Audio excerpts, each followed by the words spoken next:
Ivan Blhart, Ivan Blhart, Ivan Blhart, Ivan Blhart, Ivan Blhart, Ivan Blhart, Ivan Blhart.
excitement.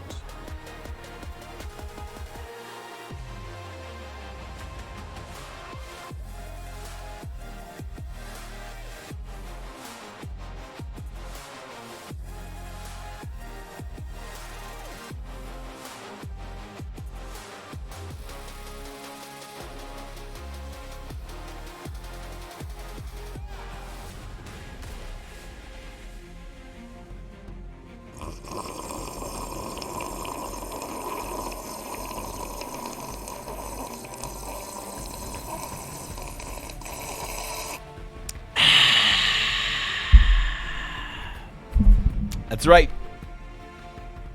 That's right. Long have we waited. February already outdated. Actual concept art day activated. That's right. Actual design, writing, and concept day. You know what I always say about Tuesdays. They are the most productive days of the week by a mile. Even more so than Productivity Wednesdays. All right? So welcome, everybody. Welcome. It's time. That's right. We're back. What's going on, guys? Good to see y'all. Good to see y'all. Welcome back to the stream. Welcome back to the VOD for a fantastic day. It is indeed Tuesday. Why does Evan look like he's lecturing chat again? Sip the drink, streamer boy. Okay, fine. All right, fine. I'm sorry. Jesus Christ. All right, fine. I'm sorry, man. Listen, okay, Jesus. All right, fine. Duria, thank you for the 100 bits, buddy. I appreciate it. Thank you, Steph, for the 100 bits. And thank you, McBluff, for the 26 months. That's a long time to stay subbed, especially to my dumbass shit. Also, fantastic animation, McBluff. I loved it. It was good. It was good. I want to see more. That's all I ever have to say. It's the sexy police. You're under arrest for being such a beast. Wait, who? Is it because it's the 14th? Is it because it is the greatest day of the year? That's right. Thank you, Augustus. I appreciate the follow. Welcome. I appreciate that. Is it because it is the most important day of the year? That's right. February 14th. He was a streamer boy. He said no more meme boy, lecturing us to get stuff What do you done. mean, dude? All right, fair enough. I'll take it. Thank you, 100 bits, Smitty. That's right. It's the 14th February. So you guys know what that means. You know what that means? February 14th. It is, in fact, a Tuesday. And that's all. That's right. That's right. We're not going to be doing any, we're no Valentine's Day celebrations in here. No single shaming, We're not going to shame anyone for being single. None of them. No, we're not going to shame Aduria, Blaze, Dashto. We're not going to shame any of them for being single. We're not going to shame a single person for being single today, okay? Not one. It's not going to happen. Everyone. It's not going to happen. Thank you, DC. Thank you, Dirk, for the bits. I appreciate it. Except craft singles. Those are gross. Craft singles are a national treasure. What do you mean? Why do you think I want to be an American one day? You think I want to go to the U.S. for Amazon Prime and Netflix? No, it's for craft singles and processed cheese and giant steaks. Oh, wait, we have better steaks in Canada. I forgot. My bad. Sorry, just real quick, my bad. That's right. So it is indeed Valentine's Day. Happy Valentine's Day, guys. I hope you had a wonderful Valentine's Day morning for those of you who celebrate Valentine's Day. For those of you who don't celebrate Valentine's Day, I hope you had a great time on Tinder last night. I'm kidding. Okay, last one. That's my last one. That's my last one, man. It's over. All right, it's over. You're celebrating later today. Tell Olin I said hi. Yeah. What's up going on, Ashley? That's right. I already had my Valentine's Day gift given to me. That's right. Because Ella and I, if you forget that we don't celebrate American Valentine's Day, we do Japanese Valentine's Day. That's right. Which involves only her having to make me chocolates on Valentine's Day.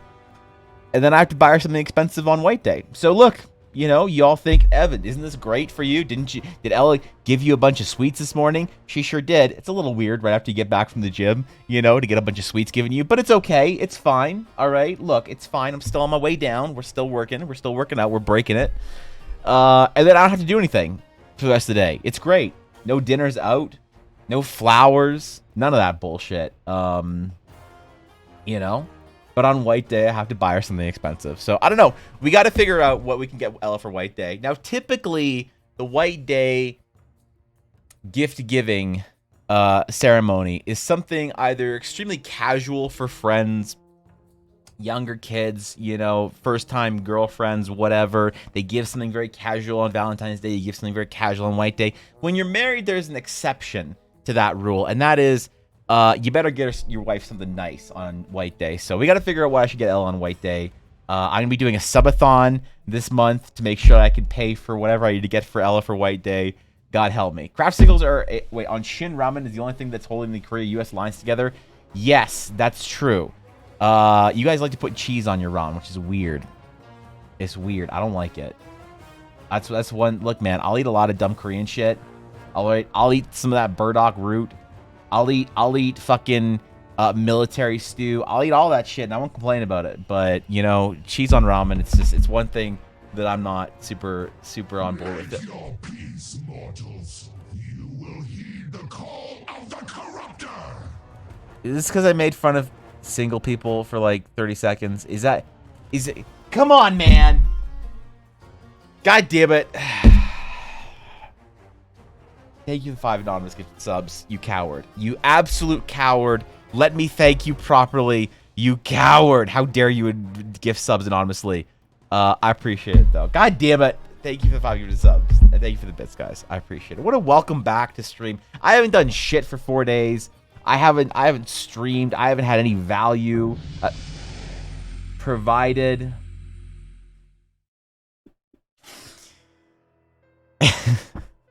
Thank you, Eldara, for being a man about gifting subs. Thank you for the 5 gifted subs, and for doing it under your name so I can point at you and say, thank you, Eldara. I appreciate the 5 gifted subs. Unlike whoever that coward was that gifted 5 anonymous, unless you meant to gift it anonymously, in which case, Recknerd.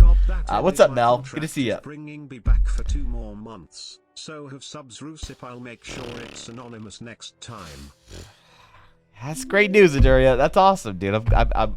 I'm glad you got brought back for another 2 months in the contract. That's just fucking swell. God, thank you for the gifted sub as well, Rock. Thank you, I appreciate that, guys. Thanks for the what? The like 12 gifted subs at 16 minutes. We're almost at a gifted sub per minute this stream. That's one of the highest gifted subs per minute count of any stream on Twitch right now. All right, that's insane. So thank you, I appreciate it. God knows I don't deserve it. Yeah, man, I appreciate it. Thank you for the 100 bits as well, Eldara. Thank you, that's very kind of you. Did I see the post I made in the Discord? You followed me in the Boston Live? Yes, I did. It was really cool, actually. I was not aware that there was so much traditional, beautiful classic art in the Boston Library.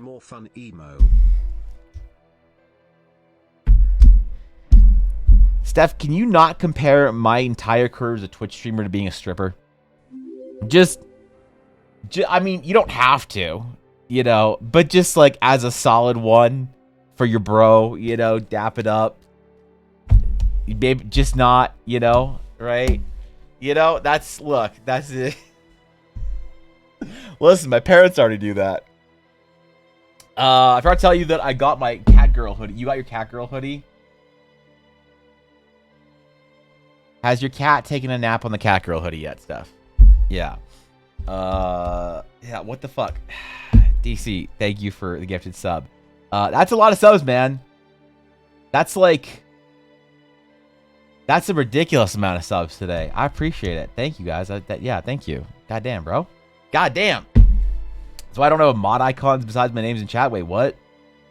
What mod icon? Did you actually type someone else? Apparently I flew too close to the sun. Sorry, mods. Rock, what did you do? Did Steph accidentally, or did she accidentally time you out? Is that how it works today? Talk shit, gift a sub, and apparently get fucking yeeted by the mods. That's crazy, man. It's not even 11 a.m. Mods are already banning people. This is what I like in my mod squad. All right, indiscriminate timeouts just to show off their authority. All right, thank you for the bits and the subs, though. I appreciate it. Thank you, Rock, for the gifted sub. Thank you, DC for the gifted sub. Yeah, thanks, guys. I appreciate that. It's very generous of you. Look, today was gonna have a special day. All right, If you type undo in all caps, it fixes it. Does it? You just, yeah, I thought you had to type it at least 8 times. I thought you had to scream undo. Yeah, no single to chat. This is D&D, not D and on its own talking about single awareness. All right. All right. All right. Water enthusiast streamer. Look, man. I don't even know who you're comparing me to, but God bless ammo.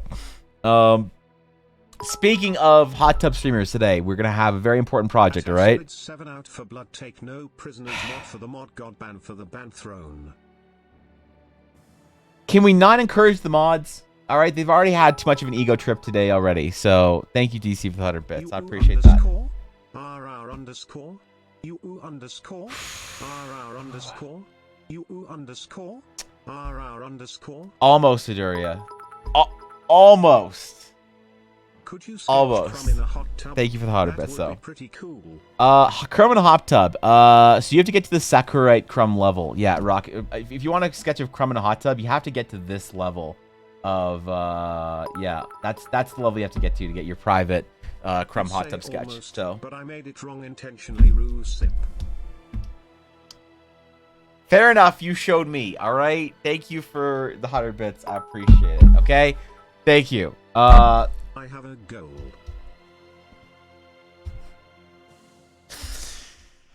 Oh boy. Oh, please don't. Thank you, Rock, for the 100 bits, and hopefully only the 100 bits. All right. What can we get for Golden Crumb? You get a sketch of a Golden Crumb. That's all you get. Is a sketch of a Golden Crumb. How many more before we transition to insults? How many more bits until I transition to insulting people?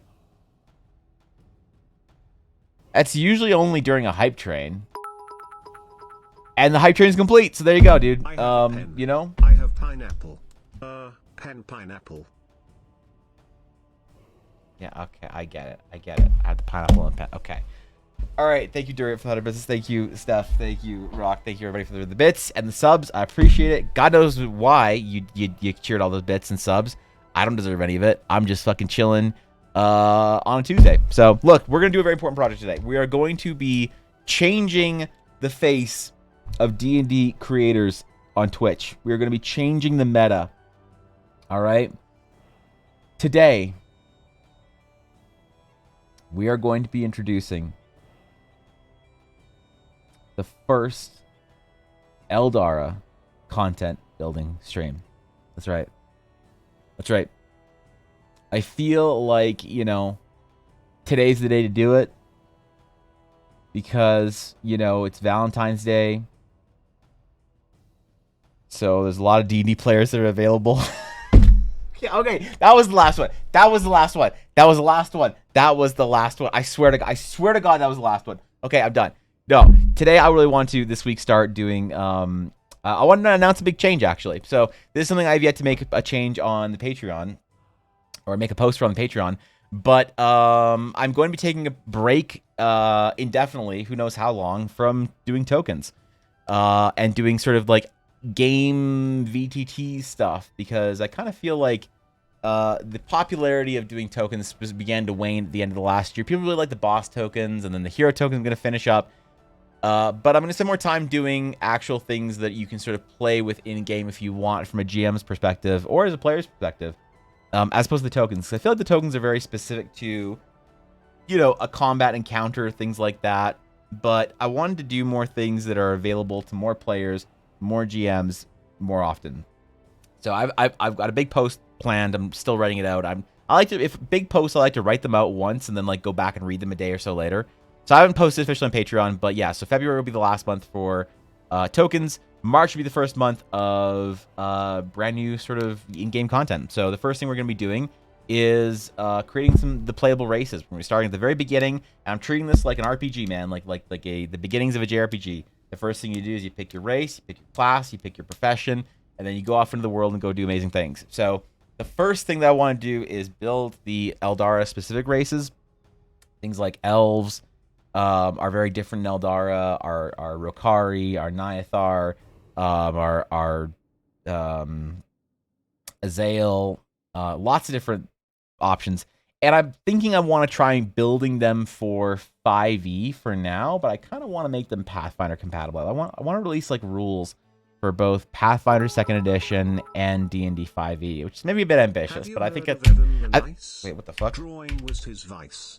He hates to promote, so his chat did emote his Patreon and its price. Look.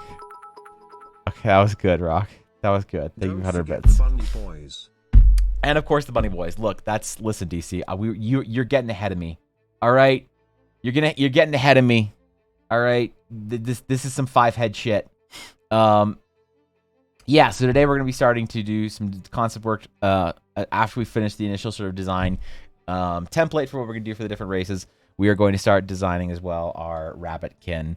We got to figure out some cool rules for them, because I don't just want to make them hot bunny e-boys. I'm fine. Look, if all that happens is they become hot bunny e-boys, you know, so be it. But I think that there's more we can do with it. So, yeah, it is always good to mix it up. At Assistant Zero this week, I'm excited for a new character. Kabuki, what are you playing, dude? What are you playing? What do you mean first? What was everything else then? Well, a lot of it was content for, you know, an eventual release. But I want to start doing, like, basically content for like in-game content, and as opposed to lore or art, just art that you can play with now before a big release. So you can joke with D&D players being single, but did you know that in my profession, 75% single, actually being researched by real science people? Wait, actual science people? Really? I'm jealous people who are single on Valentine's Day, man. I never got to bitch about it. By the time I like got to the age where I could start bitching about being single on Valentine's Day, I was already dating Ella. You know how disappointing it's been to date Ella for the last 15 years? Ella and I have an anniversary coming up. We have our official dating anniversary coming up, where we've been together for 15 years as of this February. So that is in a couple days. So I don't know what I should do for Ella, you know, for our 15-year anniversary. Because that's a long-ass time to be with somebody. That's like almost half of my life. 15 years ago, I was 17 years old, man. 15 years ago, I was fucking 17 years old. I had a Trans Am. I played Final Fantasy 12 and World of Warcraft. I think Wrath of the Lich King was out. No. Burning Crusade was still out, I think. Wait. Was TBC out or was Wrath of the Lich? Yeah, wait. Wrath of the Lich King was 2006, right? I don't remember. Yeah, it's a long time. Ali, why did you change your name again? I saw that on Discord. I thought you just changed your stupid Discord name. Why did you change your name again on Twitch? Happy Valentine's Day, Ali. I have to go grab flowers for my boyfriend after work. That's noble. I like that. That's good shit. After we get married, you'll still celebrate your dating anniversary. We do. Yeah, we do, I guess. I mean, we've been married for 7 years, but like, that's not a significant number for us, because Ella and I really, when we started dating, we basically were dead set on being, you know, married and you know, moving on with a life together. Since we started dating, because Ella and I were like best friends before we started dating, and when we started dating, we basically just started LARPing as a married couple. Realistically, I mean, we like got financially married a year after we started dating. We did stuff that my friends and our family thought was stupid. It's like, oh, you've only been dating this girl for a year. Are you sure this is okay? You should be doing this, blah, blah, blah, blah. And it worked out for us. We just didn't listen to anybody and said, fuck it. And we just, you know, so I don't know. Our dating anniversary is like a really important one for us, because it's also a significant time that we spent dating. I mean, we started dating when we were 17 years old. We didn't get married until we were 24.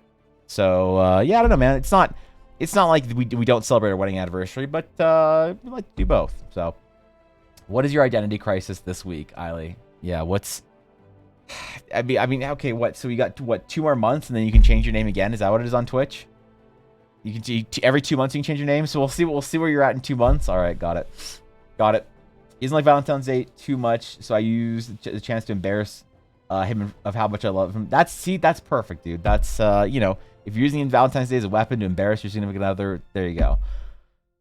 Sometimes jealous people in relationships, but even trying to find another asexual person is difficult, much less someone is interested in me. Yeah, it's gotta be really difficult if there's like extra conditions, you know, if you're not part of the general kind of a norm collective or whatever. It's gotta be a real big pain finding a partner. You know, one of my best friend is gay, and he complains all the time about how easy it is for straight people. They're just like they're smurfing with dating, you know. And even then, it's hard to find a partner even when you're straight. So yeah, I can only imagine the exponential difficulty is when you're, you know, not part of that. So, you know, good luck. That's all I can say. My next Identity Crisis will be exactly 2 months from now. Excellent. Good. All right, guys. Can someone mark it down the calendar on April 14th? Can someone ping me on April 14th and just let you know that Eileen's probably changed her name on Twitch again? Also, why lowercase letters? This is upsetting. In case anyone isn't privy to what's going on, Eiloon is Eiloon is the Eldritch Atelier or Vesilienter or Eiley. So, you know, if you just want to change her nickname in chat to whatever you want, because God knows it'll be different in a month. Penguin, holy shit, dude. Thank you for the 21 months, bro. Cheers, man. Cheers at tier 2. Actual tier 2. Penguin, you're the first person in this stream to ever use that emote. No one else has used that emote. No one likes it. The mods told me to delete it. So you know what? I appreciate it. I feel vindicated right now. Thank you, Penguin. I know I always knew you were a chat. It's the only thing you'll type now? All right. Look, I knew I needed a rage emote. All right. So, today, there's going to be a whole bunch of design, a whole bunch of theory, a whole bunch of planning, and then some concept art. All right. Can you? Oh, Jesus Christ! If you start changing your fucking name colors, that's when it's over for me. It looks like a cute emote. Thank you, Diligent. Thank you. I appreciate that. Thank you. Fun fact, in Czechia there's a cultural divide between the two love holidays, really? Valentine's and 1st of May. What's on the 1st of May? Subscribe to the latter. Much warmer and you get to kiss you under a blooming cherry tree. Very nice. What is the 1st of May's romantic holiday? I didn't know you guys had one. We certainly don't have a romantic holiday on the 1st of May. The 1st of May is basically prep day, where we get ready for our Star Wars marathon. So the 1st of May, you're supposed to get your work done. The 2nd of May, you're supposed to finish your work and cut all ties with your friends and family. The 3rd of May, you're supposed to farm snackies. And then the 4th of May, that's when you watch Star Wars all day. So, am I going to stream on the 4th of May? Maybe we'll do some Star Wars art on the 4th of May. March, April. May 4th is a Thursday, and I will be streaming. So maybe we'll do, maybe on May 4th, I will draw Ella's Jedi character from our Star Wars D&D game. Y'all said you weren't opposed to me doing other D&D world art from time to time. So I've been wanting to do Ella's character from our Star Wars game for a long time. Her Jedi from our Star Wars campaign was one of her longest played characters ever, and I think it'd be really cool. I never really talk about that game because I feel like there seems to be not a resentment, but just like a general like who asked about Star Wars D&D or different world D&D games within the D&D community. So I don't usually talk about it much because nobody really gives a shit, you know. But my Star Wars D&D game was a really long one played with Ella and Dashton. And I've probably in the last 10 years, I probably played more Star Wars D&D than I have regular D&D with my friends. So, Westgood Samurai. It's what they call the Day of Love. It's also several other spring holidays. It's the end of the Walpurgis holiday, too. Interesting. I have no idea what that is, but it sounds metal as fuck. 1st May is Labor Day here. Where's Labor Day in NA? Yeah, wait, what? We get the Mark Hamill to react to Evan as VTuber Cat Girl. Oh, thank you. Yeah, there we go. Okay, good. That's all I need in my life. Is 4th of May just the mainline movies, or also including Disney shows? It can, whatever you want, I think, for May the 4th. You can, you know, you can change, you can do whatever you want. All right? It's all good. It's all good. Yeah, we'll be using Star Wars characters, Blaze. Walrus Holiday? Yeah, that's what it is, I think. Eldritch Disappointment. Okay, DC. Actually changed my name because of you calling me Eiley Evan. Wait, really? Like the sound of it and wanted something that includes my real name and also Identity Crisis, so I said fuck it and changed it. Damn, dude. So, wait. How does Eiloon? Well, I'm so confused with the loon. Are you shit? Because, like, if you have Loon in your name, Eiley, everyone's going to think that you're, like, a Wiccan girl from junior high. Because everybody knew that girl in junior high that had the Wiccan book and watched Cardcaptor Sakura and, like, had fucking potions and shit and carried, like, sage to burn in the girls' locker room after school or whatever. So I'm concerned, but also, you know, but also intrigued. West End Games Star Wars was very cool. You didn't need a real bucket of D6s for that game, though. Yeah, my favorite one, Samurai, was the Wizards of the Coast Saga Edition. I think Saga Edition is one of the best examples of an RPG of all time for tabletop. It's 3.75 in my books. It's like kind of 3.5 plus. So, and speaking of the Force, I'm a new type in Gundam D&D, and my first spell is Force Shove. Wait. You rolled new type? Now, here's the thing, Ashley. I'm proud of you. But did you roll new type or did you choose new type? Yeah, what's up, CJ? Dude, good stream today, bro. I was that girl? All right, listen, Matt. I think a lot of us either were that girl or knew that girl. I almost dated that girl in high school. That was one of my best friends. Look, dude, if you weren't friends with the Wicca girl in junior high school, you were missing out. Let me tell you. All right, now she's like in her early 30s and has, I'm pretty sure, like 12 kids. I wonder what she's up to. I haven't seen her on Facebook in like 6 years since I deleted my Facebook. Because let's face it, who the fuck needs Facebook to keep in contact with high school loser friends? All right. I mean, now you're totally not fake. Wiccan BFF, excellent. Wait, we're gym BFFs and Wiccan BFFs. I didn't send you. It's my turn for a gym selfie. I didn't send you my gym selfie this morning, Ali. I'm sorry. I'd like to judge. I used to wear a fedora. Don't worry though, I was bullied out of it. Listen, you should only be bullied out of wearing your fedora if you also played Vampire the Masquerade. So, what? That was so bad. I thought Sienna was here. Thank you, Rock. Thank you for that. I appreciate it. Fedoras are fine as long as you don't have the beard and have uttered the phrase "milady." I think here, Steph. I think we have it enabled at a solid. At a solid 7, milady. Yeah, we have the milady emote. If you type milady in all caps, Steph, it has the fedora tip emote. So you know, in case you need to add that to UTTV in your chat, you know. Yeah, of course, Penguin knows, man. The RDM holds roll a bunch of blind D20s for sensitivity, and then I was the only one exposed to GN particles in one of my sessions. I'm now the only one currently manifesting their powers. It's all pure luck. That's incredible. That's incredible. I'm so emotionally invested in the success of your Gundam game, Ashley. But like, here's the thing. Is it Gundam-y? Because, small spoiler, Gundam shows get fucking real fucking quick. If you have any attachment to any characters, chill.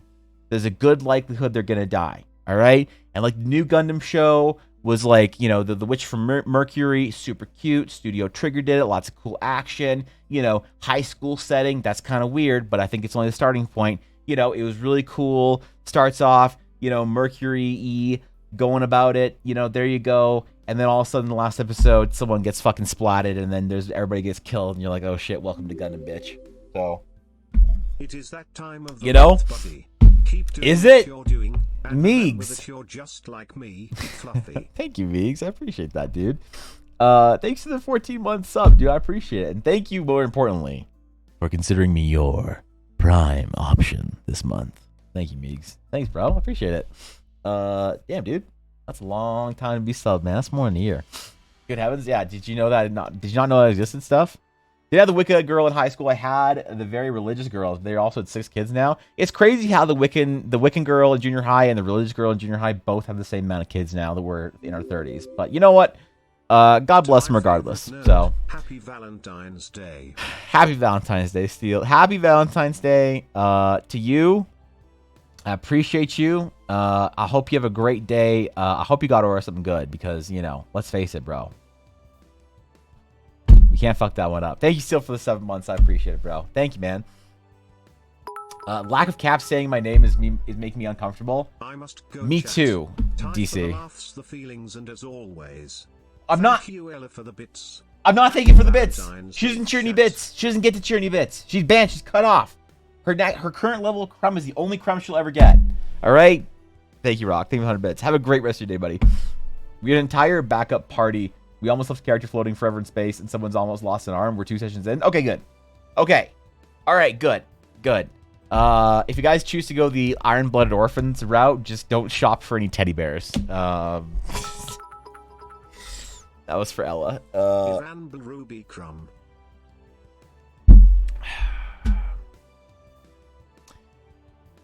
Because it's Valentine's Day, I feel like I want to do something nice for Ella. I feel like I want to... I manifested Ella bits. Thank you, Rock. I feel like I want to give Ella the day off from being a mod. I feel like I want to just let her be a VIP. So, you know what? Let me just VIP Ella real quick. That's, you know, that's crazy, man. And then tomorrow I can... You'll fuck... Okay. Please don't thank my wife for bits in my channel. All right, don't let me come up. Okay, fine. Jesus, I'm sorry. Jesus Christ. Holy fuck, man. Make her the only mod instead and just don't read chat. Make her the only mod instead and just don't read chat. I would... Dude. On my birthday stream, I'm going to LARP as a big streamer. And I'm not going to read a single thing anyone says in chat. All right? I'm not going to read a single thing anyone says the entire day. Shut up, Rock. Thank you for 100 bits, buddy. I appreciate it. All right, it's gonna be great. You just wait. I'll give up today to hold off for late April. Okay.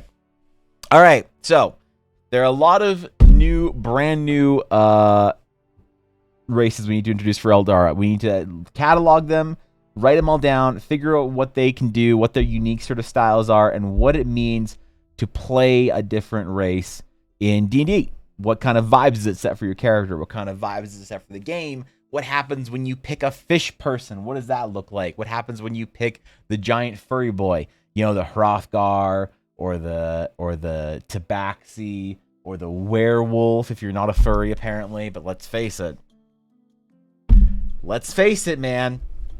They all have a different vibe. They all have a different sort of energy to them, and I want to sort of try and figure out what is the energy of playing each different race in D&D, and I guess what is the you know, how do we reinforce that with gameplay, right? Because I always think that gameplay is first in many games, but I want to propose something different. I want to propose something a little different, maybe. Something's gonna get our Blizzard gamers a little bit upset.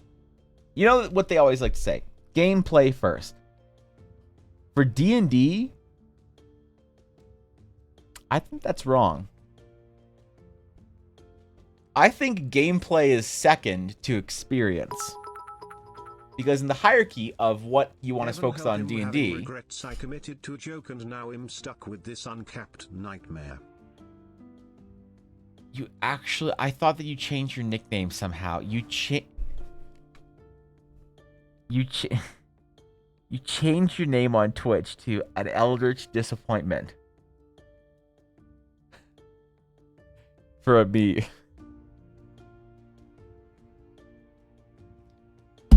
Alright.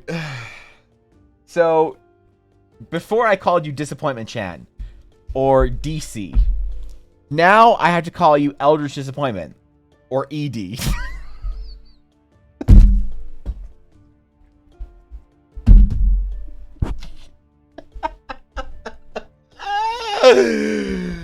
Alright, man. Alright, ED, that's too bad, man. But hey, listen, it's okay. You know... You know, you just got 2 months of it, and then you can change it to something else. Alright? You just got 2 months of being ED. After that, you know. Hey, who knows, man? It happens to everyone, right? Maybe it's just cold in Australia right now. You can change the caption easily and often. It's not the actual name. That's true. You can change it. So, you know, alright, ED. It's all good, bro. It's not even proper grammar either. I think that's the point. Alright, man. Oh, man. The commitment to memes from DC is just incredible. Very few people commit to the meme like DC does. I think after this year, I think DC deserves a meme monarch badge at the end of the year. I think also, side note before we get into the character races, I'm gonna be doing community awards at the end of every single year from now on. Change So it to mistake Chan next because I have become one. it's all good, ED. 100. I appreciate that. Thanks, bro. Guapo, thanks for the sub to Thorkin, man. I appreciate it. That's you know, that's awesome, bro. Thank you. That's very kind of you. Thanks, Guapo. That's very kind of you. Almost as kind as changing your entire name for a joke on Twitch. All right, fuck. The girls just changed their names to Wisebot Blue for April Fools. That would ruin my stream. I would not be able to read chat. I don't know how to. How would I? I don't know how. Right? Could I even read chat? That'd be okay. Wow. I just wouldn't be able to. All right. The amount of shit people could talk. If. That's still terrifying. But yeah, at the end of the year, I'm going to be doing a community award stream where we're going to have, you know, like I sent out the Lord of Ember badges, the Inktober badges, things like that. I think we're going to do some community badges, and it won't be like a one person wins it. It'll be like this group of people won this award or whatever. So there's going to have to be a meme monarch badge, and I think DC, just for changing his name to ED for an entire 2-month period, is going to have to win a meme monarch badge just for the commitment. So all right, so yeah, I want to figure out what the vibes are for playing different races in D&D, what our general consensus is. So I want to have a conversation about this. I want to have a conversation about the traditional races and about certain vibes you get from other race options in D&D, because yeah, like I do think that gameplay functions at the highest level in service of experience. And experience is composed of immersion, of vibe, of all of... Yeah. New sub Silvervale offered by Mapache Guapo. Guapo gifted a sub to Silvervale. Oh shit. That's crazy the Wisebot said that, man. Who knew? Who could have ever known that Silvervale would sub to my stream, man? That's fucking crazy. Your meme wasn't a total flop. Don't take it too hard.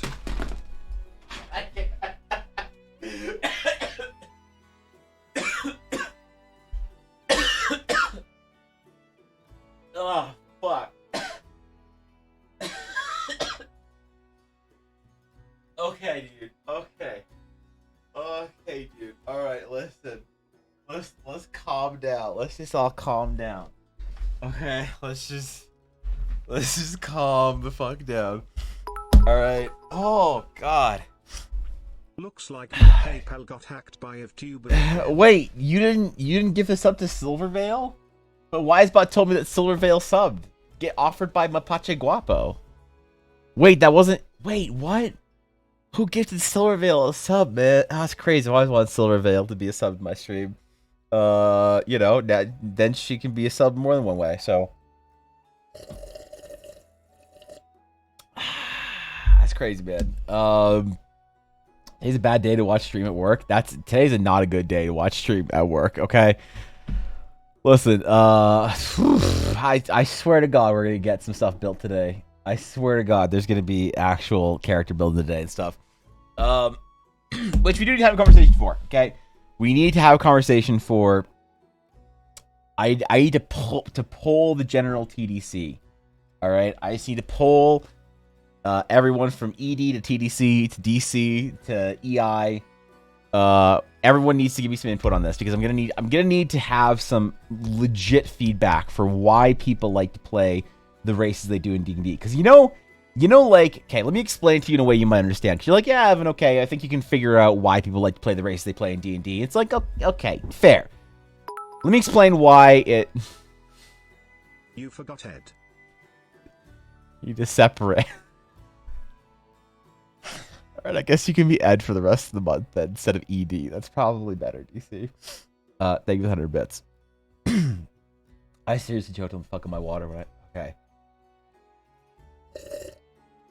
Oh, fuck. Okay. Video almost killed me. Okay, so let me explain to you what I mean. You know gnome players. you can like figure out how other players enjoy playing their D&D classes, right? By just, ask them what they like about it. But there's one group that we can't hack. There's one group that we can't decipher, and that's gnome players. Okay? Because every gnome player I know plays a gnome in World of Warcraft, usually a gnome mage, sometimes a gnome warlock. Okay? They play gnomes in D&D. They play male Lalafell in Final Fantasy. All right? And they're all about that. And you ask them, why is it, man? And they give you some incoherent answer about how tallies will never understand. All right? And these people IRL aren't even short. Okay? It's not like when Faye plays a halfling in D&D and you're like, okay, immersion, I get it. Fair. Right? So look, this is we'd have a conversation today about each D&D race that's core to Eldara, that's core to D&D, that's core to RPG experiences, and figure out what it is about each of them that people like. What experience do people get out of playing each of the core D&D races?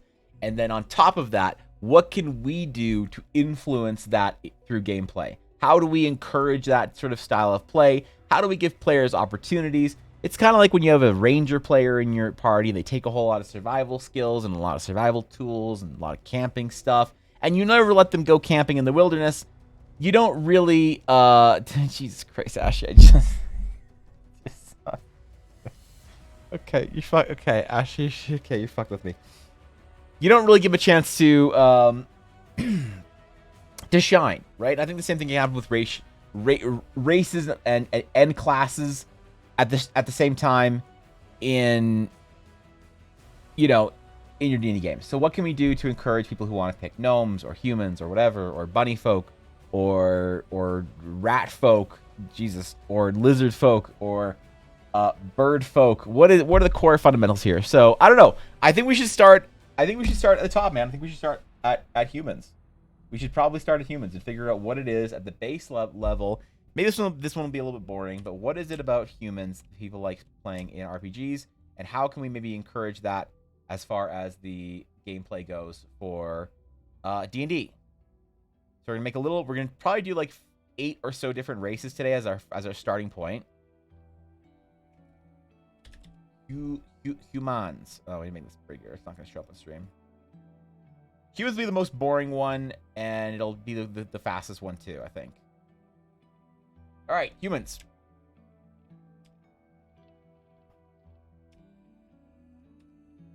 So the question is, why does anyone want to pick a human in an RPG? The reason why I want. What do you get out of the human experience? I just had to make sure he didn't get too rage from himself. Yeah, okay, that's. God damn it, Ashy. Self-insert is easy to play. Human also free feat. So yeah, so versatility. The verse stat is high in humans. What else we got? We got relatable. Or players can relate. I might have to get the keyboard out for this. Relate to their PCs. Visually, I don't know. Players can relate to their PCs. Visually, let's say like customizable, but I don't know. You can kind of deal with any of the humanoid races, right? Flexibility, the ability to score humans for. All right, yeah. So flexibility, easy flex. What else? Because we are in fact humans, except Ash, she's an anime girl. Also humans get that sweet, sweet free feet. Ashy is indeed an anime girl. It was crazy. Ashy and I actually, we were out the other weekend, and I was like, hey, I'll be in town. And Ashy's like, sure, I'll show you around the kingdom. And I was like, nice, neat. And I was like, hey, are you cool? Are you gonna be cool with this if we, because usually VTubers, they don't like, they don't like people to know what they look like IRL. Like I know what a lot of my VTuber friends look like IRL. And I was like, are you sure it's okay meeting each other? And she was like, no problem, man. We're homies. So I meet Ashy IRL in person, and I didn't realize, but she's actually an anime girl. I thought Ashy was a VTuber. I was sure with all of the VTuber-like branding that Ashley has, that Ashley was a VTuber, it turns out she's literally an anime girl who's princess of a kingdom. Do you know what kind of insane treatment we got at the bar? It was crazy, dude. Yeah, so, I mean, she wouldn't know, but for everyone else who plays a human, you know. Humans tend to be the most populous race across campaign settings, so they're either well received or doesn't draw a lot of attention. Yeah, you know, okay, so it doesn't stand out too much. Easy to blend into the setting. And I think that's useful. I think it's useful sometimes to have fantastic things happening in your D&D game or in your world that aren't necessarily everything's crazy. Because if everything's crazy, nothing's crazy. So sometimes it does help to have a lot of humans around, right? True. Yeah, exactly, dude. I didn't know, Ashley. I thought you were a VTuber. I thought, you know, did not realize you were an anime girl IRL. It's kind of crazy. I can't say I know many. Yeah, so exactly, Viddy. I think that's one of the reasons why people want to play humans. The next is elves. So why do people want to play elves? Just the top reasons people want to play elves. So I feel like elves are a little more complex. Elves, to me, speak to the nature of being mysterious. Humans, but hot.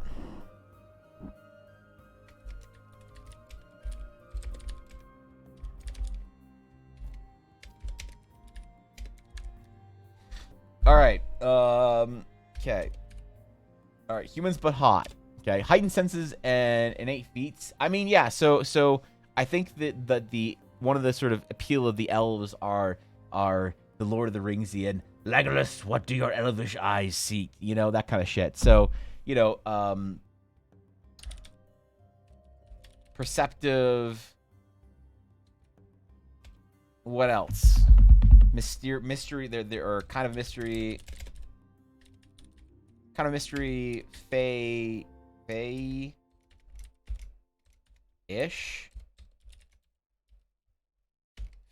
Fey-ish, you know? The alive version of vampires. Does a single person play an elf because it's the alive version of a vampire? Is that really true? Your touch nature or intelligent and high class noble theme. So yeah, so seen as kind of high class, you know, connected to nature, which is interesting, you know. Or edgy drow rogue. Yeah, true. Maybe edgy. It's what they are. All right, fine. Just because it's true, Sienna. Good story plots with longer living. Or yeah, I suppose, yeah, long lifespan. Unique history. All right. What else? Why do people play elves? And like, this is also for the elf players, because like, you know that there are some people in your D&D group that always play an elf. So what is it when you pull your friends and like, if I was like, hey, you know your friend in your D&D game that plays an elf all the time? You're like, oh yeah, that's Stacy. Okay, yeah. Well, what does Stacy always go to with? Why does Stacy always play an elf? What does she always like about playing elves? Why is it every single time Stacy's got to be a fucking elf? And then one game that was supposed to be humans only, she played a half elf. All right. Why are people so drawn to elves? As like, what is it about the elvish experience in D&D that makes it somehow more exciting or unique for people? You know. Also, more elf descriptions in the comments above. Wait, connection to nature, phenomena, magic, knowledge. Oh yeah, actually, okay. So connection to magic. This is an important one. This is a very important one. I think the elves are inherently magical, and that's one thing that makes people enjoy playing the elves. You know, playing the elves. Lore accurate, blade singer. Ears go point. Yeah, cute ears. Let's be frank. What else, man? Also historically, it's like other races, even other elves. I feel like that's more of a Forgotten Realms thing. But that might be useful because people liked being kind of the like pissy outcast, and that helps, right? Personally, like when elves get all their uniqueness from the fact that they live long, kind of like in Lord of the Rings or The Witcher, where most of the ways elves are good at stuff just because they've had millennia to practice.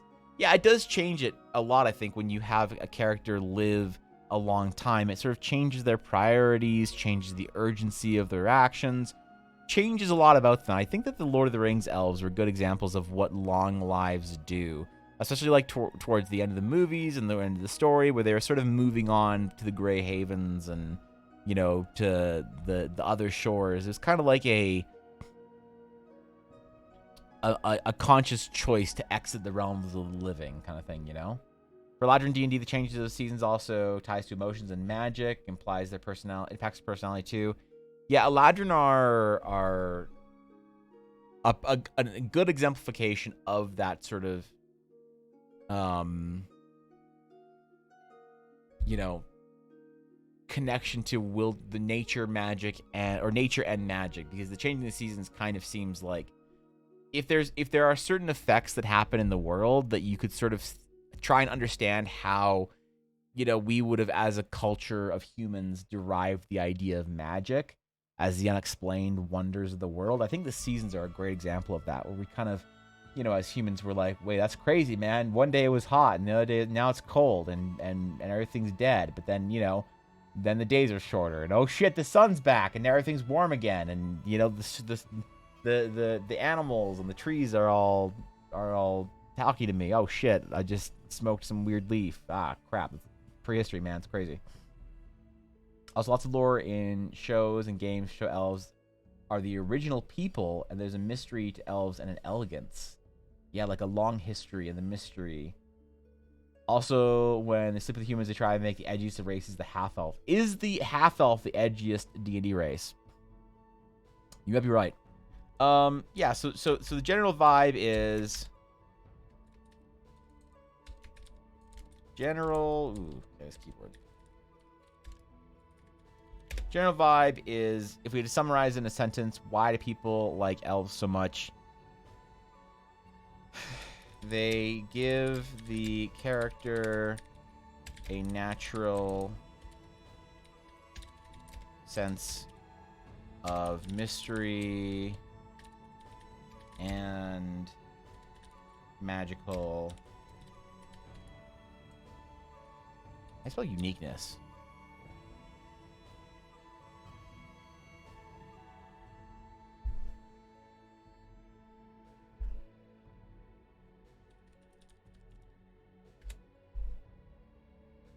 Huh. Okay. All right. For some reason that doesn't look right in my brain. Whatever. All right. So that's a general vibe for elves. What's next? Should we go for the Trinity or do something weird? Like stay with dwarves or do something strange? Come back to dwarves later. A lot of magic is based on transition, transformation, festivals, and ceremonies surrounding the seasons, shapeshifters, supernatural worlds that mirror or coincide with ours, the magic of passageways, etc. Yeah, it's very interesting to see like where the tradition of magic started, where we started seeing things crazy happening and thinking that's magic right there, you know. Maybe the Yuan-Ti, but I can't think of anything more edgy than a half-elf drow. That's true. Actually, you're right. People like elves, that's some kind of Nilfgaardian joke. I'm too terrain to understand. Yeah, I don't know, man. That's the Nilfgaard. They're coming, man. Change one of the most inherent curiosities for humans. That's true, actually. Yeah, transformation. I think that they'd see like the. I could be wrong, but I thought there was something in the origin of like fairies and fae kind of creatures having sort of like insect wings. That came from the magic that transformed a caterpillar into a butterfly, right? I'm pretty sure I read something about that a while ago, but I can't remember it enough to be able to cite it or whatever. But there's something about the inherent magic applied to the transformation of insects that then allowed for insects to become the kind of de facto magical creature wings type thing, you know? People just faint if I put this in their idea mind, half-elf cat girls. Yeah, wait, how does that work? Their cat ears are pointed? But which kind of ears do they have, man? Would you be able to tell? Alright, so for our complete our Trinity, dwarves. So dwarves, why do we like dwarves, man? What is it about dwarves? For me, I think people are drawn to dwarves because they represent this sort of this sturdy connection to the earth, this almost like elemental kind of this elemental sort of character default option that you get. Drunk, alcoholic, Scottish. Well, I do think that there is a like you know, the meme is there, but like to sort of like try to analyze the meme of why are dwarves so often hardy, stout, you know, drinking, revelrous, jolly individuals in a fantasy world. I think a lot of that comes from sort of the idea of being, you know, sort of what is required to sort of like survive, maybe like psychologically away from the sunlight or away from the outside of the wilderness or the sky or whatever. Hyper masculine, but in a good way. Yeah, just a bunch of giga chads. Innovation, mechanical knowledge, fortress, gems. Can get punted by an elephant and come back swinging. So yeah, sort of like a connection to the earth and stone. Connection to the earth and stone. Very tough. Wait, very... No, let's say very... sturdy. Very sturdy. Jolly.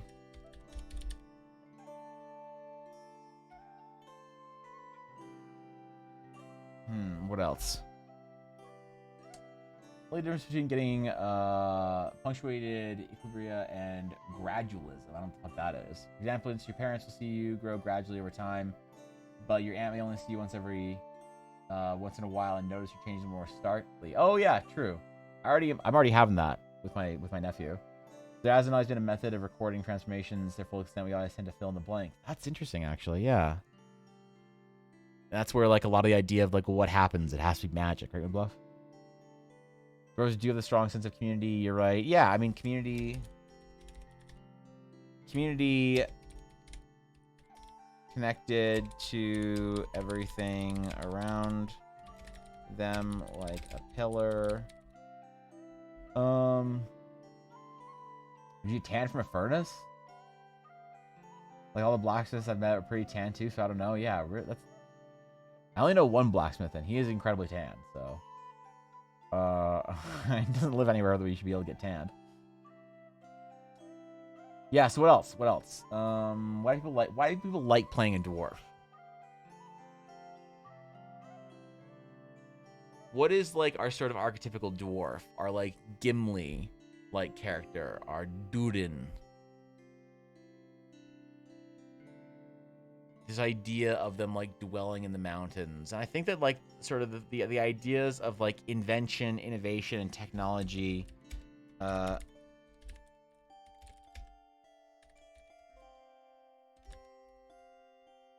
innovation and tech kind of comes from like necessity of survival. Is that right?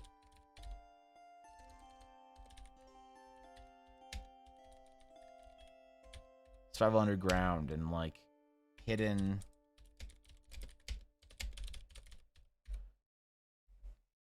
Yeah, I'm trying to think of like what are sort of the vibes on top of a lot of these ideas. They like playing a dwarf. I don't hit my head everywhere. That'd be different for you, Jacob. Definitely. Likes to get involved in things. Dwarven equipment is like super heavy, battle mech-esque. Where elven smithing is a lot more elegant and light. Gnomish equipment is clever and often clock-like, but somewhat impractical. Yeah, and so why is that though? Like these are all so Vinny, those are all good examples of the ways people that derive from a general meaning, right? It's like why do people like to represent elves as very elegantly, you know, sort of built? Why do people like to reference dwarves as being very stoutly armored and whatever and designed? What are the causes of this in like from sort of a narrative standpoint? Why? Because people aren't drawn necessarily to that only. People are drawn to the higher sort of vibes, you know? I think about it, why do dwarves use war axes and they probably don't cut many trees? That's a good point, dude. That's a great point. Why do dwarves enjoy axes so much? They probably would use a lot of hammers and things. But I think more traditionally the idea of the dwarven hammer was more traditional. I could be wrong, but I think that the battle axe was built from the sort of Viking connections that dwarves have. And a lot of it was Warhammer and Lord of the Rings. that decided the dwarves should use axes. Make a battle buddy elf and I'll be very happy. Wait, what is that? Dwarf equals harsh and muscle. Elf equals delicate and skinny. And gnomes equals fucking insane. But why? But why? Why did we just decide that after a certain time? You know? Use battle axe to chop down tree is not very effective use, I can say. I mean, it's cool though. Right? Bless your heart. I don't even know what that means, dude. Bale, buddy? I don't know.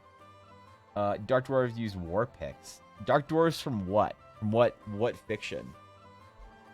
Yeah. Are we talking like D&D here, or just like where were these sort of?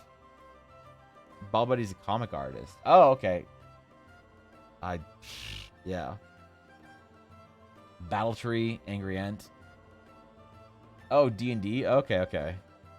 D&D subversion art. Interesting. So I think the general vibe. Okay, so the general vibe for dwarves are, they give. What do they give the character? A sense of sturdy, reliability, stoutness, and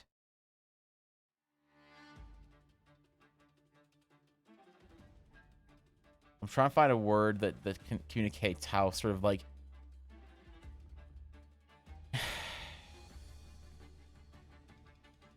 and a sense of endurance. Yeah,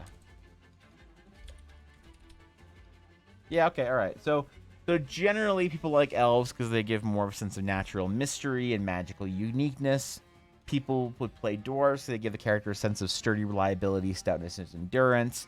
It's just like you feel like the character automatically can weather more, you know? I think there's like that's part of the reason why there's a lot of like dwarven fighters and dwarven clerics, things like that, you know?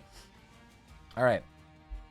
So past the sort of the holy trinity of humans, elves, and dwarves, when we're thinking about building our own sort of like fictional world, I think the races are important. I think that it's an important question of what you add in and what you more importantly leave out.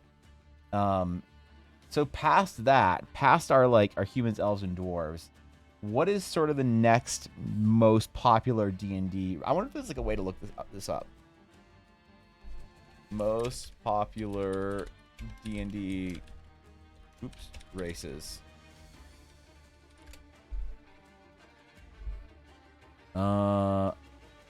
Thanks to 35.8. What is this?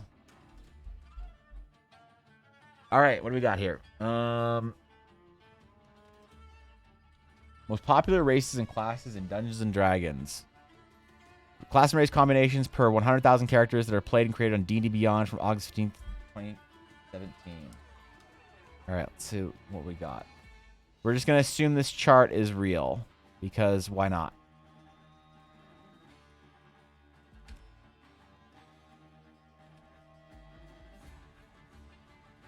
So, what do the numbers say? So, humans are the most popular. All right. The total of 25,000 characters who make human. The next most popular is the elf at 16,000. And before the holy trinity of dwarves, the half-elves are more popular. Interesting. So, more people played half-elves than dwarves. Elves combine of some kind, elf or half-elf, equal about the same as human. That's kind of interesting. Tiefling by a mile. Tiefling's pretty far up there. We understand it as dwarves and elves and other fantasy races come in as a result of their interpretations of dwarves and elves being re-rendered and reinforced through other popular media, which is the cooler, more popular ideas giving traction to less popular traits that give lots of time. Exactly. So like any D&D concept, any idea that we're going to include in the world, I'm not interested in how it's being portrayed in ways that people like modern ways. I'm more interested in the classic ways so we can figure out how to reinvent or reskin these ideas to be something unique in Eldara, right? Because there's a certain amount of tradition to ideas in D&D and fantasy that you can't discard. You can't just completely discard these ideas in fantasy because they come from a collected myth. They come from stories that have a deep meaning in our culture in ways that we can't necessarily perceive unless we really go digging for it. So, those are useful to keep in fantasy. We don't want to just discard everything for the sake of it. We're not going to get into like a postmodern art sort of world where we're just discarding all art for, for the sake of it. I didn't label right? the messages. First message is above that. Oh, sorry, video. I probably just missed stuff. When you look at how pop culture shapes viewpoints outside of intended design, the original pop fantasy elves have their roots in European mythology, but were defined into more a popular mold once Tolkien came along. Yes, exactly. And that's why, when I ask the question about let's say like dragons or demons, like what is the core characteristic of a dragon or a demon, right? Not what is the most popular way to rendering it.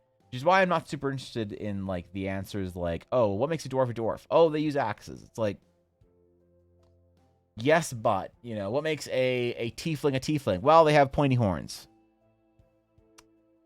Okay, beyond that. So interesting. So most people are drawn to humans and then elves and half-elves. I'll admit I'm one of the human players.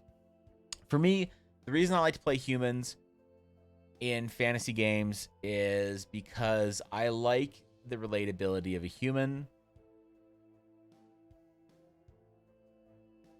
I like the inherent way that the human spirit is told as a story in a lot of fantasy.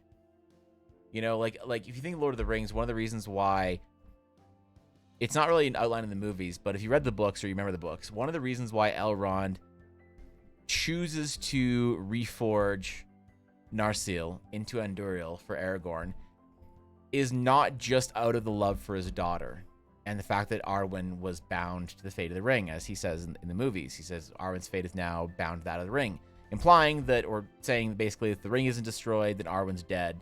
But if the ring is destroyed, then Arwen gets to live a life, so I'm going to help you destroy the ring before I fuck off and, do elf things. Part of it is that he talks about the human spirit, the will to survive that's created from a race that is short-lived, right? We kind of see a similar thing in Mass Effect with the Solarians, where the Solarians only live to be about 40 years old, I think it is. And so they often have this theme of working really intensely. They speak really fast, they move really fast, they accomplish great things very quickly, because they have to get a lot in their short lifespan. And humans, I like they have that vibe of the human spirit overcoming and persevering and having sort of a greater sense of weight in the world. Because there's not sort of that apathy that comes with longevity, I'll start playing human fantasy games unless I'm forced to. Yeah, and so and that's it's useful to figure out why people like to play different races in each opportunity they have in a fantasy game, because we got to make a lot of options for a lot of people. So I think, okay, so that might be why that's why I like humans. Maybe that's why humans are picked most in D&D. Maybe it's because people want a relatable experience, or they want to date a hot elf, but they don't want to be a hot elf. If that makes sense, Except I do like playing elves. I played a night elf for the longest time in World of Warcraft. I really did like it, but it's more about the night elf than it was about the elf thing. So. All right, and after that, at 9,500, we have dwarves. Interesting. Okay.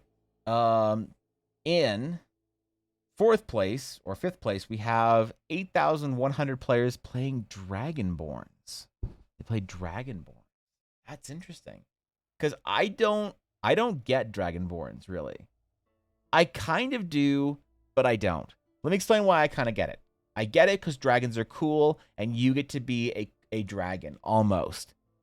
But the thing about Dragonborn that I've always been disinterested in is they always feel like the worst parts of being a dragon without the best. They don't have the horns. They don't have the wings.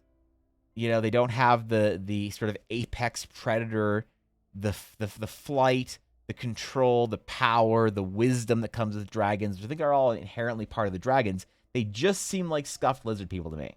Now, I would love for someone who plays Dragonborns to fucking freak out and tell me about why they're fantastic Dragonborns, because those are fifth in this chart.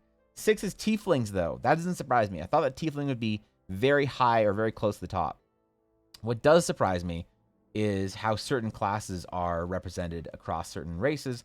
So if you look at Dragonborns, it seems like the highest percentage of players play fighters, paladins, and sorcerers. So there's an inherent like love of the toughness of the physicality of dragons, and then also the kind of connection to magic. I'm surprised there's not more Dragonborn druids, but that might just be a way that Wizards builds Dragonborns and druids as a class, right?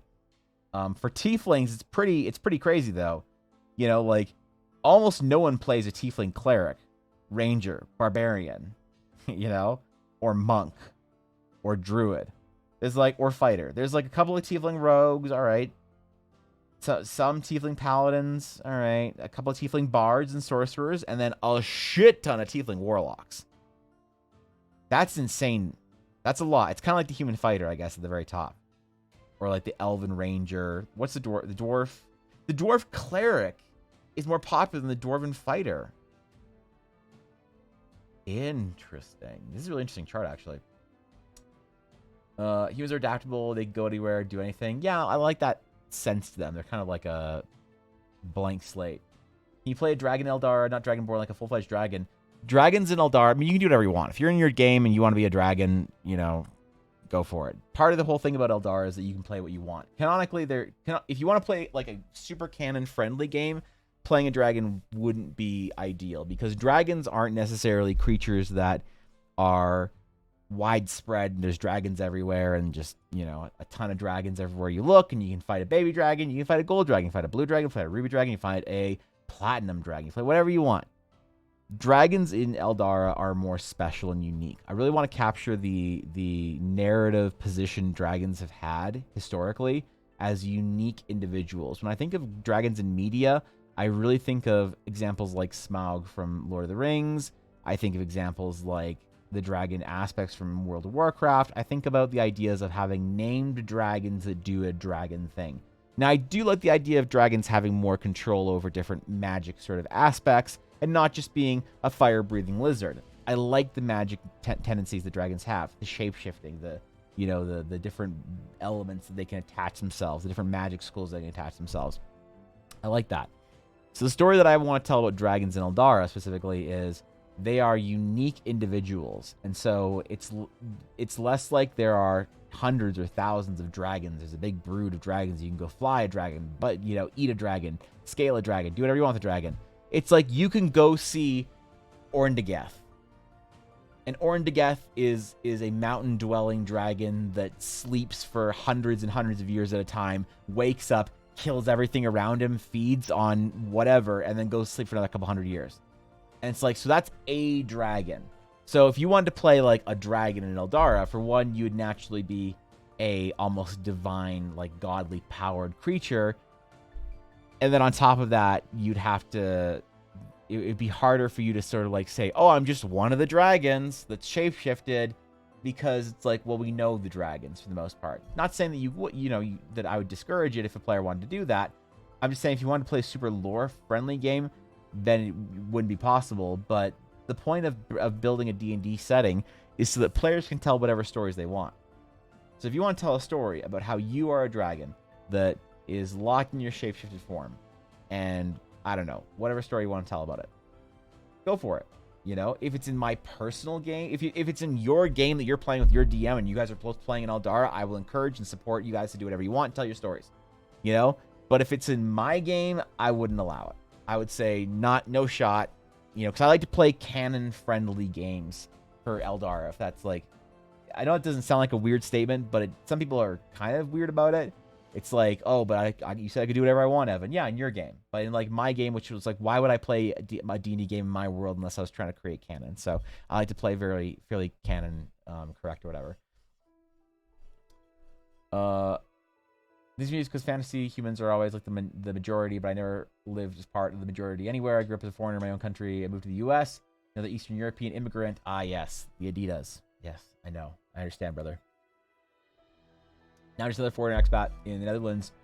I don't feel like I belong anywhere, much like when I played Alpha Drow, Humans Rule the World. That's awesome. You know, if there's a relatability, then you get to that. That's a powerful reason why you would want to play a different or a more unique race. That's interesting.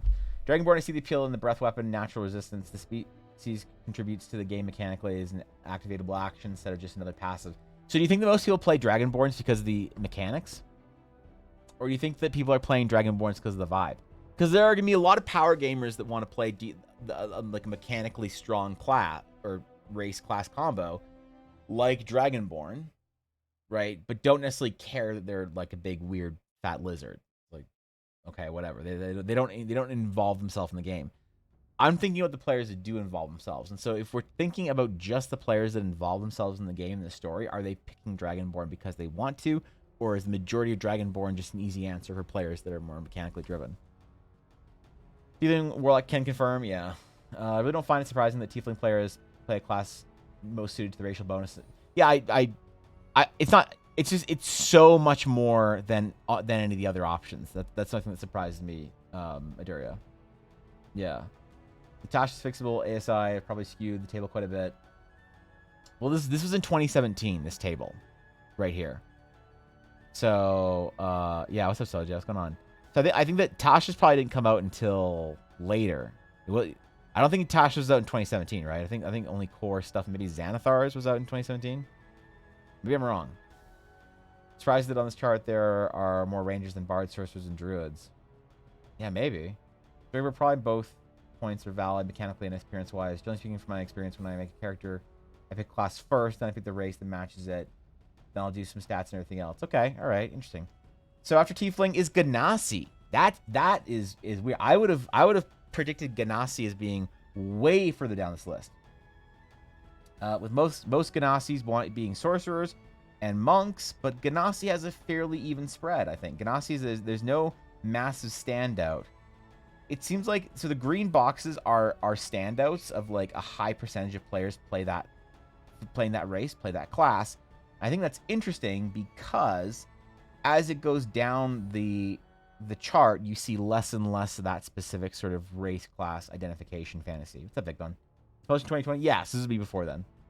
You play lower accurate campaigns, and I feel more fulfilling. No fudge, no making up. Crap, the DM is active in trying to kill us in combat. Actually feels so much fun to me when we're doing something that succeeds. Yeah, it feels more fulfilling when you succeed that way, I think. But presently, Asmar are low on that list. Yeah, true. Oh, wait, where are they at? So after Ganassi are halflings. So not by much. About the same amount of people play Ganassi and halflings. So halflings are more common or more popular than gnomes. That surprises me. With halflings mostly being rogues. We do see an archetype there. So Ganassi are just generally popular without any one class standing out. Halflings are very popular for being rogues. The least popular halfling option is in fact a paladin. What are the least popular of each of these? So the least popular human option is a druid. I think it has more to do with D&D than archetypes. The least popular elf is a barbarian. Interesting. Because it goes against the general class fantasy of being an elegant. We're seeing trends here. Half elf, again, barbarian, even lower. Because let's face it, everyone's picking half elves to be pretty. Dwarves, the least popular option is a sorcerer. Sorcerer and warlock. Interesting. I would have thought dwarf and sorcerer would be more popular. I would have picked like dwarven bard as being the least popular. Dragonborn, the least popular Dragonborn option is they're all kind of around the same, but it's druid. Druid, rogue, wizard, and ranger are all kind of about as unpopular. Oh, and bard as each other for Dragonborn. For tieflings, the most unpopular option by a good chunk is the barbarian, which is weird, and then the druid more popular than barbarian. Interesting. For Ganassi, the most popular is Ganassi sorcerer, and then the least popular is Ganassi paladin, but there's not a massive shift. The sorcerer is only about 2.5 times as popular as the paladin. Or sorry, 2 times as popular as the paladin. So there's not really a massive, whereas like the human fighter is almost 5 times as popular as the druid. Interesting. I feel like druid and monk are a little on the advanced side and can limit how you play your character. Even in 5th, you think that? Relive Ganassi's elemental stuff is really cool to me, probably because I was really into Avatar. Yeah, that makes sense then. Is Dwarf Paladin common? People ask me why I often run Warhammer instead of a sword. Dwarf Paladin was not as common as Dwarf Cleric, but still pretty common. Gnome Ranger is amazing, really versatile. Apparently people disagree, I guess. I don't know. little halfling paladins, they're like a little portable cannonball. Why do you think people like halflings more than gnomes? Actually, we'll save that for a second here. Actually, no, fuck it. Why? So, first of all, the question of general vibe is halflings and gnome, or if we're gonna call them the shortkin of the fantasy world. Our Lalafels, our halflings, our gnomes, or our Asura. Basically, why does someone like being short and small to begin with? And then second is, why halflings over gnomes? What is the difference, do you think, between D&D halfling and D&D gnome? I think D&D gnomes maybe because like halflings are smaller than gnomes in D&D, right? Which is like weird. Is that still the case in 5e? Because that was the case in 3.5, I believe. D&D height chart. Where are we at? Yeah, so gnomes are still taller than halflings. So I guess halflings represent the actual, like, tiny boys. So if you really want to be a small character, you have to be a gnome. Or sorry, a halfling, not a gnome. Whereas in other fantasy and other media, gnomes are typically smaller. Because cute, yeah. Hobbits versus smart inventors. Halflings remind people of hobbits, but gnomes give a vibe of them weird little fellas on lawns. You think? Do you think that honestly that the D&D and fantasy gnomes still suffer from like the mainstream like gnome, like Keebler elf, cookie baking gnomes and shit like that, garden gnomes? The one reroll. Honestly, I think that's a good point, Vicmon. That halflings might be so popular not just because of hobbits and people like hobbits, but also because of the mechanical abilities they have. That's those two things are actually, because like if there were a couple race options on here that people would pick for the race mechanics, I would say humans, dragonborn, halflings, and half-orcs might be the most strong reasons why people would pick the race on a mechanics side, right? This is why halflings are so popular, to be honest. However, mechanically, you get halfling, nimbleness, brave, and lucky, which are really strong traits. Yeah. Hobbits are cheeky buggers, and gnomes are just short elves. What's up, gnomes? Gnomes! Dude, we were talking about gnome players earlier, when I was saying that you know how everybody knows a gnome player because they play like a gnome in World of Warcraft, and they play like a male Lalafell in Final Fantasy, and they play like a gnomes in D&D. That's like I need to ask like players that like are into each of the different like race options across different fantasy, what it is about that option they like the most. Okay, so Ganassi, not really anything interesting. Halflings are very high into the rogues, and the least popular halfling option is the paladin, which is crazy. It's like you know, like 8 times as popular to be a rogue than a paladin. That's a huge disparity. That might be the biggest disparity on this list, unless they're... Oh, never mind. Half-orcs. Half-orcs is the biggest disparity. So, half-orcs at 5,000 players. Again, about the same... We're in the same kind of territory here as Ganassi, halfling. Half-orcs are the next most popular race. The most popular class option is the barbarian, and the least popular options are everything else. It's like, okay, it's barbarian and fighter, and then everything else is super low. Maybe the paladin's a little bit higher. But like rogue, wizard, cleric, ranger, paladin, warlock, monk, bard, sorcerer, druid, they're all super low for half-orcs.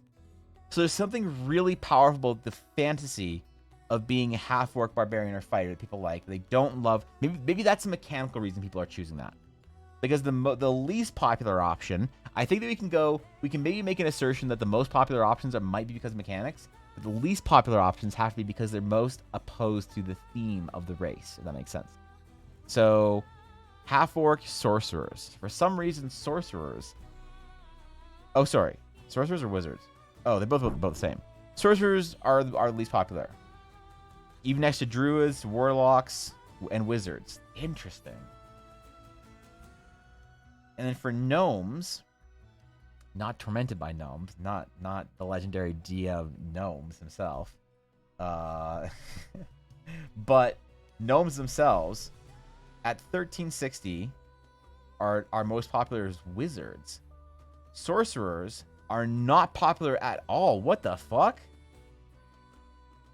The least popular gnomish choice is kind of tied between the barbarian and the sorcerer. Oh, sorry. No, it's the paladin. My bad. I didn't see the paladin. The paladin is the least powerful option here that people like. Interesting. What's a kabutor? What is a kabutor? As fantasy gnomes is very different than fairy tale gnomes, though. Fairy tale gnomes are much based on the Dutch kabuters. Oh, I see. Okay, that's what we're saying. However, is also stronger in strength class mechanically. Yeah, so maybe the choice to take a barbarian or a fighter, it mechanically makes sense as a half orc, but it's interesting to look at the least popular options as sort of maybe more indicative of the themes, right? Gnome is the only core class that gets a int. Yeah, look, it's true. It's true. This is important. These are important mechanics here we got. Half orc get menacing, relentless endurance, and savage attack. They're built with the front line in mind. Yeah, true. Sorcerers are like neutered wizards. Oh, poor sorcerers, man. Like a rogue or ranger will always be gnomes. Gnome rangers, though. That's the whole thing. So the next least popular choice is the Aarakocra. Aarakocra are somehow more popular than Aasimar. So Aarakocra, there's a big jump between Goliath. We missed Goliath. Maybe it's because I think Goliaths are dumb and I just missed them out. So there's another small hop down for Goliath, the most popular, the Barbarian, and the Fighter. The least popular for Goliath is the Bard and the Sorcerer. So no one wants to be a Goliath Sorcerer. The fly speed for Aarakocra? I think you're right, actually. No one wants to be a Bard Sorcerer or a Goliath Sorcerer. Why do you think no one wants to be a Goliath Sorcerer? Is there some shit in D&D in like Wizards of the Coast 5e or 4e bullshit that Goliaths don't like magic or something? Is there? Because I don't remember why. I remember that from Critical Role, that Goliaths don't like magic or something like that. But maybe that's a Forgotten Realms thing or a Critical Role thing. I don't know. I wonder why they're so not popular with sorcerer players. You think that that'd be like kind of like the Tiefling Paladins that are still there, repping something different, you know? Class have clerics, bards, culturally, if I recall. Oh, but is it that they're against the arcane like arts, so like sorcerers and wizards? Dawn callers, right. So they're more into like the spiritual and patron and druidic magics, but they don't like the arcane magics. That's God. Okay, I don't remember why that like makes sense to me that I heard at some point in time. Goliaths are also the biggest of the like physically largest of the races, I believe, right? On this thing, like obviously I think Furbolgs are bigger, but because sorcerers and DDs are garbage. If you're gonna go magic use, you might as well go wizard. You don't like sorcerers? Most banned playable race is Aarakocra. All right, well whatever. Goliath. Okay, who cares? The Aarakocra, I think you're right. I think the flight speed is what. So the most popular option. There's not really one that stands out. Besides, the Aarakocra monk is the highest, but it's not by a massive amount. So Aarakocra monks, and the least popular Aarakocra option is the sorcerer. The sorcerer and wizard for Aarakocra are kind of tied at last, and the paladin. The sorcerer, wizard, and paladin. No one wants to be an Aarakocra paladin. Why does nobody want to be? Somebody make the case for why an Aarakocra paladin doesn't work. Because I think that's sick. If you're a cool like bird dude with a cool like feather blade or some shit, you know. Culture building and edgy teens, studying and reading in the secrets. Yeah, that's exactly. Sorcerers are best multi-class. They're not great soul class. Okay, fair. Short lifespan. They've ruined magic to being giants. Goliaths get no charisma or int increase. They still get stones, endurance, and powerful build. That doesn't make them play to sorcerers. Yeah, true. People, yeah, apparently Blaze. Apparently anyone wants to be an Aarakocra. Can you believe this? Although, to be fair, it's not as bad as Aasimar. So, that's interesting, man. They had a claw attack. I think when you get an Aarakocra, you're getting folks that play it for the RP anyway. Are you sure that that's true, Lady Soja? I mean, like, don't you think that the flight speed is a good reason why people play Aarakocra only for that? But, like, the flight speed's good, but then you have to be a bird. And that sucks. because birds are lame, except for the best bird, the toucan. All right. So listen, could you be a toucan, Eric Okra? Smite with natural weapons, so you can claw smite. Just get some badass birdie boys. That'd be sick, dude. Place probably. I'm pretty sure they can't fly with heavy armor. Oh, that's right. Yeah, they can't. They get like a penalty or something like that. Interesting. It might be more vulnerable. Yeah, it's slightly more vulnerable. Genuinely believe 90% of the chart is just stat spreads for races and classes. I think you're right. That's why I'm interested in the least popular options, not the most popular options. Because I think with the least popular options, we can still see some sort of level of like hint of theming, you know. But the most popular option is obviously usually I think a stat thing. So be very wrong. Yeah, I don't know. I mean, this is interesting, Late Soja. Presume people who feel edgy would go for the Asmar, but it seems like it's not true. Well, like, I mean, Ella, her characters are Aasimar paladins, and she's not. I mean, okay, what the Aasimar? What is the highest played class? It's the paladin. Okay, all right, cool. What's the least played Aasimar class? The ranger. No one wants to be a ranger or a druid or a wizard, or really anything else. It's really just paladin, warlock, fighter are the top three. Bard, sorcerer. Those are kind of the top ones. And then on the bottom of that, it's rogue, wizard, barbarian, ranger, and monk, and druid. Interesting. I thought Aasimar were cool, dude. Like, does everyone just want to play like a fallen Aasimar? You get talons, and flight is great, but attacks opportunity are a thing. That's true. Yeah. It is actually a lot harder to fly in combat than I think people realize. Wild magic sorcerer gnome is pretty good. Your divine angel or fallen angel trope. Yeah, I think so many people like the paladin idea of being a warrior of the light. Like, I can show you why people pick paladins, or which I would assume are the same reason people pick Aasimar. Hold up. I go to games. Which screen is that? Yeah. We're gonna open a jar. This is the reason why people pick paladins. Easy. Now you try. First, get a jar. Patrick, that's Ashbringer. Yes.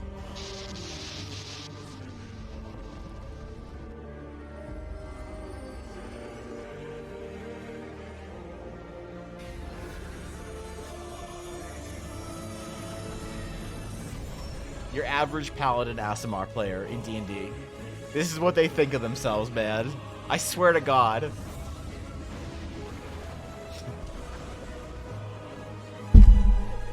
The wings. He's got fucking wings.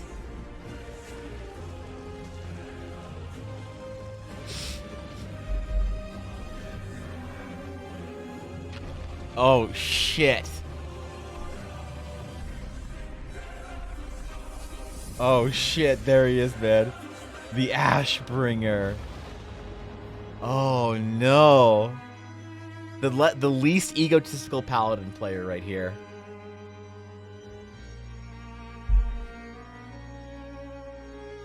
Uh-oh. He's even got the glowing Aasimar eyes, man.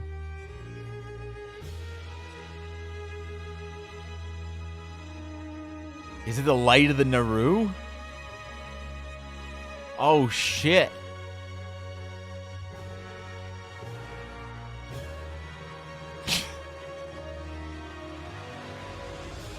Damn.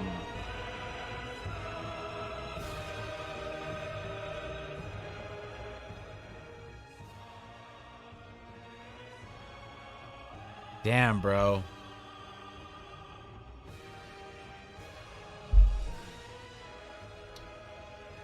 Aasimar paladins, man.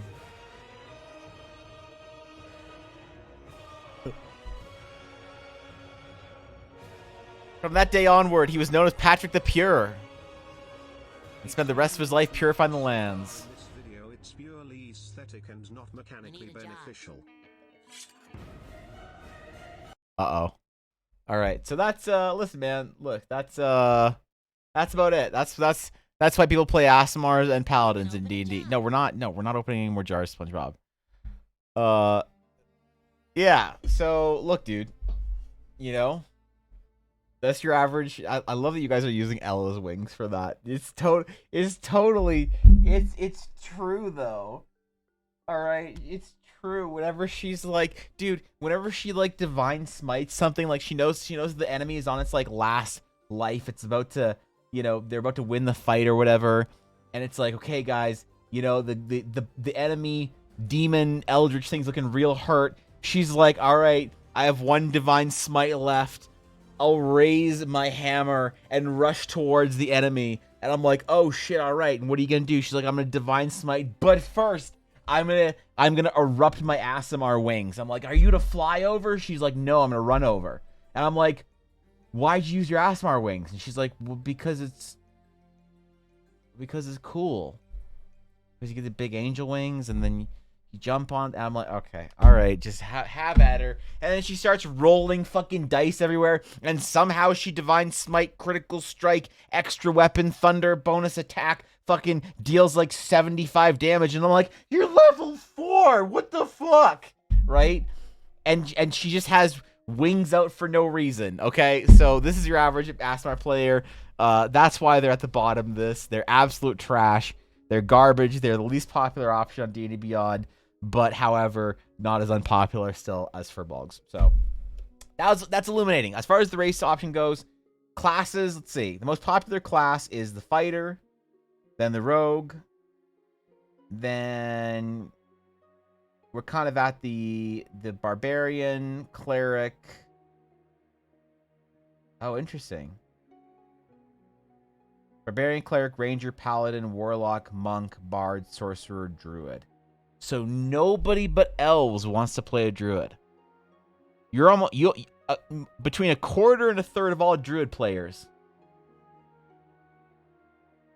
Between a quarter and a third of all druid players are elves. That's crazy, man. Sorcerers, bards, monks, warlocks. Those are kind of like all. I'm surprised paladin isn't higher up in this. Least popular, almost every paladin player I've ever met plays Aasimar. I know a lot of people who play paladins. Yeah. That's all right. So on this list then, what do you think is necessary for a fantasy world? What story do you think is interesting and necessary? Because I will suppose a couple things here, and you guys can tell me how you feel about this. I will suppose that the trinity of humans, elves, and dwarves are necessary. I will suppose that Dragonborn, in essence, are necessary, however, not in the current iteration that is in D&D. So, a draconic connected race. I will say that a shortkin and a big boy. Between our shortkin, we have halflings and gnomes, and between our big boys, we have orcs and Goliaths. I don't think that Maybe the demonic connection with Tiefling. I don't think that the elemental connection is necessary. I don't think that the Aasimar is necessary. I think people like the option of playing a big boy or a shortkin. But what is the best example of these in fantasy narratives? What is the best example of the small races? And what is the best example of the large races in fantasy? This is way outdated, though. Yeah, this list is more pure to me for that. It doesn't have to do with, like, Tasha's. It doesn't have to do with Critical Role, meta. This is just straight D&D players, Blaze. First playing Bounty Hunter Paladin, an old nature god of justice causing vines enveloping a person to hold a shield. Oh, shit. It's kind of metal. Humans, elves, and dwarves are essential. Then you pick and choose from there. Yeah. I think humans, elves, dwarves, and then a tall, like a large, and a small race, right? Those are kind of necessary. Best small race are Fae, but in what like in D&D you're talking about, or like in what media, in what example of like the best? Because I would say one of the best examples of the small races would be hobbits, you know, from Lord of the Rings. Best or most iconic? Ooh. Maybe it's the same thing for the general vibe feels. You know that. What? Rob, why? Why? But why, Rob? Jesus. Is it because I talked about paladins? Is it because we watched the SpongeBob Ashbringer video? Thank you, Rob, for the 500 subs. Gamelo is one of my Warcraft friends. A longtime friend that always is a paladin. Might play a warrior, might play a survival druid or survival hunter, but is always a paladin in my heart. So, thanks, man. Thanks for the 500 subs. I appreciate that. What the fuck, dude? You have to do that, Rob. Come on, man. I haven't done shit today. I don't deserve that, bro. Thank you, though. I appreciate it. Thanks for bringing 5 people into the guild. 5 people who were free and could have gotten a decent, job from any Adventures Guild. You ruined their reputation by bringing them to the Dragon's Claim, but I appreciate it because it makes it more cozy in here. So thanks, Rob. Thanks for the 5 good subs, man. Seriously, that's still calling Survival. I played Mark's expansion. That's because in Legion, the only time Mythic Plus ever mattered, you played Survival. All right, that's the only time it ever mattered. So, Faye from Fantasy Folklore History. Oh, so we're talking like classic stories. Okay, so Faye. So we're talking about like small, mischievous, inherently magical creatures. That sort of like kind of increases the, the top 200 D100 in the world Legion. Were you actually? I knew that cracked out. Or no one from Willow movie or the very mediocre show. I have not seen Willow. I've not seen Willow, mostly because I'm mad about it. Because apparently Willow stole my idea. Willow Shattered Sea. So apparently they have their own Shattered Sea in Willow. All right. Now my Shattered Sea is cool and has floating islands and is made of clouds and is literally shattered. This Shattered Sea from Willow is like the beta doge in the alpha doge, like the Chad doge and the beta doge meme. This is the, like, get out of here, man. Oh, it's a river. Okay, who cares? Everybody has rivers. Losers. Thank you again for the sub drop. I really do appreciate that. That's extremely generous, man. Thanks for bringing 5 people in. That's huge, dude. According to your list, there's no Fae in D&D. Apparently, according to the 100,000 most combination race and class combinations or whatever. Bisexual stereotyped race like Tiefling, just a sexy, oh fuck, it's the bunnies, isn't it? It's the bunnies. The bunnies is your horny race. The bunnies are there for a reason, okay? All right. Thank you, ED. Thanks, bro. Their Shattered Sea is more like an endless bog. Ugh, lame. That's a basic Shattered Sea. It's still got water. Exactly. It's like the basic. Exactly. You guys know exactly what I'm talking about here. All right. So what else we need? Do we need a short? So what is it about the short, the small creatures of the world, the short options here? Why do you want to play a gnome, a fae, a hobbit, a Mandari? Just the small creatures of the world, What is it about being small in a D&D fantasy setting that appeals to people so much? Thank you for including an option for the hopeless bisexual dice goblins. Yeah, there you go. There's God.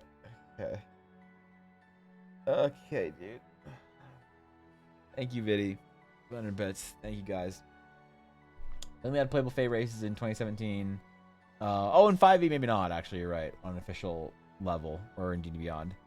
There's a reason the phrase "breeding like bunnies" exists. Okay, dude. People think they're unassuming, so it's all a better way to prove I was wrong. Yeah, so maybe being small, they're naturally the. So okay, so we're gonna call these the shortkin.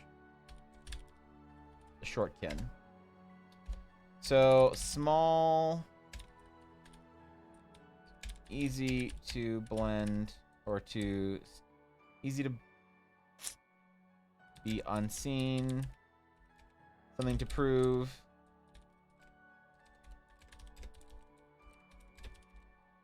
somewhat of an underdog story, What else? Why do people like being the small?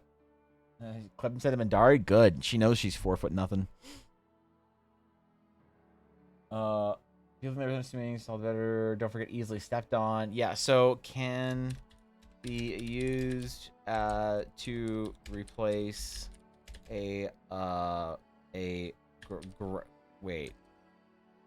Is it offensive to assume that all parties throw their gnomish players across ravines to replace them as grappling hooks? Replace various dungeoneering tools. No? Okay, that's good to assume that. Okay, good. Because look, that happened all the time in our most recent D&D game. Because you have Ella, who's an Aasimar, who's like 6'12.3", walking through the dungeon with her plate armor on.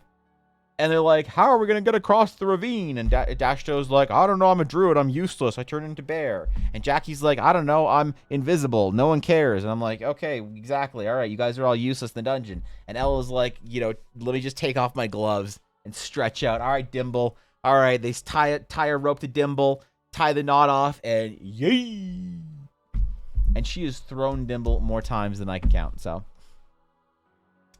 Sneaky... able to fund to kickstart in 8 minutes. Yeah, exactly. So I think that's like, yeah, easy to be unseen. Sneaking. Not the Pokemon.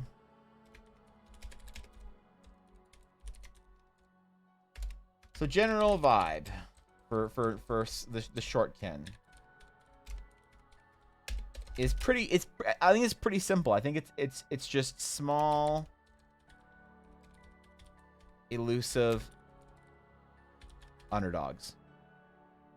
I think we can summarize the main reason people like playing the short canon games as they are small, elusive underdogs. You know, you can cheer for the hobbits. At the end of the movie, Aragorn and the rest of Gondor bows to them and their courage. You know, Gandalf needed a burglar. It's a weird word, but I like it. You know, in the original Hobbit, portable attack gnome. Throwing your gnome in an animal handling check. I would allow it. I would allow it. Yeah. Okay, now our big boys. So this is for our half-orc, Goliath, and our Furbolg players. Our half-orcs, our Goliaths. Why do people like being the big boys? Why does anyone in a D&D game want to be the big boy? Well, maybe they watch a lot of football. Maybe they've been to the gym recently. You know, Dashto, power lifter, plays a half-orc. Makes sense, right? Before, he was a scrawny 6'4", who asked pounds, kid that went to work at a video game company. And then at the end of it, he becomes a programmer. He put on 100 pounds of muscle, started powerlifting, and now he can deadlift like almost 1,000 pounds. So now he also coincidentally plays half-orcs in D&D. So combat-centric, built like a brick wall, kind of dumb, but lovable himbo way, moving heavy things from here to there. Yeah, likes to lift. I think everyone wants to be a himbo at some point in time. Yeah, true. Universal dream. Big and strong, easy to play. Yeah, I think, or lots strength.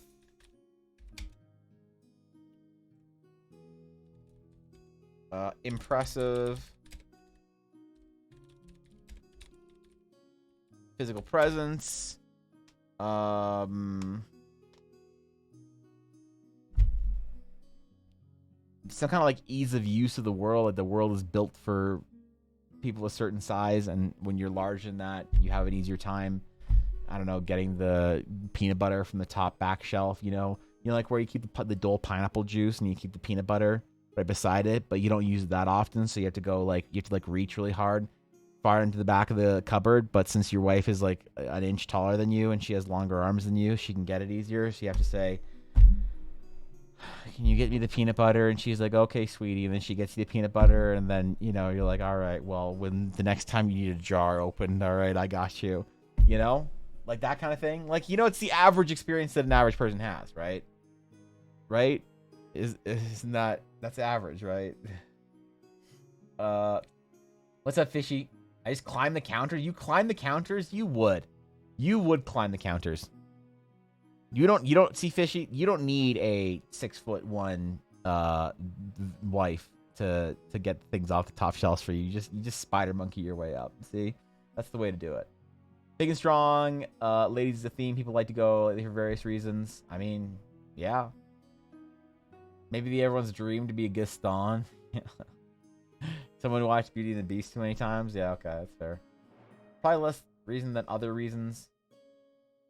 Yeah, okay, that's fair. Yeah, so I think you like to play people like to play the large, burly races. There is a certain traditional heroic something to them. There's like a traditional, when you are the large Conan the Barbarian type, when you are the large heroic, you know, traditional heroic, I don't know. What's a good word for symbol, representative, archetype?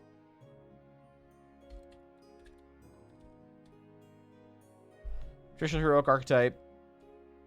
You know, I think there is just a general love for that. Let's see at night. 34, almost. Yeah. I need her to carry me around and make me feel safe. You can't. No, it's not. You don't. Fishy, go back to your fishbowl. All right. You don't need a big, strong wife to carry you around. You can just, anyone can carry you around if you go back to your fishbowl. Okay. She rolled a 1, yeah, unfortunately. Something like the big time talking puppies. I think that there's a sense of like that kind of like. So okay, I'm gonna push back on that a little bit. I think that being the big, lovable, gentle giant, the dumb grog-like character, I think that's more recent in D&D. You know, it used to be, I think, that your character wasn't that smart because he put all their stats into strength. It was kind of like a, you know, traditional sort of storyline in big characters. But I think that like the lovable, gentle giant thing is kind of more recent. I don't think it's core necessarily to the actual like core of why people like playing large characters. It's just like something that it's like an accent that people like to lean into more often than not. But it doesn't have that like core experience people love. It seems too much in the periphery of what it means to be like one of the large races. You know, got bear hugged by a heavily muscular woman once. I've never been in the same since. That sounds yeah, that sounds rough, Viddy. But also, how is your mom? But as long as I've been playing TRPGs, that's fair. That's fair. Don't tell me what. All right, fine, Fishy. You should have put on your throne. I need a strong wife who can crush my head open like a watermelon between her thighs. You need a strong wife that can crush your head open like a watermelon between your thighs? Well, then, Fishy, can I introduce you into a new realm of the rabbit folk? That's right. The rabbit folk, whom I decided the main feature of the rabbit folk was dump trucks. Just absolute dump trucks. Because I figured that they need to have a high jumping power. You know? So, look, dude. If you... Fishy, I got what you need here, all right? I got what you need. You just let me know. Yeah, I got you. We'll talk about our anther races after, but yeah. Evan, you say that, but Mother's got arms like a gorilla. All right. Listen, man. All right. Fine. We'll leave it there, bro. Leave it there. All right. So I think there is more a simplistic. Like there can be a more simplistic reason for why players would want to select a certain option, and then because what we do here is like you can theme. This is why I'm trying to find what the core themes of these different options are for players. Because if you can create something that appeals to players as your large big boy race or your shortkin or your elves or whatever, then you can reskin them in interesting ways, right? I think it's important to understand that if we want to create something interesting and new in D&D, it has to reference the core tenets of what makes something an interesting idea and be willing to discard almost everything else. You know, there has to be a certain sense of like, what makes for this important option? Why do people like playing elves or humans or tall, whatever, rabbit folk or short, Lalafell, gnomes, Kithkin, Asura, right? What appeals to those different sort of stories? Now, I was talking to Thorkin the other day about different options he could play or he could have designed for his character that he requested as part of the commissions I opened up in February. He wanted a character that was basically one of the Everflow races. So I gave him a couple different options, and he didn't, in fact, choose the really, really, really super short kin, which are basically Babu Frick from the new Star Wars. But you know what? I thought of it first, Disney, so shut up. And the tieflings, aka the sexy bisexuals. I mean, there are the tieflings, yeah.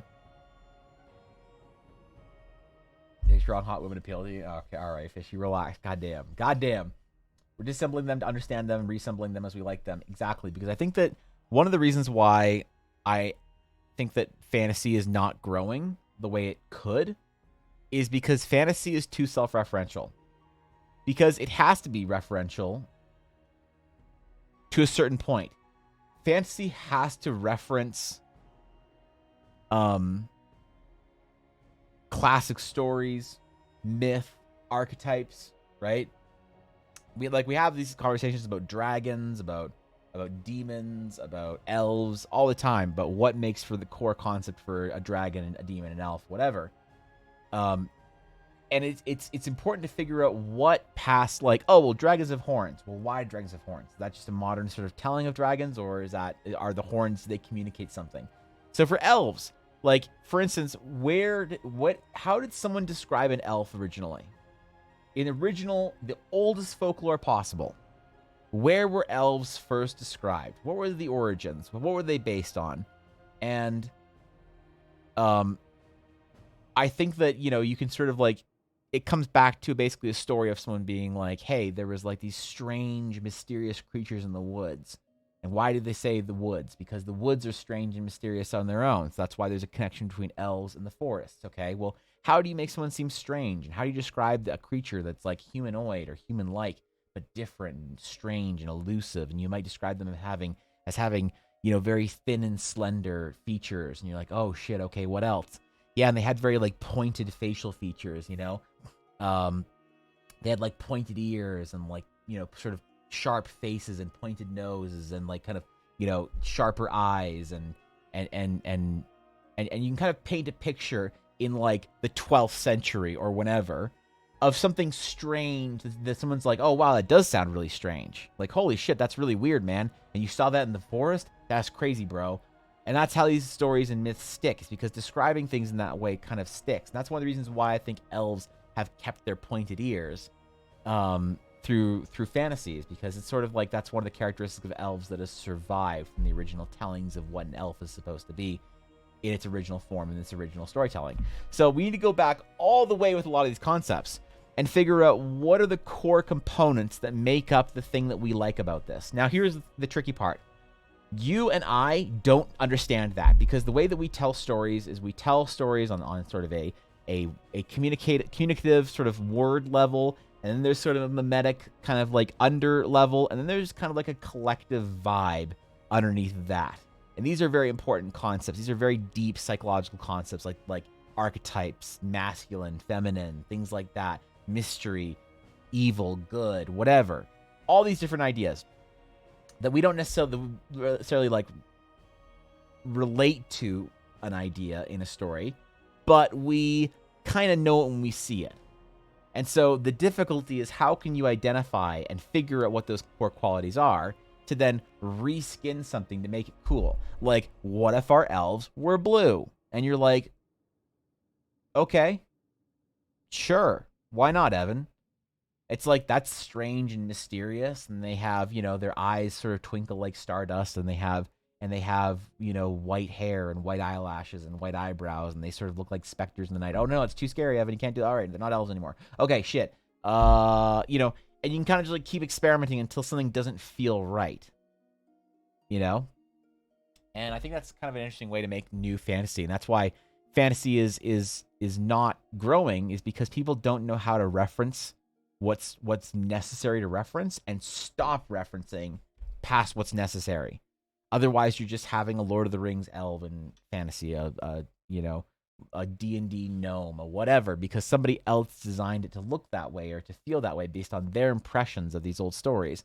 And it's really lazy when we design things for fantasy based on fantasy. It just becomes incestuous. It just becomes derivative, right? No one, when you look at the original artists for like the Lord of the Rings that we all knew, like our Alan Lees and whatnot, and like I'll show you, Alan Lee's the dude that does like, Alan Lee did like all of this kind of stuff for like the books, right? These paintings and shit like this, right? This is good stuff. This is good stuff. And I forgot what the other guy's name is, but Alan Lee's probably my favorite. And so, like, Alan Lee just decides what Rivendell and what elvish structures look like, but Alan Lee is not referencing fantasy. This is an original idea right here. This is an original idea that references concepts described through story. And so if we're not willing to go that far back in our own fantasy writing, then we don't deserve to make anything worthwhile. And it amazes me how many fantasy creators are happy to reference fantasy. Like, I'm going to put elves in my world. Okay, what are your elves going to be like? Well, they're going to all have pointed ears. Why? Why would they have pointed ears? Well, because that's what elves do. They have pointed ears. Who decided that? Well, all elves have pointed ears. Where was the first drawing of elves with pointed ears? Maybe it was Lord of the Rings. Maybe it was something earlier than Lord of the Rings. Maybe it was Lord of the Rings. Oh shit, And you're like, damn it, we've just referenced fantasy. Stole it from Lord of the Rings. Yeah, exactly. That's who's drawing before Lord of the Rings. Exactly. So the question is, so what are the core concepts here? To the core experiences of playing different fantasy races and classes, having different fantasy monsters that we can sort of glean and understand and create something new and unique from. And if we aren't willing to go back to these original descriptions, then we aren't willing to do something actually interesting and original. We're just going to keep the same fantasy bullshit that sells. And you know what really I think is a problem with fantasy right now is that nothing is original. Oh shit. All my windows just closed. I got to open up everything again. Whoops. I wiggled the window too much. Okay, there we go. So yeah, so we have to start doing that with at the very beginning. So if we're going to begin to introduce different races into Eldara, I think it's okay to introduce the ones first that are more unique and kind of whimsical, that we don't have to take as seriously. We don't have to take our Nyathar or our, as like Azael or our rabbit folk as seriously, so we can kind of introduce them as kind of self-referential. Like, yeah, there's bunny folk because why not? Yeah, okay, there's like big tall blue dudes because why not? But once we get through towards our humans, elves, and dwarves and like our core races, I think we need to be really, really careful about how we're redesigning them. But today I want to start on our rabbit folk. I really want to do some concept art for them. I want to design some like aesthetics, try and figure out what they look like, what their their overall culture and fashion looks like. I think we described them as being like loosely Celtic in reference last time. So we're gonna do that probably for the rest of the stream. I'm gonna do some just like concept art and stuff. Thanks for all the input on the race and stuff. I'll be right back. I'm gonna go get a new water, and I'll be back in like a minute or so. So.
I hath returned.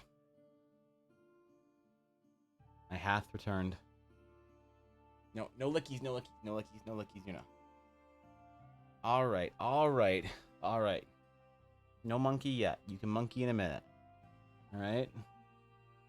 Just relax for like a minute. Okay, good girl. Okay, she's a little tired this morning. She wants to monkey though. She wants the monkey mode. Finally some content? What do you mean, Fulham? What do you say? There wasn't content before? Good girl. Good non-monkeying.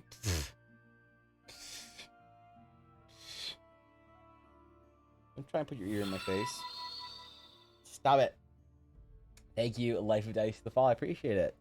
Thanks, dude. What's the Yuna's character in Eldara? Yuna's character in Eldara? She's too little to play Eldara. Yeah. Yep, she can't play Eldara until she's at least 11 months old. So right now, you know, she's still too young. And tired. Wow, she is really fighting it.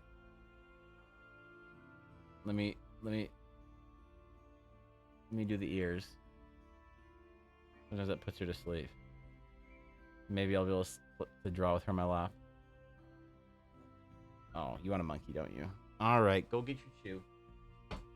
Go get your chew. She has to be up here for the rest of the stream because we're getting an oven delivered today. I don't know about you guys, but my favorite thing as an adult is to buy new appliances because your last appliance fucking broke. So, you know, haven't been able to use our oven for a week. That's fucking dead. So, exciting day, man. Exciting day. New ovens. Oof. All right. All right, so our rabbit kin, our rabbit folk. Let us delete our little rabbit hidey hole thingy. Maybe we won't delete it. We'll just like make it a little smaller. There we go. Put it up here for now. And then down here. All right. So this is going to be kind of like, I want to build this kind of like an RPG. Like a real RPG, like a video game, not like the TTRPG wannabe bullshit. We're gonna build this like a character selection screen. So there's gonna be a, you know, different art for classes, different art for the different races, and yeah, I want to have kind of like the male female option of you know different aspects, kind of like a selection screen, you know. So we need to figure out some of the more, I said the whimsical races are easier to do first. That's how we're going to do our rabbit folk and our, you know, Ithorians from Star Wars and our weird shit like that first. And I think, you know, finding a different, like, kind of unique culture to them in their gear. And we're going to do some design. We're going to do some concept art today. So we're going to start getting through some concepts real quick. The day I realized I'm now adult is the day I was excited that I was given a vacuum for Christmas. Oh, that's rough. Yeah, that's rough. I get that, though. I get that, DC. Unfortunately, I had a similar experience, so... I am, however, not excited about the oven. I'm not particularly excited about it. I did not want to spend money on it. Definitely did the best of what we could. And purple orcs, yeah, too. Yeah, true. How many burners does it have? Does it have a nice broiler feature? Is it stainless? Of course it's stainless. Who would buy something other than stainless? Yeah, it's 5 burners, I think. Broil. Vacuum. It's got. Pog, I got a smoker. You got a smoker? That's pretty fog, dude. It's on a bits viddy. It's also an air fryer, apparently. Apparently it's got an air fryer feature. I don't know if we will ever utilize the air fryer feature because I don't know if I'm cool enough to do that. But, you know, hey, we got it. So we got it on a decent discount, too. So I guess that works. But, hey, thanks for everything, for all the subs and bits through January, because that paid for my oven in February. All right. So if we talked about, okay, so the rabbit folk live in the north part of, they live in the north rainforests.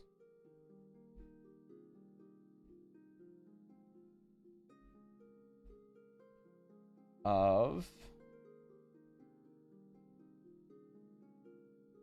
the who knows what the fuck this land is called, but it's basically the continent on the east. They live in trees.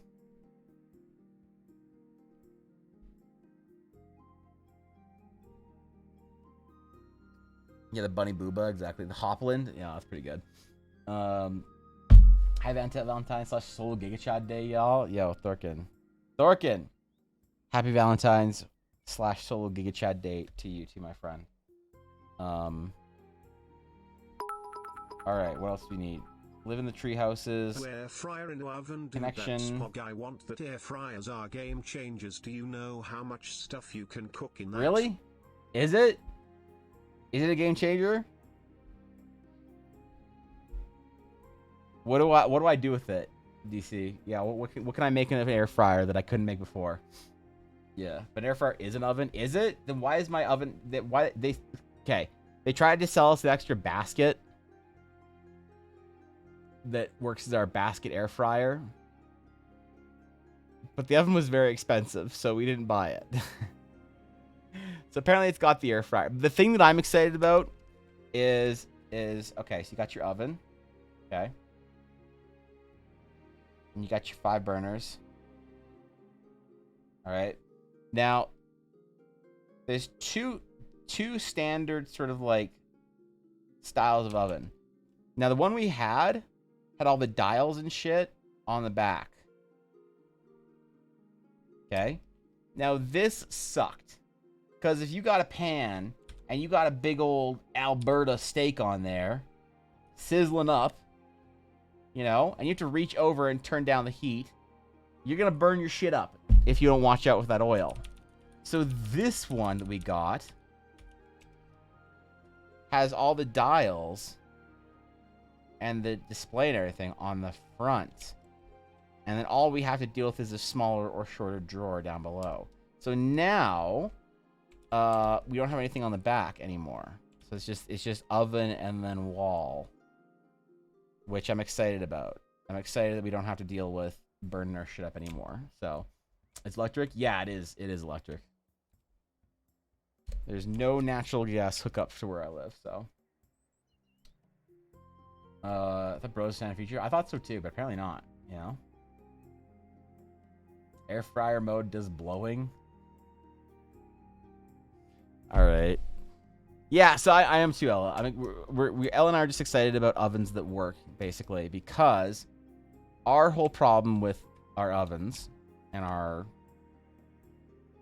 ovens' previous problems was that before it like actually absolutely just like stopped working, it would fluctuate in temperature pretty wildly.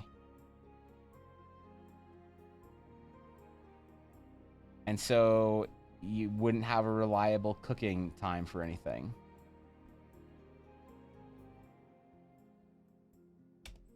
Which is not cool, bro.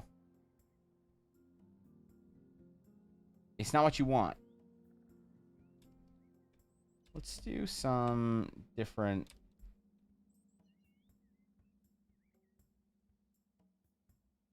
some loose concepts here and just sketch away for a little bit and see what we like, see what sticks, see what doesn't. Try and make it like loosely sci-fi, loosely druidic, loosely elven, loosely Celtic. And what we're going to be drawing right now are basic sort of like peasants or adventurers' underclothes, not their armor. So what are some themes that we might use for our rabbitkin? They might use patterns or styles of clothing. You know, like our Viera from Final Fantasy XIV liked to use very tight-fitting metallic armor, very revealing stuff. I think since we're doing more with forest dwellers, maybe like different patterns. That's a good way of sort of identifying some uniqueness.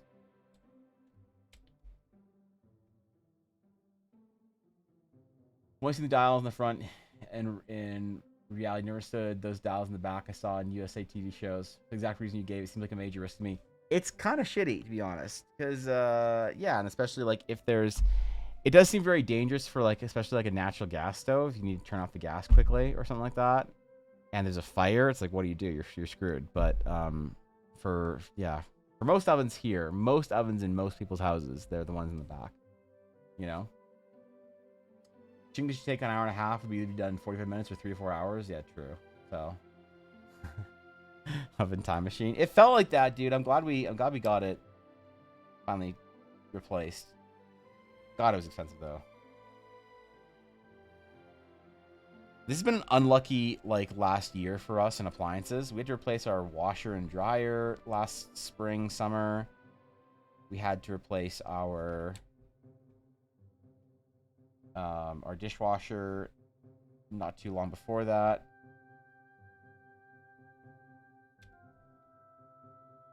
It's been unfortunate, I'll just say. So thank God we're finally done with our appliances after this. Just hope our fridge doesn't fucking break. And then no, Yuna. No. No chewing on shit you're not supposed to chew on. Okay, good girl.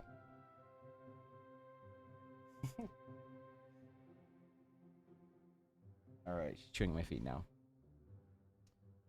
The Jacks have gold buttons that they can loose in Mr. McGregor's garden. I have no idea what that reference means, but I like it. An old warship I served on, my favorite warship. Wait. Oh, I feel like I missed a contextual message there, DC. That's convection oven. I don't know. They're actually the same. Wait, what's the difference between an air fryer and a convection oven?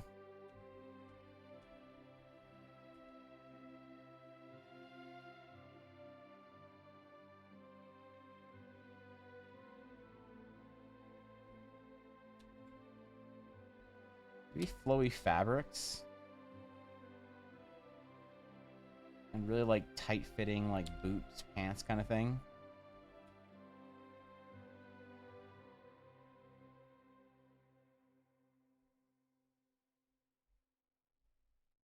Some kind of like metallic designs on them maybe. So like there also needs to be some cultural patterns that we design for them. Like for instance our Nyathar really like a lot of triangles.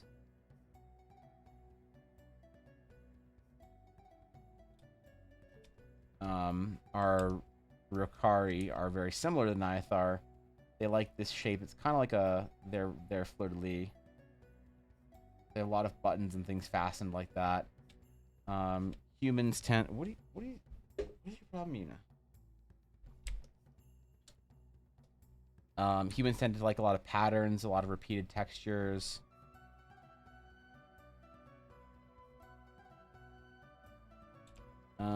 What could our rabbit folk? We're going with like vaguely Celtic, maybe like in colors, some kind of stripes or something.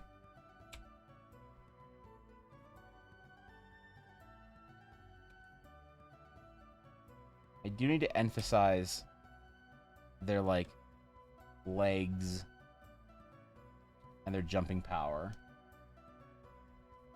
He rabbit lost a button the gate McGregor's garden. Oh, all right, that's that I understand the reference now. It's just that's a long time. That's a long time ago. Quantity, that's it. An air fryer is a convection oven. Oh, is it really? Have a convection oven, but also an air fryer because it's more efficient to heat up snacks and cook little batches of food. Interesting. The internet has informed me that convection ovens and air fryers are essentially the same thing. Okay. So we have a convection oven. Alright. We'll have to do an oven unboxing tour, Ella.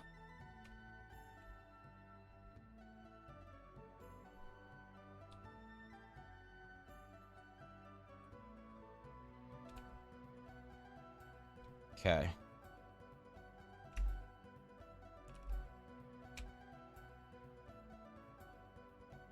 New layer, new idea. We're gonna do a whole bunch of them.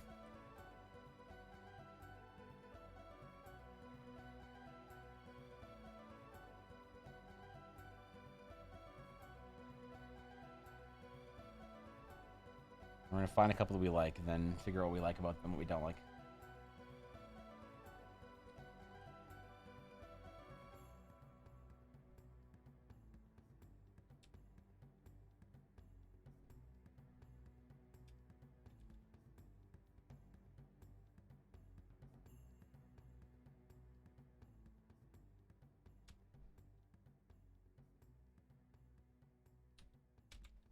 Maybe it'd be nice to include like the same type of patterning in each one as well.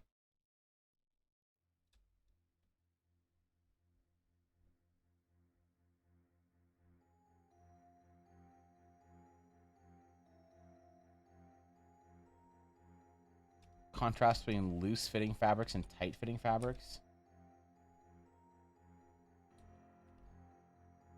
Kind of their like go-to cultural garb, you know?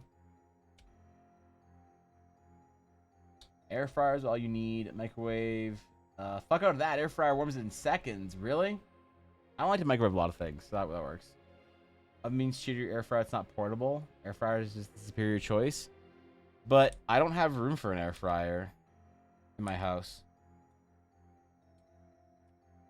I already have a mixer, and I have a rice cooker, and I have, what else do I have? It's a large appliance. Popcorn maker, I guess. I don't know. Half-Lord practicing long. Tired of sucking, so tired gets good ASAP. All right, Thorkin, you me both. Good studies you're doing over the weekend, by the way, Thorkin.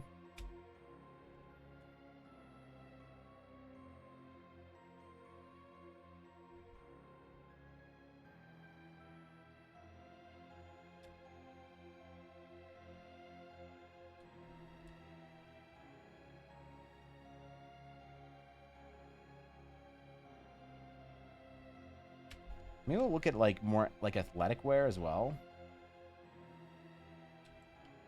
Stuff that like hugs the body, moves when it needs to. Stretches. I don't imagine it being very cold there a lot of the time. Little I can't share anatomy and gesture. That's the pain of it, Thorkin. I understand. Maybe scarves and stuff. Of course, Unbox Therapy has an unboxing. Does it actually?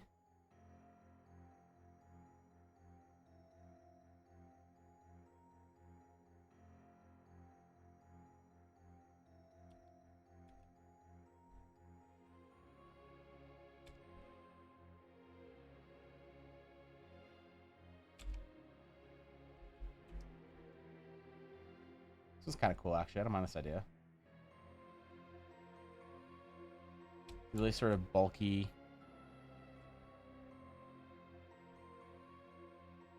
Upper body fabrics.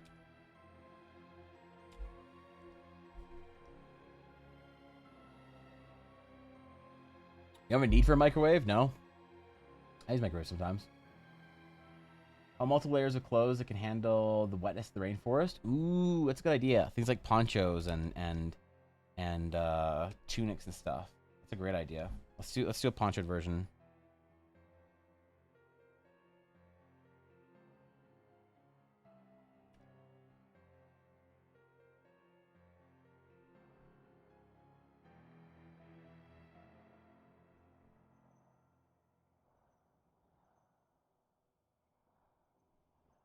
Large hood.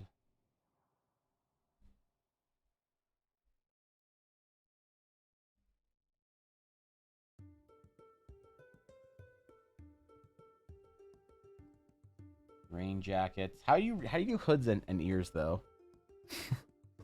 Nothing would catch in the branches and brambles. That's a good point too. If they're jumping around, they need to make sure they don't catch on things, right? Good question. I've been studying anatomy a lot. Do you think it's worth it to study costume design as well, or on top? I think it's necessary. It just depends on what you want to focus on at this point, Thorkin. If you're focusing on anatomy, I think focus on anatomy. You know, you'll get to the point where you want to do more designs and stuff, but just try and focus as much as you can on one thing to get as good as you can. And then when you feel like you want to break from it, then you focus on another thing. But your anatomy will allow you to do costume designs more effectively. When you study your fundamentals, you like really gain a lot from it. When you're studying other things that are more complicated, because like costume design is just like fancy anatomy. It's like anatomy plus. It's anatomy with dumb shit all over it. Because we as humans decided that we needed to clothe ourselves for some reason, you know, warmth, whatever. And then we decided that we wanted to, you know, look good while doing it. And then we decided that, you know, we're gonna draw shit. And so anatomy is just, or costume design is just anatomy with dumb stuff all over it. You just get folded back? That's not a bad idea. Wait, you don't need a fridge, DC? Screw that, just makes food taste better, in fact? Okay, got it. So I feel I disagree. I wasn't blessed with the Italian buffs. My homemade pizzas are absolute crap. I haven't made a homemade pizza in a while. And I still like the idea of really tight, sort of athletic clothes. There's something about the sort of capri length that I liked. I don't know what it is.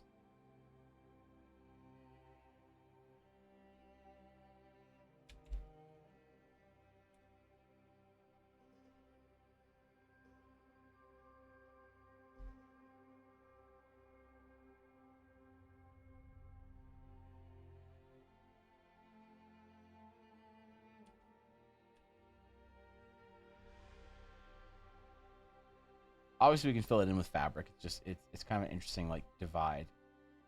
It highlights the break in the knee more, I think, than having sort of like a short pants that goes down to just above the knee. It highlights that bend and highlights the muscle structure more, I think. Rabbit ears are the ones that have their ears standing up, can fold their ears back. Yeah, but is it comfy to have your ears pushed back?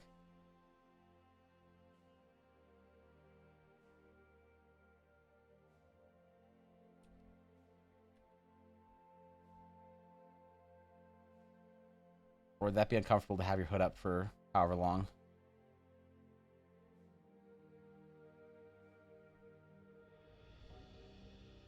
And we're just going for super loose sketches right now. Just super, super loose.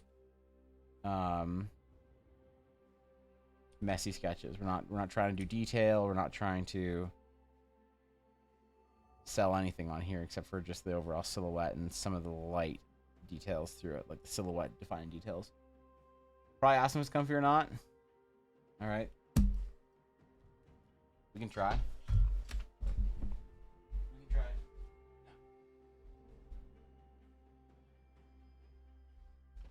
Ah, Yuna. Hello, little baby Yoda. Hi. Okay, Yuna. All right. All right. Yuna. Ears up. Yuna. Ears up. Ears down. Ears up. Ears down.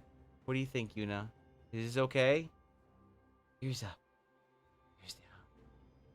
What do you think, baby? Could you be like this for, I don't know, through the rain?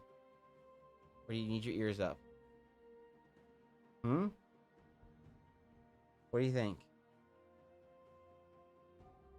What do you think?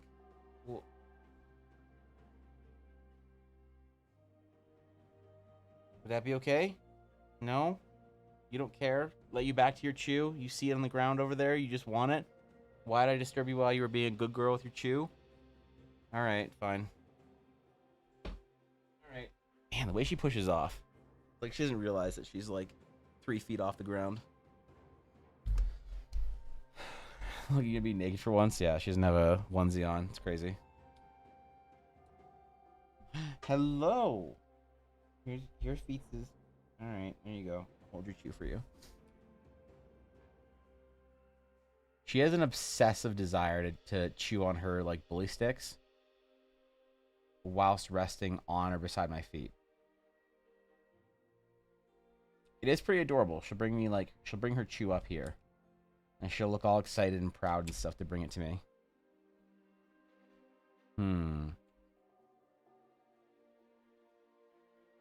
I like the poncho. I like the poncho silhouette, but the problem is we lose so much detail when we drop poncho. Half flop. Ears forward make more sense. Down it forward. Yeah, I guess. That poncho with the hood, a hoodie, but always draw it with the hoodie down. Let the viewers imagine the solution without you having to worry about the ears. That's true. We can just leave it to their imagination. You know? Whether the hood. You've got a couple options.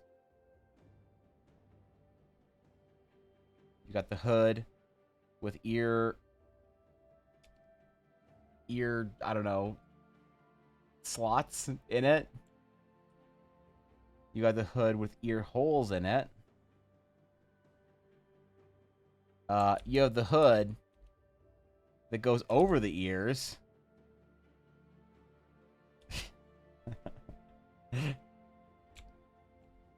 But that one's a little weird, not gonna lie. That one's a little too popey for me. You know? Like, you could have different ranks, putting different, like, adornments on their hood. Family crests. And you have to make the hood rigid, so it stays up. Doesn't put too much pressure on the ears. Yeah, this is not exactly the design that I had in mind today when we started. But it's not bad. It is still design. You know?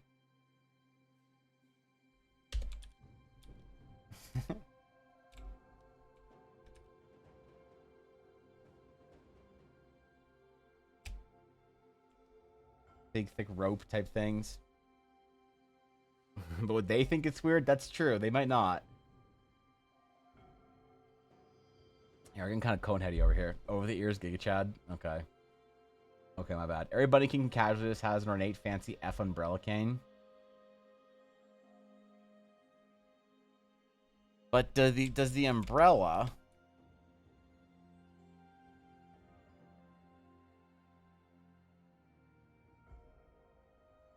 Okay. Does the umbrella have little, like...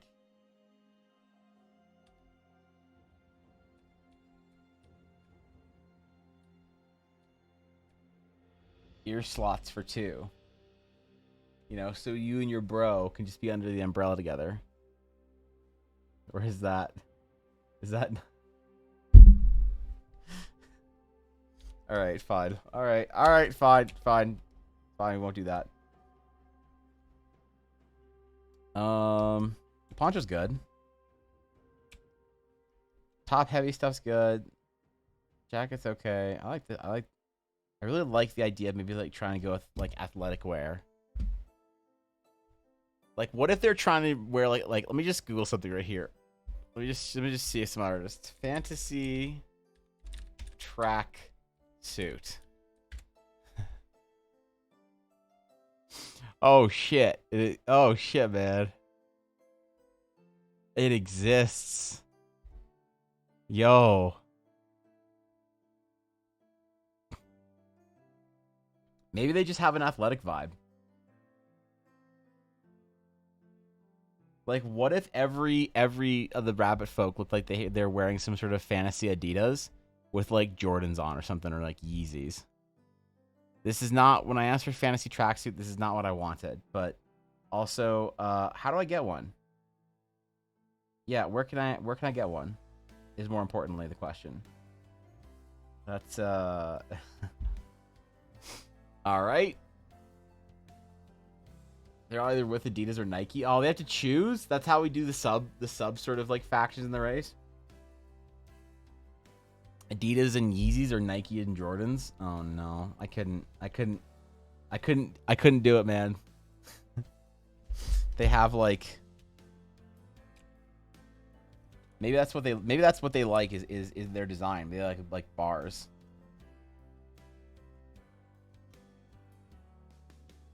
Like bars and chevrons.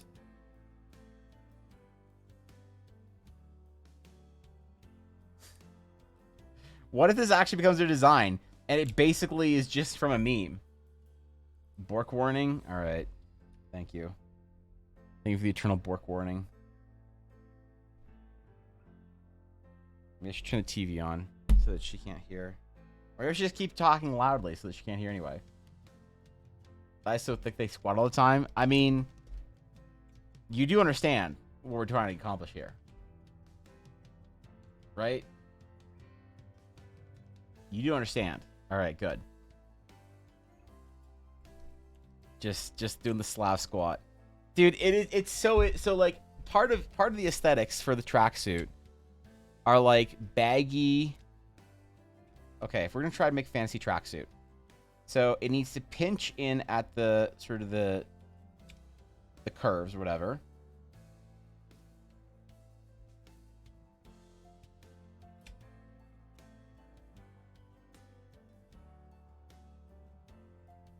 Maybe a little baggy around the knee.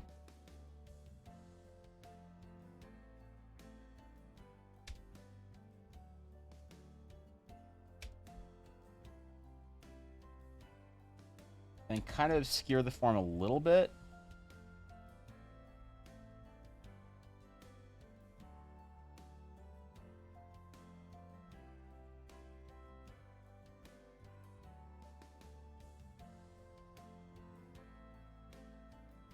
Except you always have your sleeves rolled up.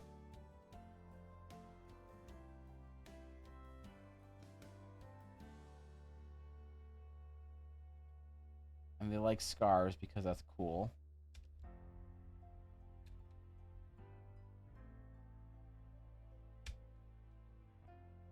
And I was planning on having them have, like, include fur into their clothing. That's why her hand is up. And then have her hand resting on, like, some kind of a fur.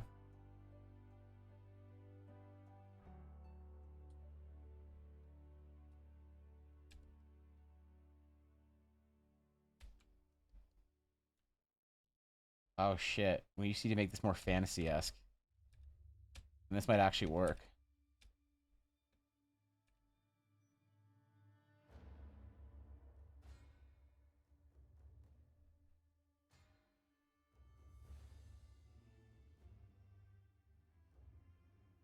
There's no way we actually base this off of Adidas, right? There's no way we actually... Bunny Ushanka? No, I'm not...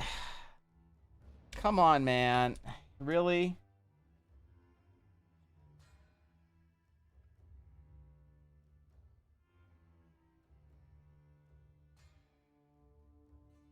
Really? You want me to give him...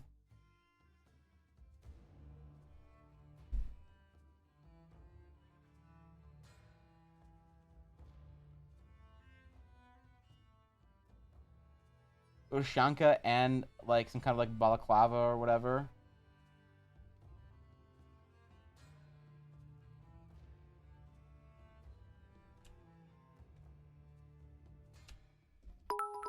Come on, man. What is he just gonna listen to hard bass the entire time? An hour-ish. I'm glad this is what I came back to. Look. This is how you get Real Billy Dud, Adaria. Alright? This is how you get a Real Billy Dud. They get to keep flop ear effect and the up ear effect. That's true. And they just need, like, a hole in their hat.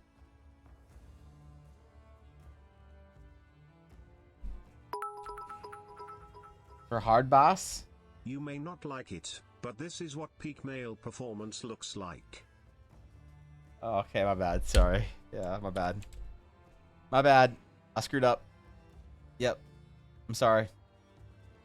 I didn't mean it.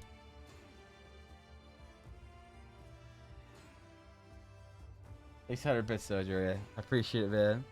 Rabbit hard dubstep. Listen, they're supposed to be based off of loosely like Celtic elves, not like Slavs, man. I can't have them just squatting in fields of wheat on like old ruined concrete, drinking kvass and listening to. They have hop step.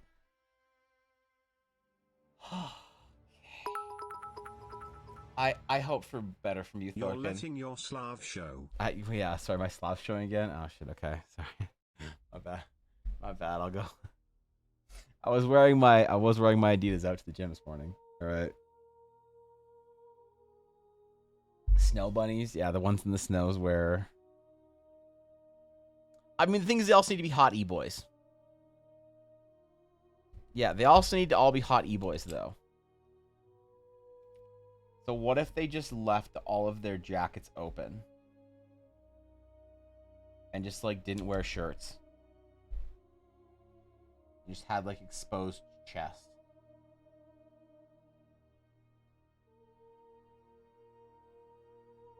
You know?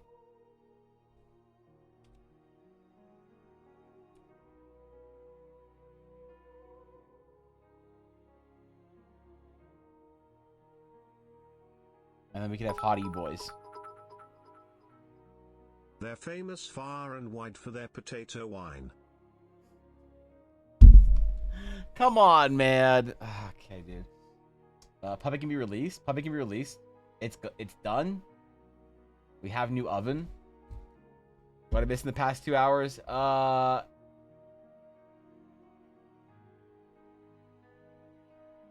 Garth, did you change your name to Eldritch Garthen for a meme?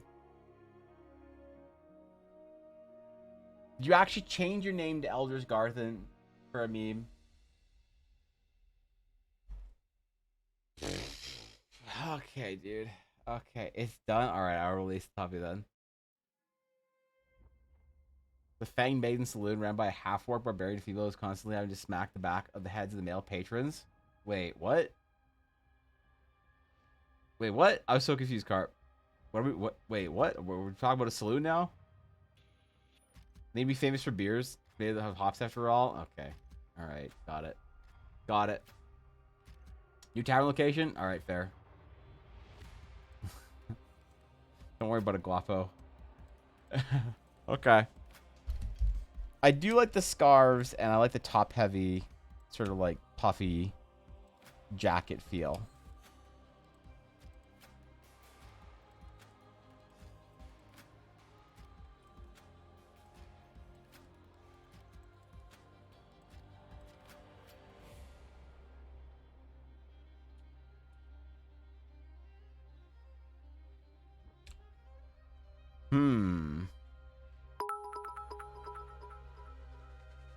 Boba Yaga is a bunny girl nodders. Poncho thing kind of works too with that. Okay, dude. Okay. Thank you, DC. Thank you for 100 bits. I appreciate it. No, Yuna. Stop it. We're still My missing foot. a beer in one hand and a chain around their neck. That's true. He does need a knockoff chain. My bad. My bad, Viddy. My bad, alright? Look, and it's not beer. You can't drink beer. It's either vodka or kvass. If you never had kvass, don't worry about it. You probably don't want to anyway. Barely alcoholic, but also not good, so. Venus might disagree. They like that shit in Estonia. The poncho is good. I will say the tracksuit's a good start. Now, how do we make it more fantasy? Is the question. So right now, it's a pretty modern design, I think. More sci-fi-y, right? You're from half a liter tin from the from the Aldi. Okay, dude. Okay, dude. Listen, man. We don't us Slavs do more than just sit around, listen to hard bass, and drink beer. Okay. We're very cultured people. Beer? Not hard liquor that just burns your throat. 80% alcohol, anyone? Alright, fine, man. Alright, Vicmon. I don't know what the fuck you're drinking. You got some fucking Everclear moonshine?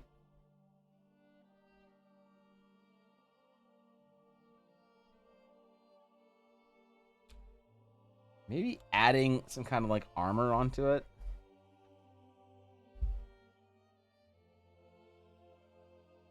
Some kind of metal or something? Not vodka? Yeah. Vodka's expensive. What do you mean, bro? The stuff my uncle make? Oh, no. Oh, I'm sorry. A plastic bottle of Russian Standard Original that was opened that morning. There you go. Look, you what you do is you get the vodka, okay? And then you pour one of the bottles of vodka into like a paint can or whatever. Okay? And then you get a bottle of beer and you pour half of the bottle of beer into the paint can as well. So you now have half bottle of beer, half bottle of vodka. And you pour the half bottle of beer into the half bottle of vodka. So you have the beer vodka mix. And then you drink the paint can vodka beer first. Because that's the good shit. And then you have the bottle. And now you made it go further. Listen, there's things that the Slavic world can teach all of us. All right? I'm proud of my tradition. I'm proud of my Ukrainian ancestry. I want to bring some of those modern day, cultural sort of understandings into the forefront. Okay, Twitchified your clips. Oh, God, did you clip yourself? Are you just gonna clip yourself talking to streamers with your new name that you're gonna keep for two fucking months? Is that what it is? God damn it! Don't forget the fake Rolex and cheap death sticks. I'm wearing my nicest watch today, man. I'm wearing my nicest watch today. I'll have you know. Okay, this is my Hawaiian Koa Wood MacArthur watch. All right, please. Not all of us Slavs wear cheap knockoff watches. Some of us have taste. All right, and wear the good knockoff watches. So, think about it a bit. So I appreciate it. Like Sobek, but Lily paint thinner. Yeah, you get it. Yeah, it's like if Makgeolli tasted bad. I also know what I said. You maple one of those? That's cool, dude. I like wood watches. I really wanted to get wood frame glasses this time. Fuck, I should. Hold on. Wood frame glasses. I have to go get my glasses today, by the way. Yo, holy shit. Locked live. Thank you for the raid. What's going on, guys? What's going on? House stream. What's up, guys? Yo, welcome in, my friends. House stream. What we do today? Tell me your tales. Yo, holy shit, dude. Lamina and Savage, thank you for the follows, guys. I appreciate it. Thank you, both of you. Damn, dude. I appreciate it. Welcome in, guys. Welcome in. House stream. What we do today? Tell me your tales. Tell me of your stories. Right now, we're designing the rabbit folk for our D&D game. Yo, holy shit, dude. And thank you, Medrak, for the follow as well. Thanks, guys. By chat, you'll be missed. Wait, what happened? What happened, DC? What got deleted? Prevented by BTTV? Wait, what? I'm so confused. Was good. Played some Day of Dragons. Oh, shit. Actual Giga Chad. Not like my dumb shit where I just talk about playing games all day. You're actually out there. Damn, bro. Hope stream's good. Welcome in, guys. Go drop a follow on Locke's channel. Show some love. Actual gameplay streamer instead of my bullshit. Today, welcome in, everyone. Welcome in. We're designing our rabbitkin. We're designing the brand new races of Eldara. First, we decided with the most important of them, the rabbit folk. Sure, none of this is BS. I don't know. It's been some BS. All right, it's been some BS. We did basically spend 2 hours and 2.5 hours to get to a meme. So, depending on if that's BS or not. Mechanisms were tested. This was just a test. There has not been a breach. What? I repeat. No breach? The guild defense mechanisms? All right, man. Listen, they can raid all they want. There's nothing of value to take in the guild hall. So, We've lost important history today. The oven air fryer talk, the name memes. Yeah, apparently. Maybe a little bit. Yeah. Look, we are going to turn in a meme. Look, I'll show you what a full character design looks like.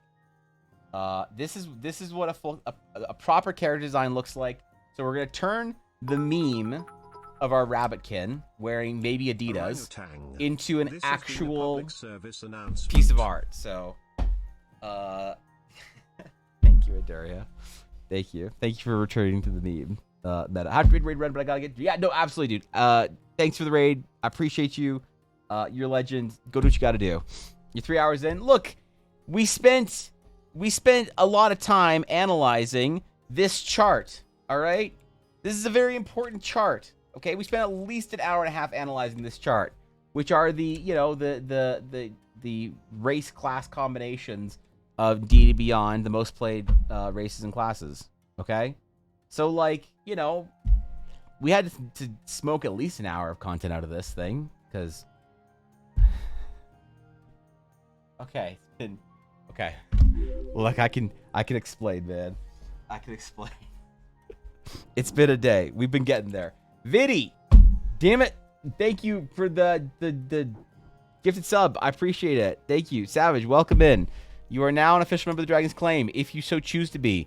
Does that make you an official member of the worst adventurers guild in all of Eldara? It absolutely does. However, if you have a hard time getting quests from other adventurers guilds because they know you're a member of the Dragon's Claim, just hide your Dragon's Claim pendant and swear you've never met any of us, and you should get quests from the quest boards again. So, cheers, dude. Thank you, Viddy, for the gifted subs. I appreciate that, dude. Damn, man. Attention all I appreciate it, listeners.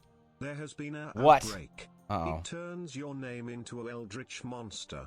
Stay inside, don't read chat. How many people are going to add the word Eldritch to their name on Twitch for a meme? Because right now, two of you have changed your Twitch name. You've changed your Twitch name for 2 months to have the word Eldritch in it. And Eunice chewing my foot again. Una, no. Una, stop chewing on foot. Stop it. Okay, we need to have a conversation. Do we need to have a conversation? I am trying to farm At memes. least 7. Okay, at least 7. Jesus Christ. I am trying to farm memes, Una. No, Una. Your disruption to the memes is unwelcome here. It is unwelcome. Yo, thank you, Lizia, for the follow. I appreciate it. Welcome. That's sass. I don't want your ear in my mouth, bro. Una, what do you think about changing your name to have the word Eldritch in it? What do you think, Una? Do you think it's funny?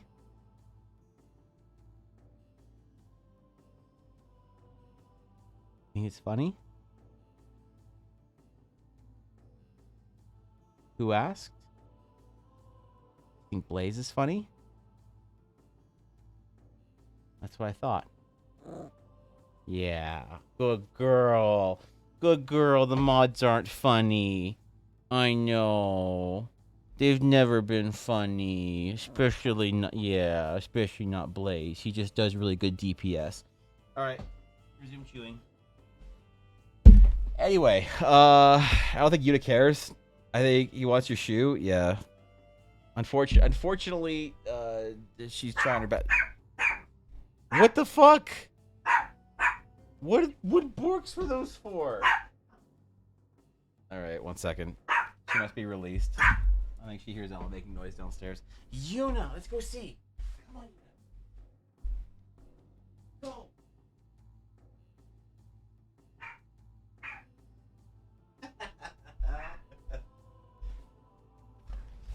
All right. Apparently, the oven delivery has come and gone, so it's safe to release Yuna. That was some fucking bark she has, man. I'm telling you. Shinx is amazing for she's an Eldritch God. I'm not renaming her to Eldritch Yuna. Okay. Next design. Let's do. Actually, I want to try something real quick. Let's just try modify an existing design instead. Ella, can you do me a favor? Because I have the door open now, Ella, can you please turn my stream down on the TV downstairs? I appreciate that you're watching it, but like 4 seconds after I say something, I can hear it through the door. So if you don't mind, she's got opinions apparently. Yeah, I'm not sure if they're good opinions or not, Yuna, but Eldritch Lord, goddess of the monk. okay. Did you spell monkey? Okay, yeah, all right. Okay, dude. Listen.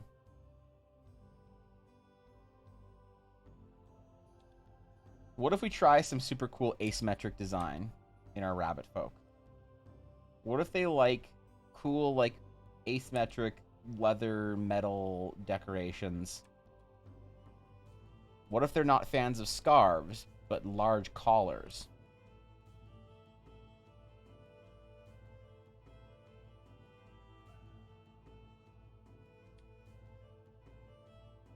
We try some actually weird shit with them, okay? Because we already have the design. The design's good. We can ruin it now by doing like different weird stuff to it. We have it saved on another layer. We just want to find something that looks unique. This is just for our like basic sort of like starting armor, you know? You just missed a great opportunity to shout out Echo. I'm not. No. Okay, dude. Okay. I swear to God. I swear to God. Why does Ella even have to watch my streams, man? Isn't that kind of cringe? Who watches their husband's live streams? Hi TV, hi Yuna, bork, bork, bork. Stop talking to Ella and Yuna. Words, my eldritch lordship. Stop talking to my dog and my wife through TTS. Okay, I can hear Ella laughing from downstairs. Jesus Christ, she's fucking cackling. God damn, dude. Thank you 100 bits though, DC. Or sorry, I mean ED. My bad. my bad. I should have remembered. Who doesn't? I don't know. Also, that's fair. Your dog has lag. Why does she have lag?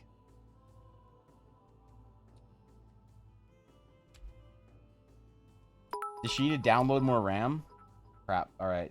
Hey Ella, how's the oven look? Stop it. Stop talking to Ella through the TV, okay? Go tier bits in her chat if you want to talk to Ella, man. What the fuck is this? Why is Yuna barking again? What is going on today? How are the latest dice pours coming out, Ella? I hope they're all cool as they looked while you poured them. I think Ella sold out of all of her dice from the previous update, by the way. Now started barking.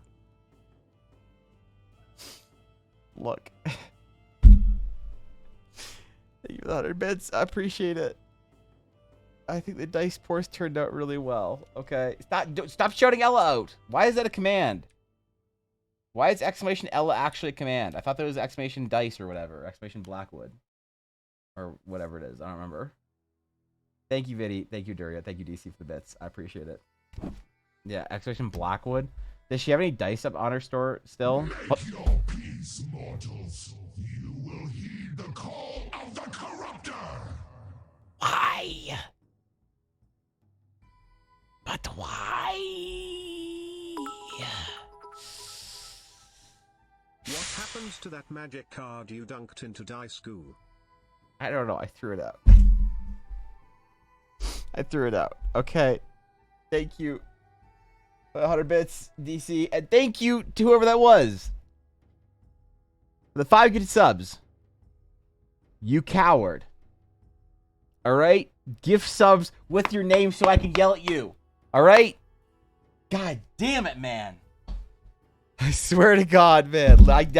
If I can't thank people for the support, it makes me, dude. I lose sleep over it. Thank you, Reg Zero, for the follow. I don't know why in God's name you'd want to follow this stream, but look, I am eternally grateful, and I swear to God, there's D&D shit that happens here on most days. Damn it! It's the Pathfinder guy, yeah. We're trying, man. We're trying. I'm actually so also Reg. Look, speaking of Pathfinder, all right, and Reg here, I'm going to be releasing stuff for Eldara from both Pathfinder and 5e, by the way. Just in case anyone cares. He's drawn like half a collar in the last 10 minutes I've been here. Okay, dude. Hold on. I was checking Ella's store. Is she sold out yet? Dude, she has 3 sets left. She has 3 fucking sets left. Wait, 3? 3. Jesus. I'm surprised this one didn't roll. This one's one of my favorite ones. Ooh. That's a true only one? Wait, what? Are these not updated? 2 are sold locally and I'm dumb? Refresh? Oh, Jesus Christ. Jesus Christ. Oh.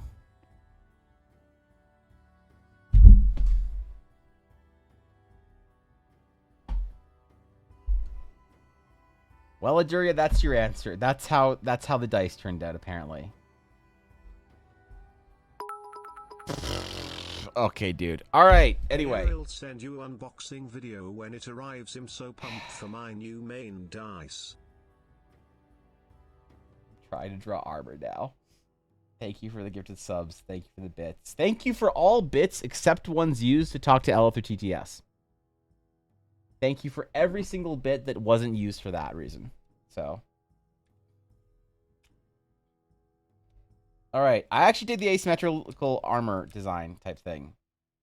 The belts. Lots of connectors. Because don't forget, if they're jumping through the forest and shit, man. If they live in like Irish rainforest style climate.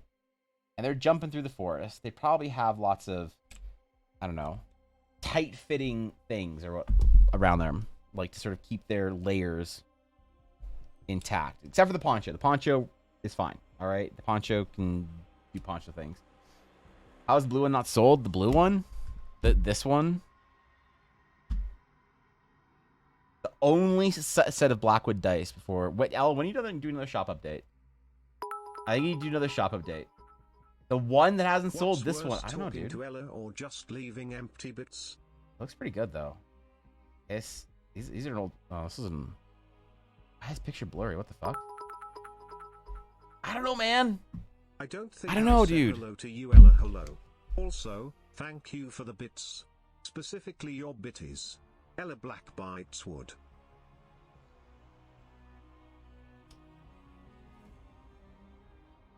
Steph, I've never been so disappointed in you in my entire life, but I just... Okay.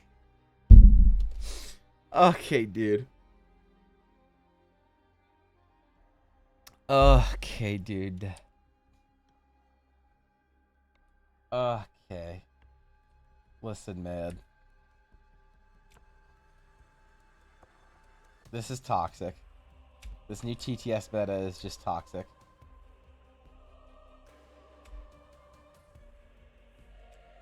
Asymmetry, right? Asymmetry. Asymmetry. That's what we're going to try. Asymmetrical Adidas designs, because why not live the meme? Like, I'm actually kind of digging it, though.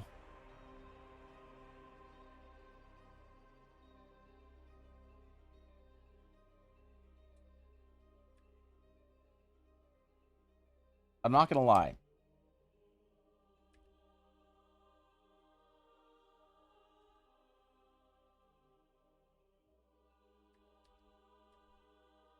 One of these days I'll actually do art streams. I don't know when, but...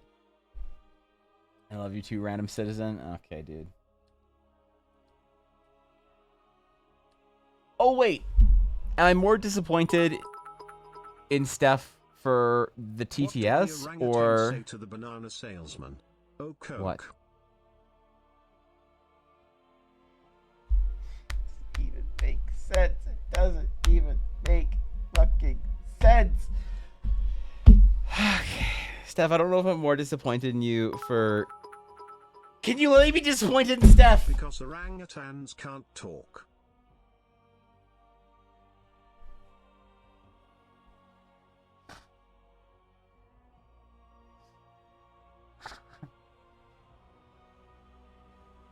I swear we're gonna do world building one of these days, man. It's gonna be the best stream. You just watch out, man. You just watch out. Step. Nice, drop my keyboard. Ah, fuck. I just knocked my keyboard off. Oh, that hit me. Oh god. Oh, Levy, art's going great. Art's just going fantastically. You know, I don't know. Maybe. I think the designs are coming along. How you doing, Lady? Good to see you. Steph, I've never been more disappointed in you than the TTS until I remembered that you own a Cat Girls hoodie. Do you see what happens when you try to express disappointment in me? Unfortunately, I do. And I won't say I regret it. Yeah, I won't Bork, say I'll bork, bork. Rise. Rise, my lord. Rise, god of destruction. The lord of horrors and snacks, the great eldritch beast.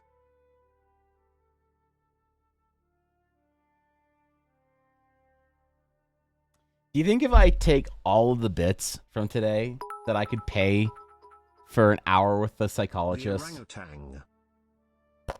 or psychiatrist? If I took all of the bits from TTS that I could pay for a full hour of counseling. Because it's been a lot of bits. And I might need it after the stream's TTS meta. In the US, no, I think I live in Canada. Yeah, no. I live in Canada. It might actually be free, I'm not sure.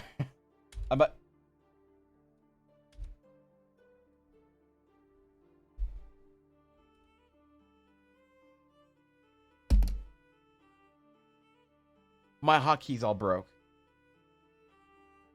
I dropped my fucking keyboard on my nuts, now my hotkeys broke.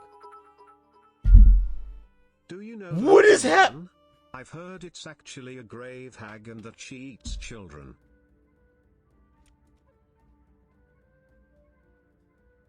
Thank you, 100 bits of Duria. Unplug and plug it back in. That's what I'm going to do. I had to unplug it, and I need to leave it for a minute and not plug it back in. Why? I don't know. I don't know.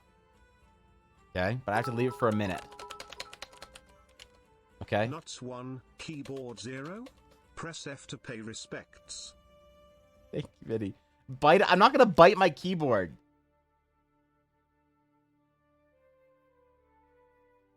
I'm not going to bite my keyboard. That's disgusting. I wouldn't do it for anything But you bit the less other than one. 10,000 bits. Well, listen, listen. I'll have you know, that's because there was a good reason to. Okay? One does not simply just bite keyboards. All right? I feel bad. I feel bad because, like, this keyboard is supposed to be a good keyboard. A man named Brian. He keeps saying things.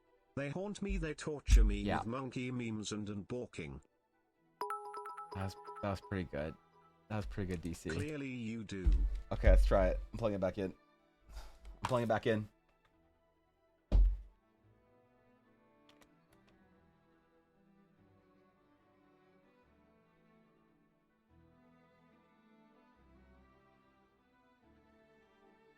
Let's try it. Let's try B. Let's try E. Control Z. Control S. And it works. And it works. I have no idea why it does that. Sometimes the hotkeys just... Okay. Now bite it for good measure. Is this like when I got the jersey in the mail? And you guys wouldn't leave me alone to sniff it? I'm not sniffing the jersey. I'm not biting the keyboard. I'm not licking the tablet. Stop dropping it. I'm on not. your nuts for starters. Okay. Okay. I'll try. Thank you for the 100 bits. I appreciate it. Thank you, Vinny. Thank you, DC. Thank you, thank you, Iduria. Today's meme Thanks, fund guys. is dedicated to getting Evan a new keyboard after he. I don't need a new one. What do you mean? It works if. It works, man. Casually tosses another dollar bill on stage to encourage the biting of said keyboard. Okay, fine.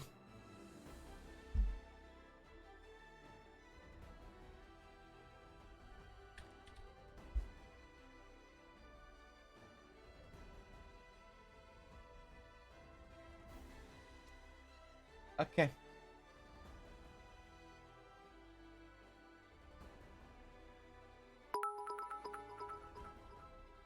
Okay. If you won't bite the keyboard, will you at least pose with the pineapple bush Okay. later and send a picture in Discord? Nope. Nope.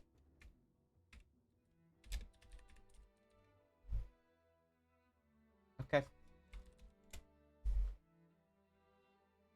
Alright, leave me alone. Alright, leave me alone. Leave me alone. Alright, there. Leave me the fuck alone. There it is. There. There. Leave me alone. Done. Okay. Okay. Anyway, now we're gonna make some art. If you eat the keyboard, is it technically There. a keyboard smash? That's a good question. That's not a good question. Stop it. I need to draw.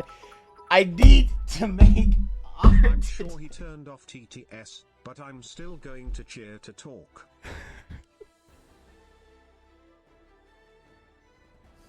Mods, please increase TTS to 500 bits for the rest of the stream. Thank you, mods.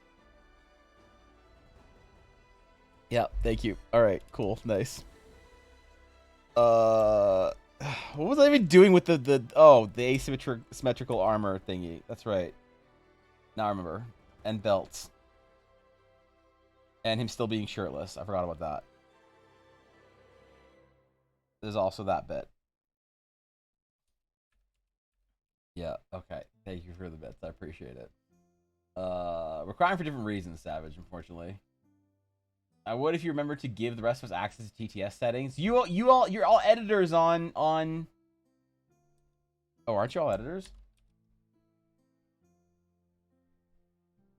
I thought everyone but Bizzo was an editor. It's fine, you can leave it.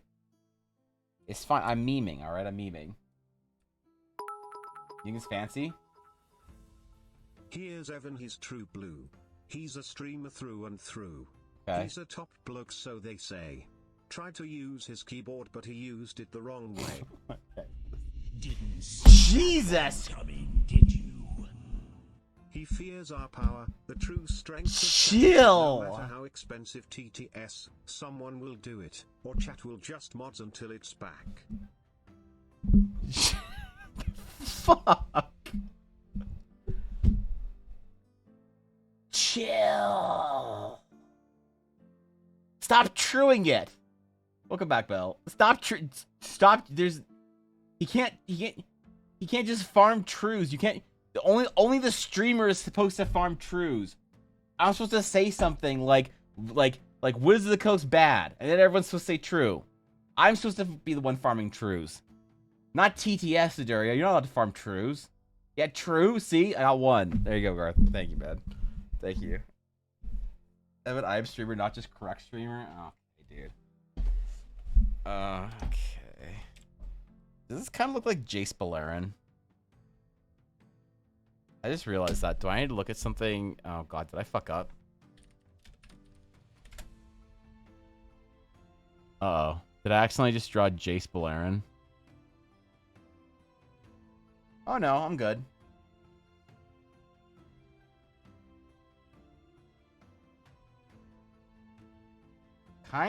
Yeah, no, I'm good. Alright, neat. Jesus Christ. Thank you for the 1,000 bits, Aduria. That's fucking ridiculous, bro. That's actually ridiculous. Thank you. You do not have to do that. You do not have to commit to the meme. But you chose to anyway. God damn it.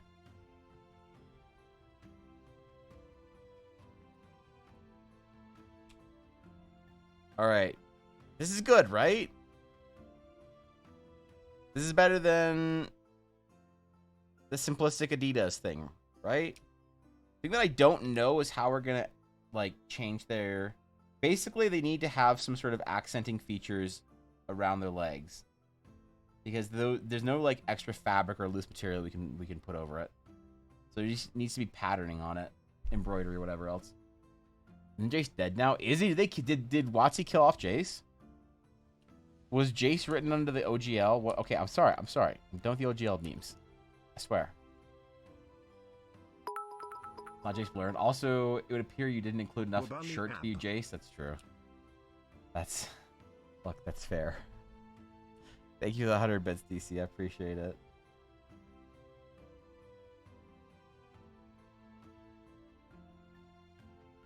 It's days like today that you guys make me terrified to add bit alert variations.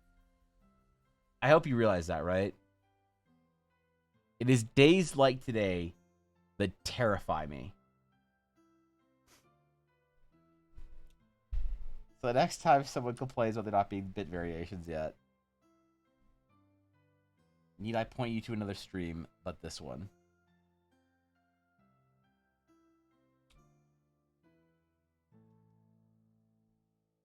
Also, how does the side of their heads work? We are the bit variations.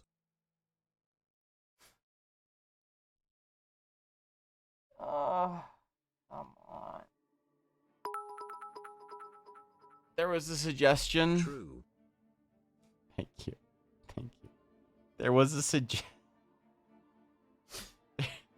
There was a suggestion to have a bits variation that just plays the entirety of Rockford Author's Christmas special music video about me. I don't know if I'm willing to go that far for bit variations. Okay. Has the head hold up there, braids. It's usually how they works. Yeah, okay. It's just smooth, right? If you have like a bald bunny boy. Is that why all the male Vieira in Final Fantasy 14?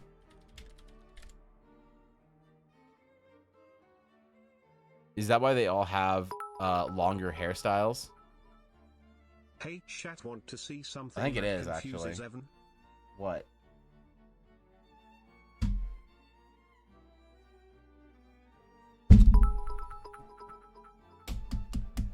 What? What's Damn the it! number, Evan? What? What? I don't know. I don't know. It's not. It's not.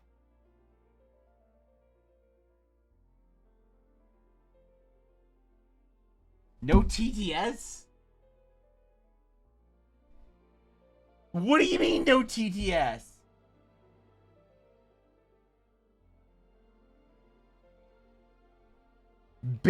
Bits but no TTS?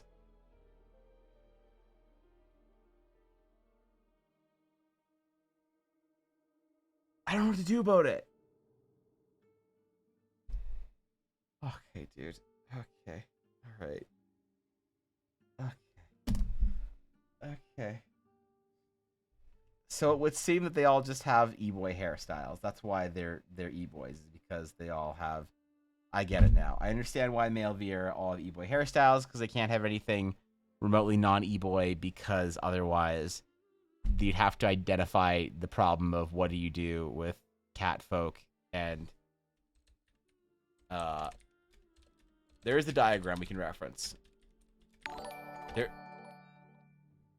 Felt like bypassing Twitch and slide this humble bribe your way. You Let the mods go, Rampage Chief. You didn't have to.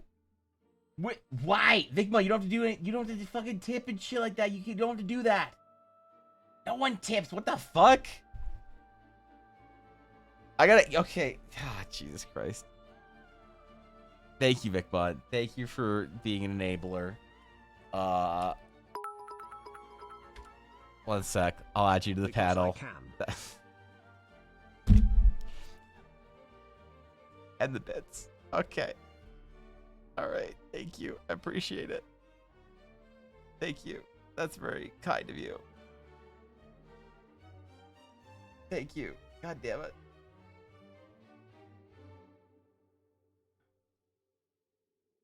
Uh, 1074. God, okay. Alright.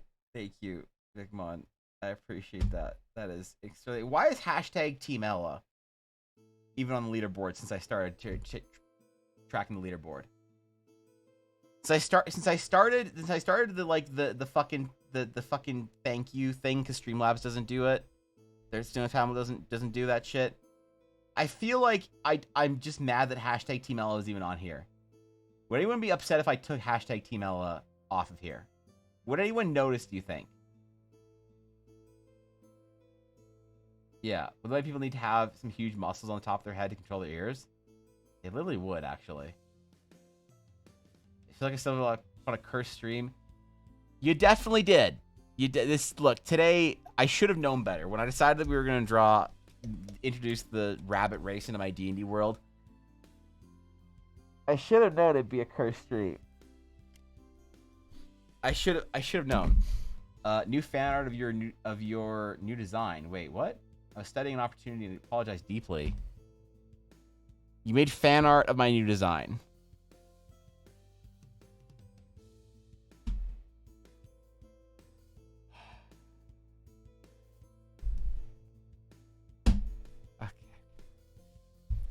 Okay. All right. Those quads, yeah. Damn quads. Okay, very good, Tharkin. God fucking damn it.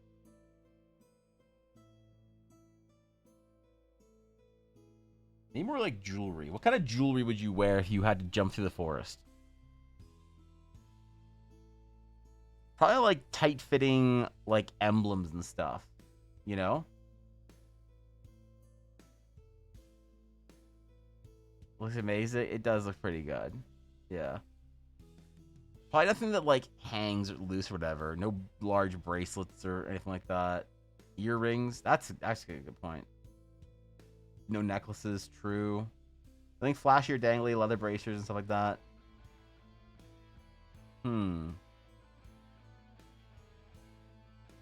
Yeah. What if they like? There are things like brooches and things that would like keep your armor together. Like if you're gonna wear something made of fancy gold.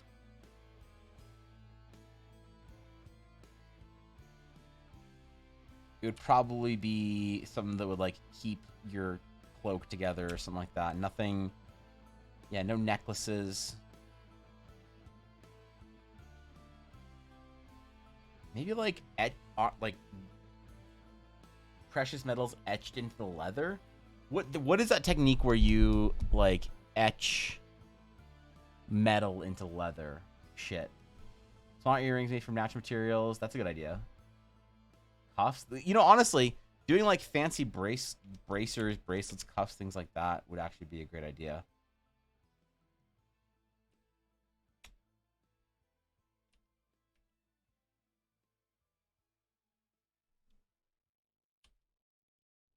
So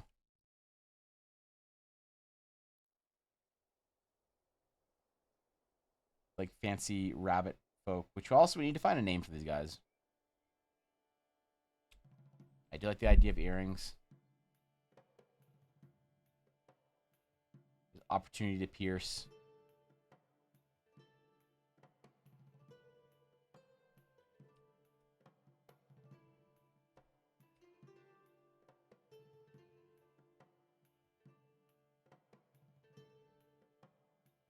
Okay.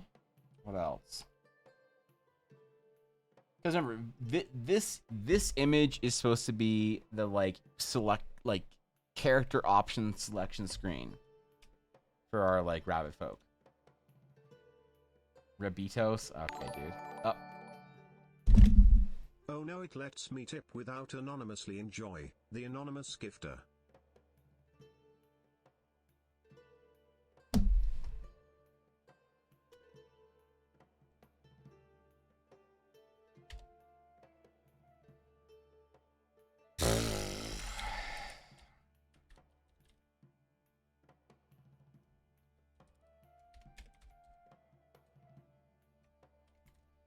Thank you.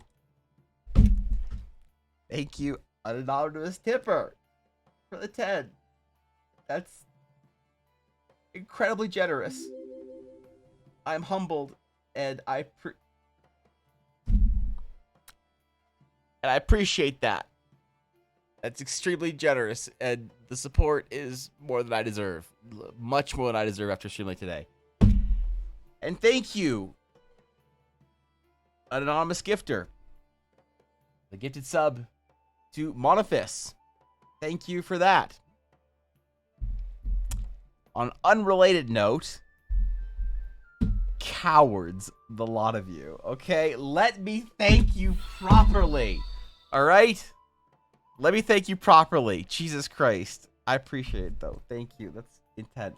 The support is ridiculous, and I am humbled by it. And thank you, Absassing, for the follow. Welcome. I'm so sorry. I swear to God, I do actual art. Look, it's some actual art I did one time on a stream where I wasn't being trolled the entire time. Look, I make actual art occasionally. Oh, shit. Thank you, Absassing. I appreciate the follow. Thank you. That's welcome. And thank you, an anonymous tipper and an anonymous gifter, for the subs and the tip. I appreciate it. That's extremely generous of you. Fuck. Damn it! I swear to God, if that was Ella. I can never slam the desk. That's a good timing. Okay, dude. I don't have fish on my desk anymore, so I can slam it all I want. Except last week when I slammed my desk one time, I think it was on Friday, Una lost her shit. Thought she heard some stuff upstairs. Don't tell my chat. There's new stuff available to play with. As soon as they find it, I change it. That's 5 head. That's actually 5 head. Alright. You say that, but last time you slapped your desk you dropped your keyboard and broke it on your nuts. God, what happened? Come on, man. Okay. Thank you, Aduria. The 100, I appreciate it. Here the trolling, the art, both are enjoyable. I'm stuck in bed with the Rhoda. Oh shit, I'm sorry to hear that, Sassing. I hope you feel better soon. That sucks, dude. I really hope you feel better as quick as you possibly can. Damn. That sucks. Alright, okay. Thank you, Thorkin, for the gifted sub to Lindsaya. Thank you, Thorkin. I appreciate that. That's extremely kind of you. Okay, at least Thorkin, at least, hey, look, paying for the gifts that they got from Mapache Guapo. Thorkin out there gifting subs with his actual Twitch handle, so I can say thank you, Thorkin. See, was that so hard? I could say thank you, Thorkin, for the gifted sub. I don't have to guess on who that could possibly be. I don't have to make any wild claims about who could possibly be gifting subs, because the problem is I don't know who it is. It could be DC, it could be Aduria, it could be someone that doesn't even talk in chat. They just gift anonymous subs to freak me out. I have no idea. I do appreciate the sub. Thank you. It's very generous of you. Okay, unironically, how do we feel about this design? This design's trash, and that's fine. We're just focusing on the male first, and we're going to do the female.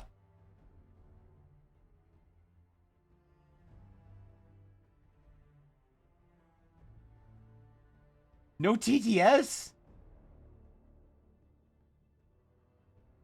It's almost worse.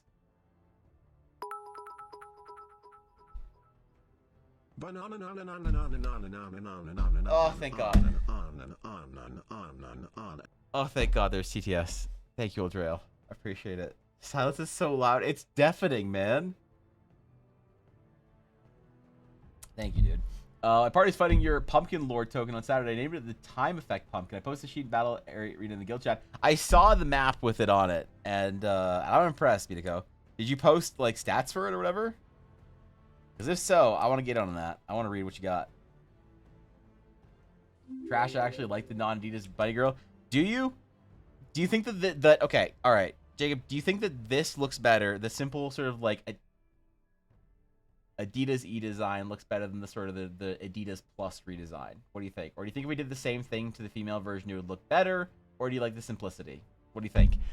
Also, on an unrelated note, thank you, an anonymous gifter, for the 2 subs.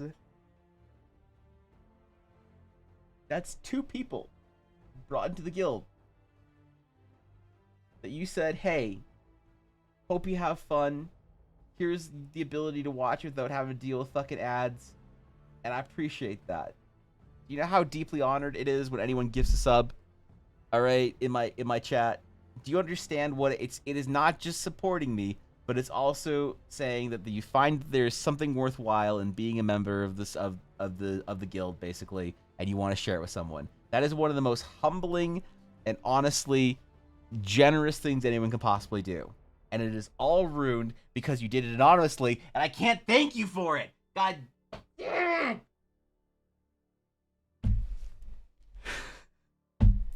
Appreciate the subs. Thank you. I do think that looks better, but not in my world. I'm just a random viewer. You got to decide. I'll cheer you on regardless. But that's still, your opinion still matters to me, Jacob.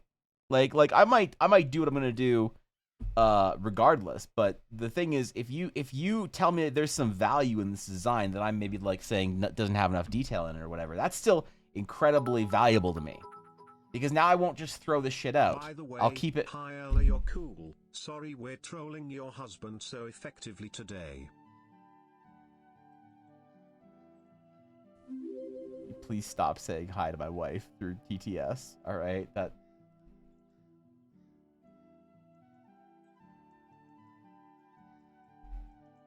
What did I just say about anonymous? Okay. Okay, dude. I swear to God. Thank you for the gifted sub. I appreciate that. I appreciate that. That means a lot. That means a lot. Thank you. All right. Fuck. I swear we're gonna get this design done by the time I have to go get my glasses today.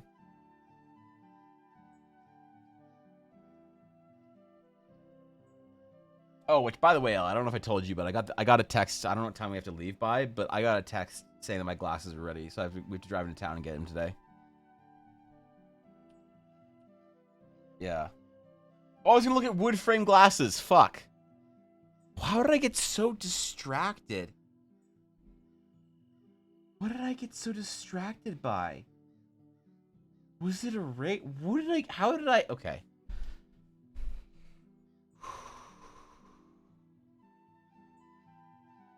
Nope, I'm good.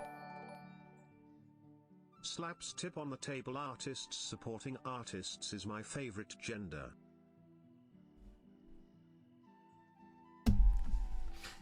Igmon, you do not have to do that, okay? Listen, you definitely do not have to do that, all right? I appreciate you just being here, okay? All right, I just appreciate you being here. That's all I could ask for. All right, thank you, Igmon. Thank you for the 11. I appreciate it, okay? Seriously, but you don't have to do that. You just hang out and just have fun and just relax and just maybe criticize my art because it's bad. That's all I could ask for. You don't have to worry about anything past that. I'm just happy you're here, okay? But thank you. No, you.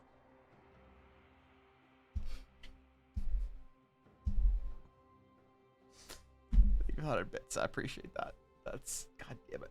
Random idea. Glasses might look cool on him, or on what?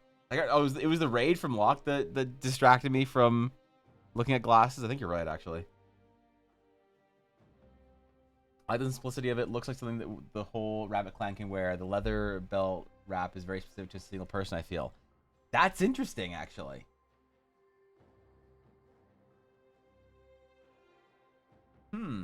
So what if the way they communicate, like, a lot of individuality is in their... like the leather accessories and garments they wear. What if that makes them like master leather workers and they craft like really beautiful like leather bracers with gold and silver and stuff woven into it, you know? That could be kind of cool, actually.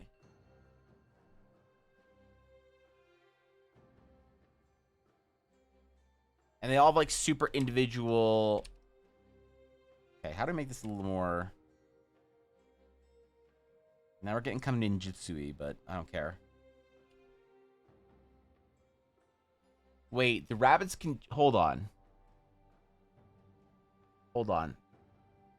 The rabbits can jump really high. They can jump between trees.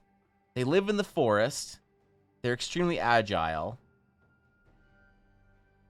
Am I missing an opportunity here to just put rabbit ninjas in the world? Glass on pineapple. I'm not putting glass in the pineapple. They talk about wood from glasses when it came in. Oh, okay, so that's what it was. Okay, all right. Am I missing an opportunity here for rabbit ninjas? Maybe the evil monkey guy from Shaolin Showdown. Which evil monkey guy? Oh, Jesus Christ. Okay. Drawing general, look for the species or a specific character. We're just doing general, like imagine you were at the character selection screen. You can choose between humans and elves and whatever. We're doing a general, like, this is their level 1 sort of like general attire. This is not specific character. We're trying to go fairly non-specific. So we want it to be interesting, but not necessarily specific to like a class or a overall vibe of your character, right? We just want this to be an appealing culture sort of thing for the rabbit folk, whatever we name them.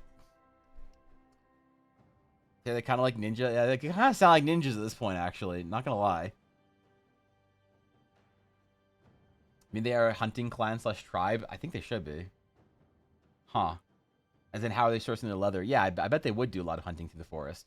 That would be really interesting, because, like, honestly, a lot of the times rabbits are, you know, rabbits are adorable prey animals. It'd be kind of fun to make the rabbits, like, in the rabbit folk, these, like, apex hunters. They're, like, absolute gigachads. They all carry, like, some sort of, like, a hunting, like, skinning dagger. It's, like, part of their culture. When they're, like, of age to wield a weapon, they're given a skinning dagger or something, because they have to be, like, a natural-born hunter, you know? Because, like, the wild god of, you know, the rabbit or whatever, that these proto-elves were... So, the way the anthro races work in my world, just for anyone who doesn't know, there is this, like, sort of, like, race of proto-elves that... Turning to yes. My mistake. I meant the monkey guy from Kim Possible. Okay, yeah. All right. Yeah, Mojo Jojo, got it. I'm kidding. So the way the anthro races and a lot of the magical races work, you know, is that there were these proto-elves that sort of had this ability to take on magic from whatever is close to them. The stats are under the map. Also, druid crafted glasses. That is all. Thank you, Mitako, for the 5. I appreciate it. All right, I will read the stats, 100%. God damn it. Thank you. I appreciate that. That is extremely kind of you. Also, you don't have to do that. All right. I'm just happy you're here, Mitako. All right, we'll check that shit out, because yeah, I wanted to see if you did some stats for it. Thanks for letting me know. I appreciate it. That's huge, dude. Seriously. Thank you for the 5. I appreciate it, Mitako. Thank you for 100 bits of Doria. God damn it, guys. I don't deserve this, man. I'm just seriously. I appreciate you guys being hilarious and memeing, but I truly don't deserve the kind of support. I really don't. I'm just happy that anybody shows up to my stream this week. All right. I missed a lot of streams last week because I was sick as fuck, and I was worried that my streams this week that nobody would want to show up to them. So I'm just happy that anybody showed up. So that's all you got. Seriously, man, that's all you guys got to worry about. Is just hanging out and having a good time, because I'm already over the moon that anybody decided to show up to my stream this week. So, thank you though. Thank you for the support, tips, the bits, the subs, the gifted subs, except for the anonymous gifted subs. Fuck you. But I appreciate it. So, yeah. So basically, the proto elves, they take on magic from whatever's close to them. And so, if you put them near an arcane source of magic, they'll become arcane beings. You put them near nature magic, they'll turn to treants over time. If you put them next to a wild god, they'll take on the presence and the like traits of that wild god. Or you put them next to dragons, they'll take on the presence and traits of dragons. So over time, they sort of evolved into what we know now as our cat people, our tree people, our whatever. Like, they're just sort of like the basics that got, you know. So it'd be kind of cool if the wild god, rabbit, whatever, that these proto-elves settled around and took on this sort of characteristics of, taught them to become like predators in the forest. Like, because rabbits are usually, you know, a prey animal, they taught like the children of this wild god to be like hunters and stuff. That's really cool. I think that's badass. And I think every single individual in the rabbit clans or whatever should have to carry some sort of hunting dagger because it is their ancestry culturally to like be apex predators and hunters, you know, because they reject the idea that the rabbit is prey, you know, that they can leap across the trees and that they can, you know, sort of like the canopies are theirs and whatever, you know. Jesus! Of Bitties passed here with a do-oo-noo. Why? Real though, you are amazing. Dude, you don't gotta do that. That's a lot, man. Why? Seriously. Fuck, man. You don't got... Fuck. I'm adding to this list a lot today. Problem is, it's all memes, too. Ghosts of Bitties past. God damn it, man. Seriously. Fuck. Thank you for the 25. That's huge. That's like a tier 3 sub, dude. Seriously. You don't gotta be doing any of that shit. I'm just happy that anybody showed up my stream. So, yeah, what's going on, Azalea? God damn it. Here we go, chameleon folk. That's fucking badass. And if I have to choose lizard folk in my world, chameleon folk is the badass shapeshifter version that we're gonna do. 100%. That's sick. Fuck. Thank you for the 25. That's extremely generous. All right, I appreciate it deeply. You have no idea, man. Thank you. Seriously, thank you. That's fuck, dude. I seriously, dude. What, like, the problem is there's no way for me to adequately be able to say thank you for the kind of support you guys show me. Like, streamers my size don't get this kind of support. You don't even understand, man. This ain't normal. I know it's not normal. I know it's like. So I just think, man. Okay, I appreciate you guys. Thank you. Thanks for letting me do what I do. Because without you guys being supportive of it, I wouldn't be able to do it. So thank you. I appreciate it. That's all I can say, man. That's all I know how to say. So we're in my house, kind of completely gutted the bottom floor and redoing it. I'm honestly, Fox, I'm considering doing only a 2-story build for my house in Final Fantasy and having more room to, or like more housing items. So I'm considering just like completely executing the basement from my house build and having all the more items to do for my main and top floor.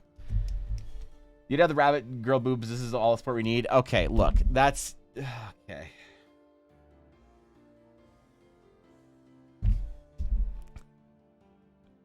All right, fine. I'm so nervous, dude. I'm so nervous that. So okay, Ella wanted me Ella wanted to make a bet with me. She was like, Evan, what do you think your most successful print is going to be when you open up your print store in March? And I was like, I don't know. What do you think? And she says, Narya. And I'm like, no, no shot. All right. The Dragon's Claim is too respectful. No one's going to want a Narya print. No one's going to buy a 13 by 19 print of Narya. They're all going to be respectful, decent, you know, individuals. And I'm scared of it, but if the only... That's your contribution to chat, Ella, is just the word booba. That's your contribution to my stream. Okay, you heard her. Okay, you heard her. All right. Anyway, okay. Fuck.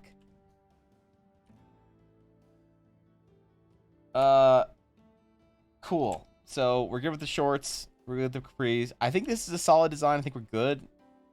I think we need to figure out how to ruin this design first. We'll see if we can do something that Jacob actually thinks is not over designed as well. Because I like the perspective of having the more like minimalist ninjutsu thing. Although maybe we have two sort of different archetypical outfits.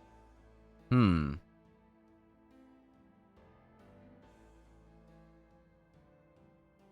there options? I only see one option. There's lots of options. There's gonna be lots of options. Maps? Do you want a map print video? I don't know. There's lots of different options. Character concepts will be a thing. Rosa be print. Yeah, everything that has been a Patreon print will be available. Rosa only has a portrait though. Rosa only has a portrait print. She doesn't have a full like a full body. Yeah, like wait.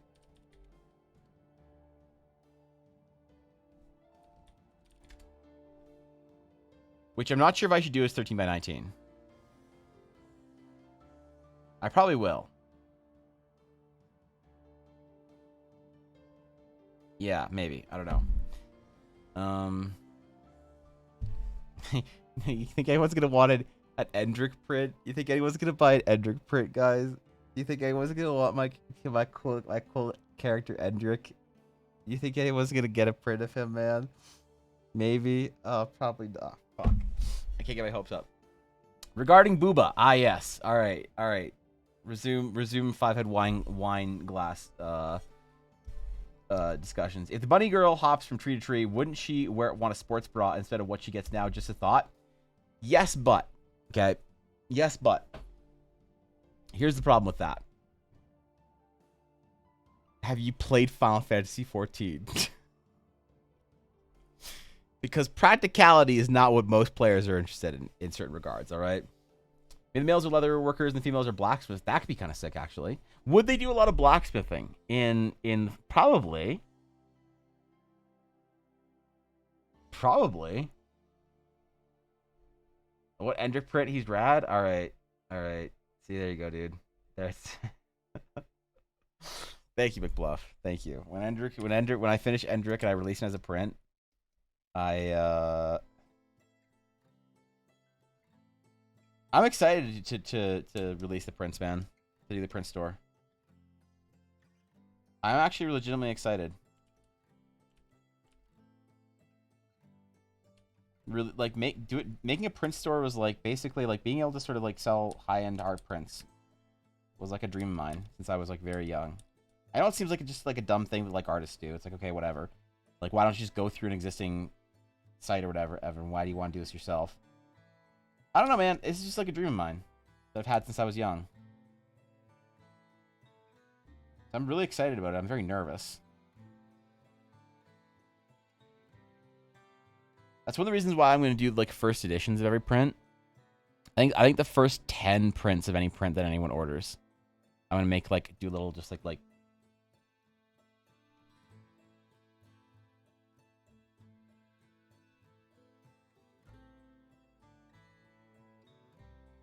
do like first edition sort of thingy on the back and sign it in like gold or something like that. You know, on the back of the print. Because like I want it to be special. And yeah. I'm really excited for it too. I'm nervous though. I'm excited, but I'm nervous. I don't know why.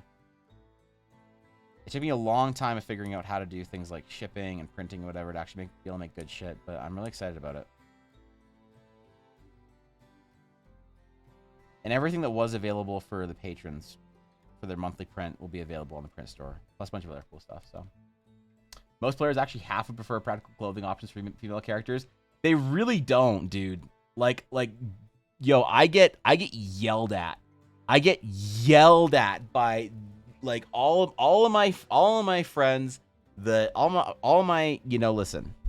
My friends maybe aren't the best example. A lot of them are degenerates. But all the women I know yell at me to stop being so respectful about character designs.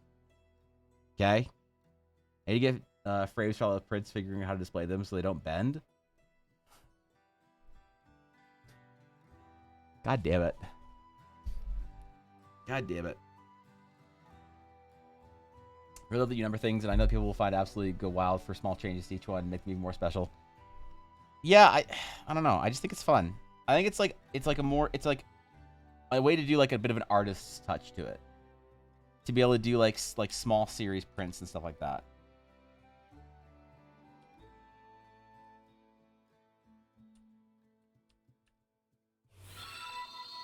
It's like, I don't know, it just feels like it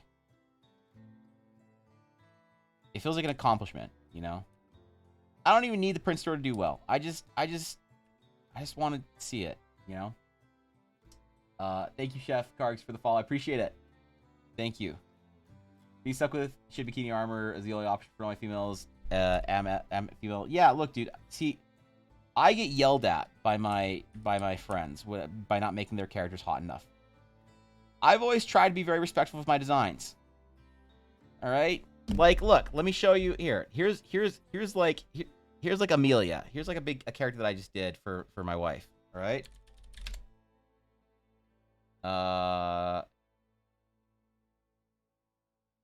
Hey, you know, right? Like, I'm trying out here. I'm doing my best. Okay? This is one of Ella's characters. Amelia Hearthwood. One of the most important characters in Eldara, in the realms of Eldara. She is the head of the Growlhammer, Paladin Order. You know? It's like, alright, cool, Evan, great. Practical design, good, whatever. And then, here's what I also deal with.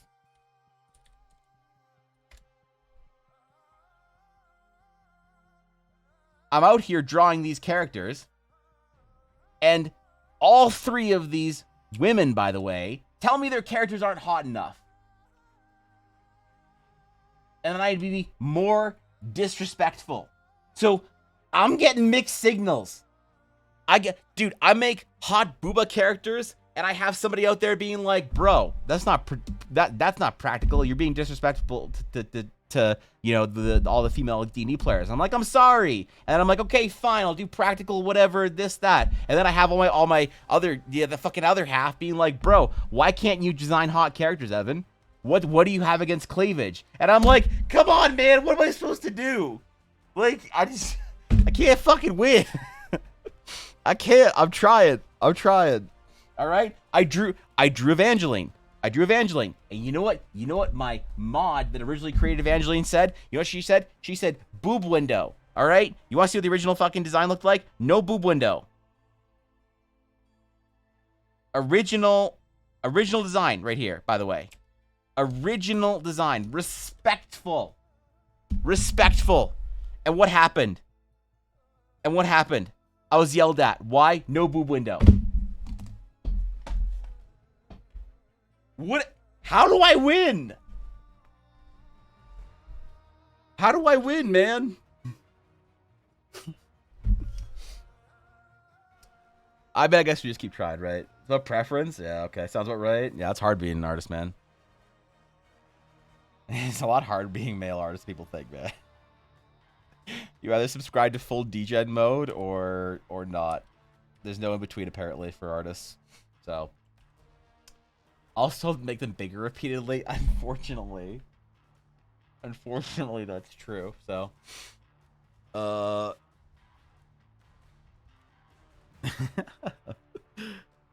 advocate for itty bitty committee. I see lack of representation. Good.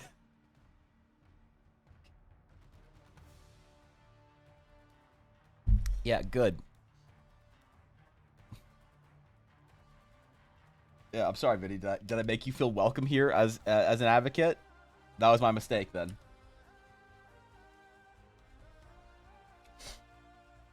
All right, I like the scarves actually. We're gonna try and keep that and reference that design a little bit more.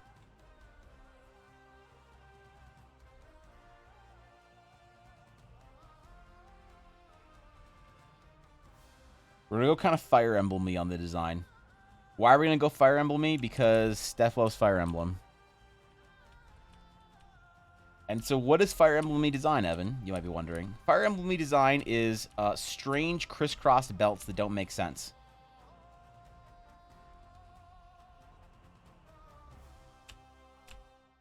Yeah, strange crisscross belts that have no sense or proper design.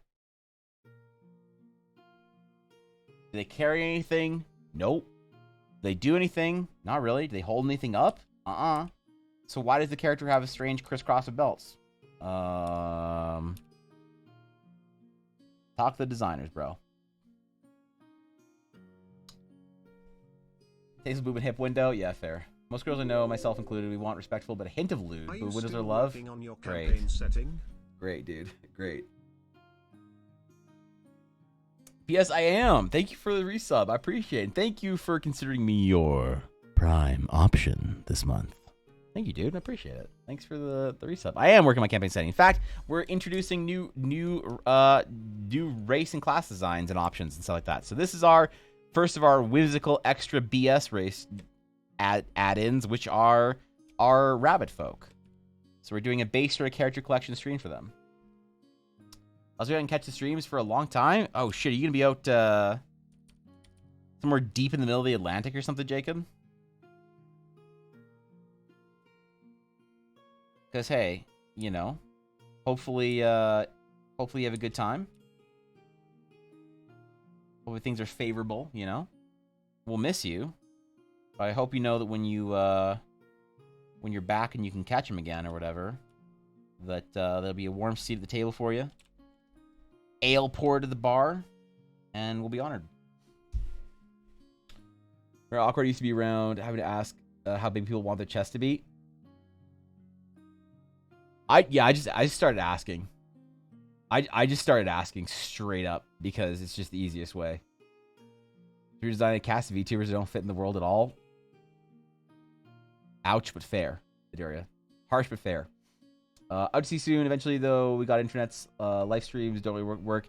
Yeah, I imagine that even if you can get something like Starlink or satellite or whatever, that it's probably not great for live streams. But look, have a safe voyage, however long you're out at sea for, and yeah, whenever you return and you're able to stop by, I hope you know that you will be missed and welcomed when you come back. But hey, we got a whole week, right? Talking belts and back. Okay, excellent, Viddy. Good. Used to be awkward about it since I've been designing VTubers. I don't care about asking stuff anymore. Yeah, true.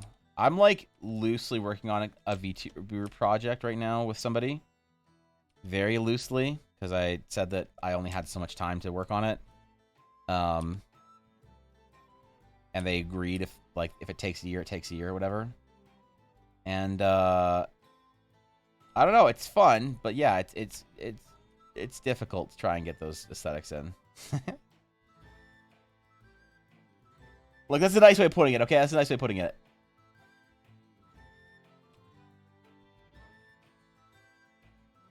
All right, so lots of skin tight armor is what we sort of decided on for some of these. Very like moves with the body, flexible type thing. I popped in you working on the Shattered Sea area and coming up with the whole law about the ancient ruins there. It's cool to see a new race join the world. Yeah, that's a long time ago, dude. Yeah, the Shattered Sea has grown quite a bit. A whole bunch of lore, rules, mechanics. We've done airships. We've done stories. We've built new cities in it. The Shattered Sea is one of my favorite areas to work on right now still. I want to be the first sort of main area that people step into and they kind of walk into Eldara. Which should be sooner than we think. Should we wait for 24 hours? Holy shit. Alright, Savage. Take care. I appreciate you. Rest up. I'll see you later. That's a long ass time, dude. Major art is awesome. It's so different from the stuff I do. It's similar. I expected a ton. I appreciate that. Thank you. Look, that is a very kind compliment to pay another artist, and I really appreciate that.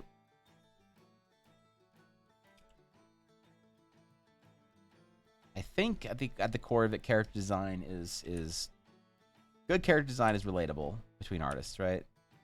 That's why I love VTubers. I think like that's one of the reasons why I've like befriended so many, it feels like, in the last little while, is because I really like the I don't know, the dedication and the passion that goes into character design for VTubers. It's like actually interesting shit. That's why I think VTubers make for great D&D players, because they're used to that kind of stuff. So, and then of course, on the artist side, there's some amazing shit happening there too. So. Best character you've made? Best character I've made?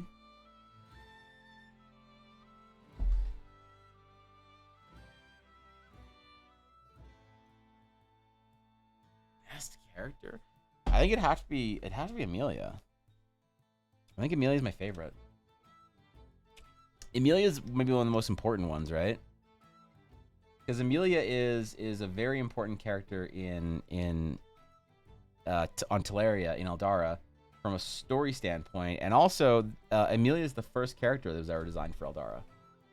Like Amelia has an older version too. Like this was the original version I did of Amelia when I first started streaming like 3 years ago almost. I made this version of Amelia, Asmar Paladin, you know, wings, whatever. I just didn't draw her with her wings out on this one, but this was one of the first pieces I ever did on stream, like a couple years ago, and it was because Amelia was such an important part of the world. So when I felt like I was good enough, maybe good enough is a relative term, but when I was better at character design, at art, and everything in general, that I'd want to redesign Amelia and you know, redo my sketch of her, because, you know, for a couple of reasons. The first is that, yeah, she was the first character created in Eldara. She was one of the first characters that I built on stream, and she's, you know, she's my wife's character in my D&D game. And any of Ella's characters, like I've drawn multiple of Ella's characters. She has 2 Asmar Paladins that are extraordinarily similar, but different. That's one Asmar Paladin. This is another one of her Asmar Paladins. And yeah, and they're both very important characters to me. It's very difficult to pick between characters that I've drawn for Ella, but they are definitely the most important ones to me. Because, you know, she's also the person that has believed in me the most and for the longest. Ella believed in me and still believes in me when I stopped believing in myself. So I take character designs for her in Eldara extremely seriously, because they're the most important ones to me by a long shot. There'll never be other character designs that are as important to me as Ella's characters are in my D&D game. So I think this is probably the best one that I've done. The most recent one that I did was Evangeline, but I don't know. It's hard to say you know, which one's better or whatever, or which one's favorite. I don't know. That's a difficult question. Hopefully they're good designs. I don't know.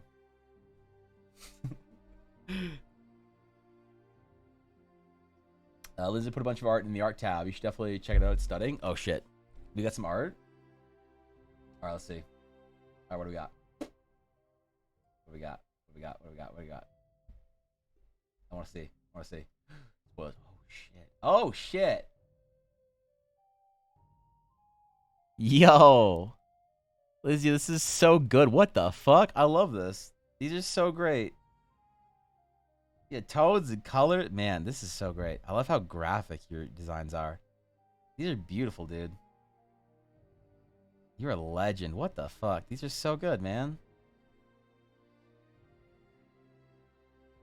Yo, I'm impressed. Lizzie, can I follow you on Twitter or Instagram or wherever? Your art's fantastic. I want to see more. Damn, bro. That's sick. Very anime. Yeah, I love it. It's awesome, dude. The difference VTubers all about looks and lore. DD usually asks for a bit more realism and function. Yeah, but I love that about VTubing. You know? Like, VTubers are, to me, so steeped in their lore that their design has to reference so many things. Like, actually, so Evangeline, this is actually a VTuber, by the way. This is a VTuber. I'll show you the reference. This is Evangeline, the VTuber. It has nothing to do with me. I have nothing to do with this VTuber, all right? I know it might seem, despite what people say in chat, they're wrong. All of them, they lie. This is Evangeline, the VTuber, and so I decided to create her in my style as a monk in Eldara. So, but don't worry about Evangeline, the VTuber. It has nothing to do with me. I don't know who made it. I don't know why they made it, but it has nothing to do with me. I swear to God. And there's no explanation, Evangeline. Okay, all right. And this is art I made for it. So this is kind of, I guess you're talking about, blending like the form and function of the character versus the VTuber design. Because yeah, you have to think about more of the, you know. It's my VTuber design. I'll post them. Yeah, fuck yeah, dude. Wait, are you VTuber? Damn, bro. Easy clap, easy follow, Pog. You're so nice, dude. See, I'm telling you, man, I love VTuber designs. I'm getting an Evelyn KDA vibe from this. I love it. You're sick, man. Your demon girl was supposed to be a magical girl. That's so fucking good. That's actually PogChamp. What the fuck, dude? That's sick. I love VTuber, man. I fucking love it. It's the best. It's the best thing that happened to Twitch since gambling. Wait, shit. I mean, stake.com. Shit. So he's scared to be a damage enjoyer and liking D&D. I feel like people would judge me for it.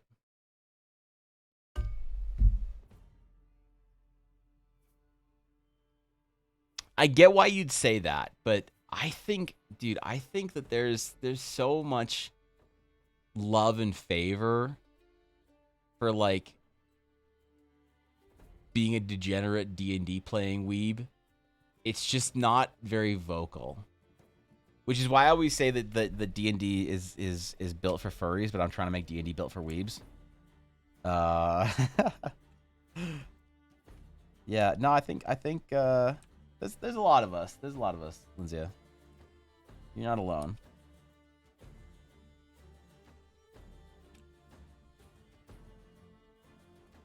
All right, asymmetrical design.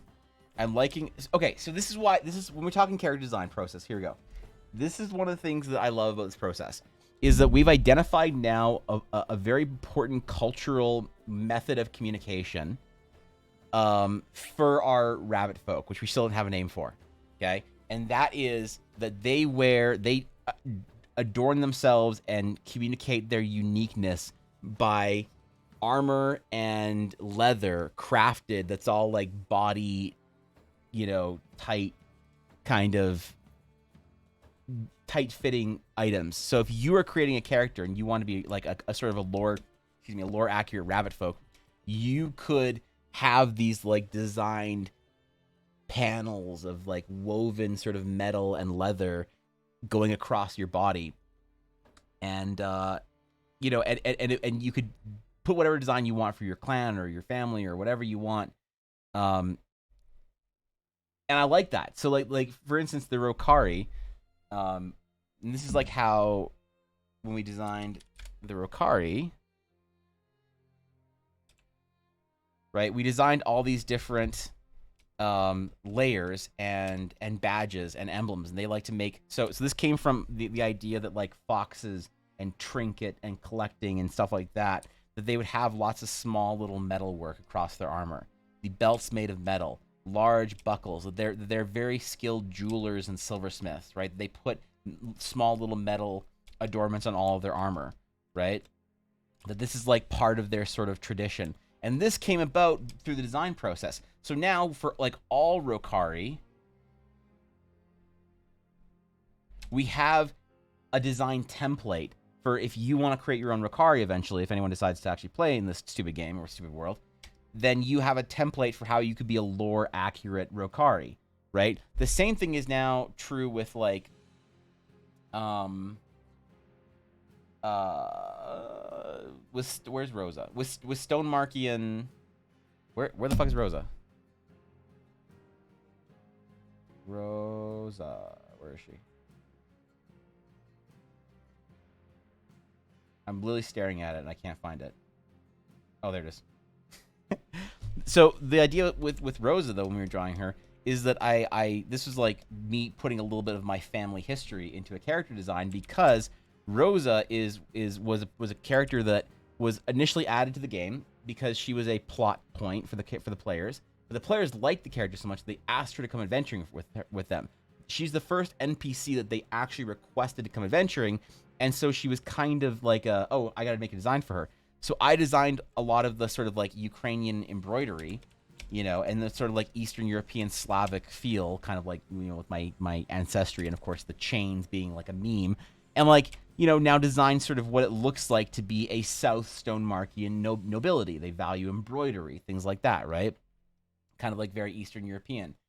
As far as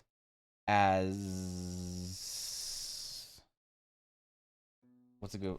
As far as now our rabbit folk, now that we have sort of an idea of what their character designs can look like, we have now an idea of how they can express themselves. So they will wear these leather these leather made pieces of armor that are decorative and have maybe they carve like into metal, like there's stories or something in there. Maybe they since they're also hunters, now we got to add the daggers on them. So this to me is the value in concept art for world building, because a lot of people don't get it. So very rarely does somebody come in here and question whether or not drawing stuff for your world is world building, and you're not doing world building unless you're quietly sitting in front of a Word document, which I think is bullshit.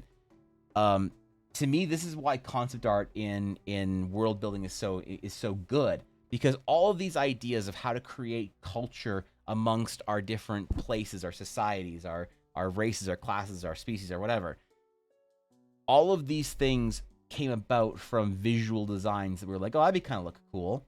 Like this came from like a meme design of how do we make a Slavic tracksuit because they're super athletic. How do we make a tracksuit, a fantasy tracksuit wearing bunny boy that jumps through the fucking forest with giant, watermelon crushing thunder thighs, and then turn that meme into something that's like less of a meme. They have like, rain ponchos and stuff like that because it's a rainforest. It's an Irish rainforest. They have these like asymmetric designs to try and break up. They have everything has to be close and tight to their body. And now we have an entire idea of how to like build the culture visual style of our rabbit folk. We can build this into now their buildings. We can weave, like, imagine now we went back into this sketch of like a little tree house thing the rabbits use, and we do all this asymmetrical design of like, metal. Even what if they did like kind of like metal work type thing woven into the trees, and so a lot of this design is based off of like sort of the movement of trees and the nature and the forest and everything around it. And that's why concept art in world building is so important to me, and why this is so fucking good, because I feel like you can do this shit when you're drawing, and it's way harder to just write this in. You just have to imagine it and then write it. That's so hard to get these little nuanced things that build vibe. Fuck, man, I love it when it works its shit out. It keeps working its stuff out the same way every single time we try to do a new character design or whatever. Yeah, the Rokari was something I did a long time ago, Jacob. So this is actually one of my mod characters. Way back when I had free time, I wanted to make a mod, like a character for each one of my mods. And so Tiny Spirit Fox, who hasn't been around a lot, she's been very busy, but she's one of the ancient EBA stream mods. This is her character, Aoife. So she wanted, she wanted to be a fox folk when I said that there were lots of different sort of anthro races in Eldara from a weeb perspective. And so yeah, so this is her character. I asked her what race, what class, everything, what she wanted to be, and she wanted to be a rogue.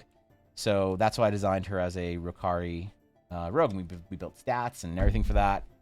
I haven't been able to do the mod characters in a while, and the mods know I've just been overworked and fucking busy and burnt out, so they haven't been harassing me about it, which I appreciate from them.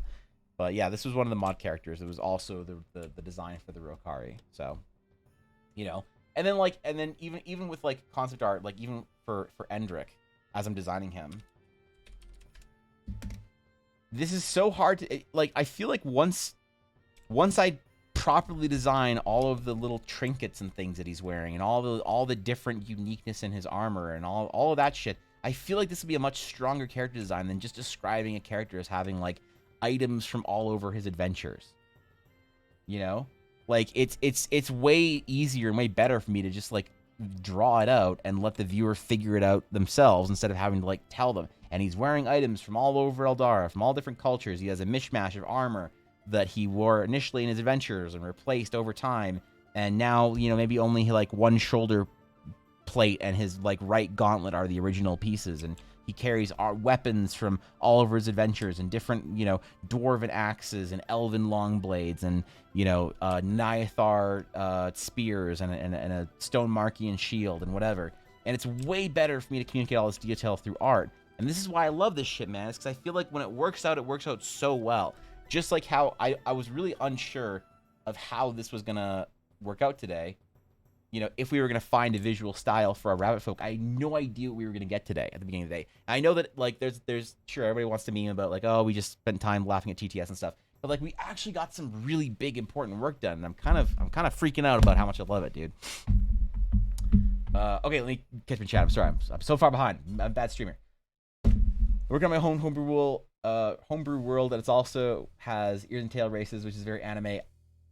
Look, it's the Final Fantasy 14 vibe, I like it. Another Ethmore character enjoyer joins the fray. Okay, there you go, dude. Rose design feels cohesive to me. I love that. Yeah, thank you. Her design was very important to me. 100% matters. The way someone dresses can say more than words ever will. When I design VTubers, I always ask for their lore, since that 100% affects on, or 100% affects what the final design will look like. Yeah, no, and so like what I love to do for designing characters for people is I like to talk to them about what their character is or who their character is, more so than what their character looks like. It's like you telling what you want your character to communicate, and I'll help you with the design. Like I'll take care of that shit, you know.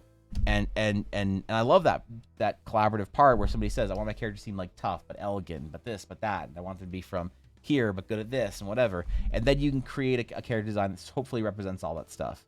You know, and that's one of the reasons why, yeah, I love VTuber designs for that. I might change the creature I made for your game. Maybe Ricari. What's the race stat boost?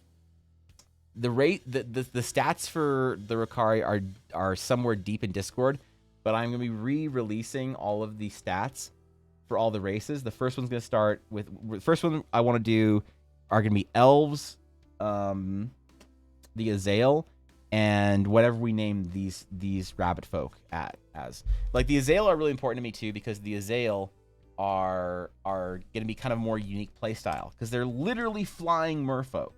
And it's like, I think that's kind of a unique way to play the game, is that you're a merfolk that can levitate outside the Shattered Sea, and when you're inside the Shattered Sea, you can just straight up fly. You know, you have a flight speed. There you go. So I want to do those 3 in March. So the Rokari I could do probably in April, maybe. I don't know. I need to get a lot of help with designing the stats for them. So, all right. For now, though, I have to go and get my new glasses because these ones are chewed on by Yuna. So, you know, in case anyone was wondering. Oh, that's why I'm having an allergic reaction behind my ear. It's because the metal's been chewed off. Oh, that makes so much sense. My dog is such a piece of shit. Damn it, Yuna. All right, cool. So thanks, guys. Thanks for all the support today. I appreciate it. Thank you for all the bits and subs. I appreciate that as well. I am humbled and honored. It is more than I deserve. Was I rabbit from Work in Progress? If you want to see that, yeah, I absolutely do. Hold on. Hold up. We're in Work in Progress. See, there's certain vibes that are important. Yeah, there's certain vibes for rabbit folk that are important. That's important. All right, yeah. So thank you guys for all of the certain qualities. Anyway, thanks for hanging out, guys. Thank you for all the bits and subs. I think that's an insane amount of gifted subs, all from mostly anonymous gifters. So you guys are all cowards, a lot of you. So thank you for the tips, the subs, everything. It's more than I deserve, and I will attempt this week to have streams that are worthy of it. So tomorrow's gonna be Pog. It's gonna be a lot of fun. Hopefully, maybe we'll keep doing some of this. I think I want to work on Endrick. Yeah, I'll probably get to it tonight, Minako. But for now, I'm gonna go grab my glasses. I'm gonna go have to drive into town for that. And when I get back, I might do a stream tonight. I might do a short, quiet stream over on TDC. I don't know though. Wait, is it Tuesday? Okay, Ella streams tomorrow night, I think. If Ella streams tonight, then she's streaming, and if she's not streaming tonight, then I might stream tonight. But anyway, so yeah, so I'll see you guys tomorrow, 10 a.m. Pacific, usual. Wait, 9 a.m. Pacific, usual. 10 a.m. my time, 10 a.m. Mountain. And then tomorrow I'm getting a haircut because my hair is long as fuck. And look at that shit, dude. Like, it's hanging out from under my hat. So I'm gonna have new hair cut, new glasses, man. This week I'm gonna be fresh as fuck, bro. Anyway, thank you guys for coming. I appreciate it. Have a wonderful day. I hope you enjoyed your stay. And until next time. Farewell.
snack.